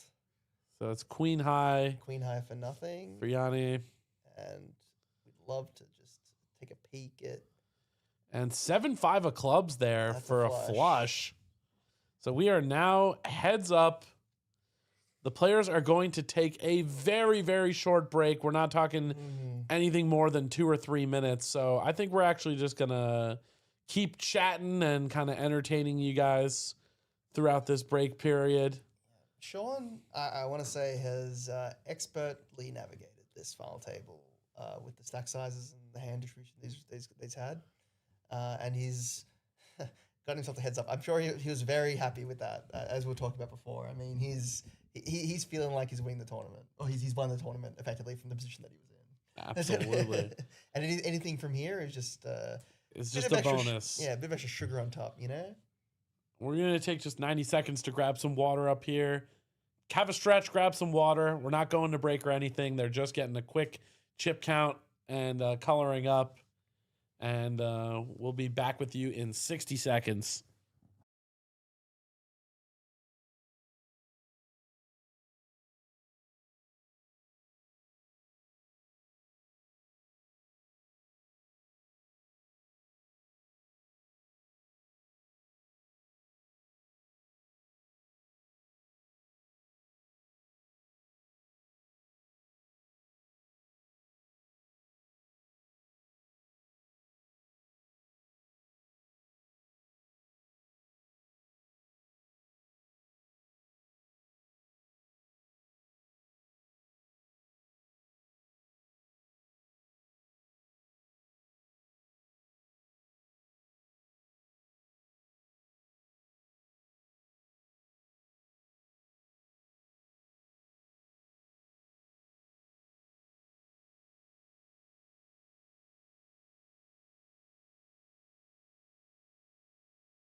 All right.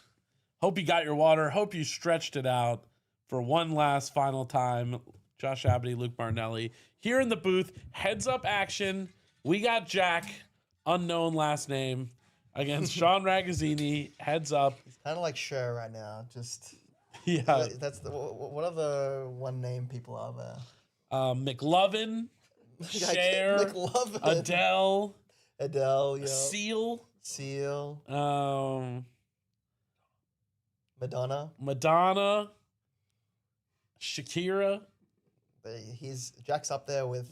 I'd say he's probably 5th or 6th in there as far as those guys go. But that's still pretty good. Okay, well, while we have a sec to tell a fun story, in college, as many people watching the stream would already know, I was in a fraternity, and everyone called me by my last name, so much so to the point that one of my friend's girlfriends, who I'd known for several years, didn't know my first name, and she felt very embarrassed about it. So one time she asked me, and we had a kind of unwritten rule when if people asked silly questions, you would look around, and if everyone gave you a look, you'd all join together in coming up with some elaborate made-up story. So and so what you do is you give them the look, and then they stall. They buy you time to think of stuff. So I gave my friend Justin Serrato the look. He started stalling, and basically we told this elaborate story that freshman year, I went to Washington, D.C., and then I used to have the first name Josh, but I got my legal name just changed to just Abity. And she was clearly very skeptical, not quite buying it. And in my state at the time, I thought this was the point that would drive it home. And I was like, Cher, Madonna, McLovin. Those are the only examples I could think of. Somehow did convince her of it. She was quite hesitant, but something like 20 or 30 people corroborated the story because everyone was so quick on the draw and ready to kind of add to I'm sure people in the frat were pretty used to that. Yes, yeah. This was a common thing, and everyone's calling me Abity, Jabbity, things of that nature. 2 years later, we got to graduation, and I realized that this whole time, she still doesn't know my name. And so at graduation, I felt kind of guilty, like I had to come clean. So I let her know that, we'd been screwing with her for 2 years. And did she know that? Did she have a feeling that you were trolling her? No, she was shocked. Wow. Yeah, she was genuinely shocked. At that point, I'd completely bought it. There was just too many people backing up the story. And it was the type of ridiculous thing that would happen. So I think it felt very believable. Oh, look at this. You're a psycho, bro. Yeah. We're going to get a jam firsthand, I reckon. Let's see. I think I like playing this hand as a limp. You can do that too. You can even min raise, right? Yeah. And just call. Such a playable hand. Yep. Does limp with the Jack 10-0. Picks a bit of an unconventional option here. Would have expected either a jam or a check back. Yep. But does pick secret option C. The squeeze. Sean opts for the limp jam. And Jack's just in the blender, right? I think this is the problem with if you're never sure what you're going to do versus an aggressive action, that's often a sign that you've made, and he does flick it in. So Sean Ragazzini, it's been pretty good. If he can hold here, I don't think Sean was expecting to get it in as good as this when it goes limp jam and. Oh, 3 spades. Jack just flops a flush draw. Not what you want to see and if you're Sean. Now we're flipping on the flop. A lot of chop outs now. Well, they're actually just chopping. Oh, and the 7 of spades on the river. Unlucky, Sean. And Sean gets it in good, but cannot hold. It just wasn't his tournament to win today. The truth is, it was Jack's tournament to win. Sean should be very proud. Navigated that four-handed dynamic expertly. 12.5K payday for his troubles, and over $20,000 going to the champion. So congratulations. He's giving himself a little clap. To one well named deserved. Jack. Well deserved, I will say. I'll give him a little one too. Well played. It was nice FT. And some love there. We love seeing beautiful. that. Great sportsmanship from Sean. And congratulations to everyone that made it this far. 3 a.m. Thanks for sticking with us. This is going to be our final sign-off. Josh Abity, Luke Martinelli, signing off. We're about to go to bed. Thank you all so much for being here. See you for the Golden Ticket Mystery Bounty, and I'll see you for the Winter Series June 4th. Booyah.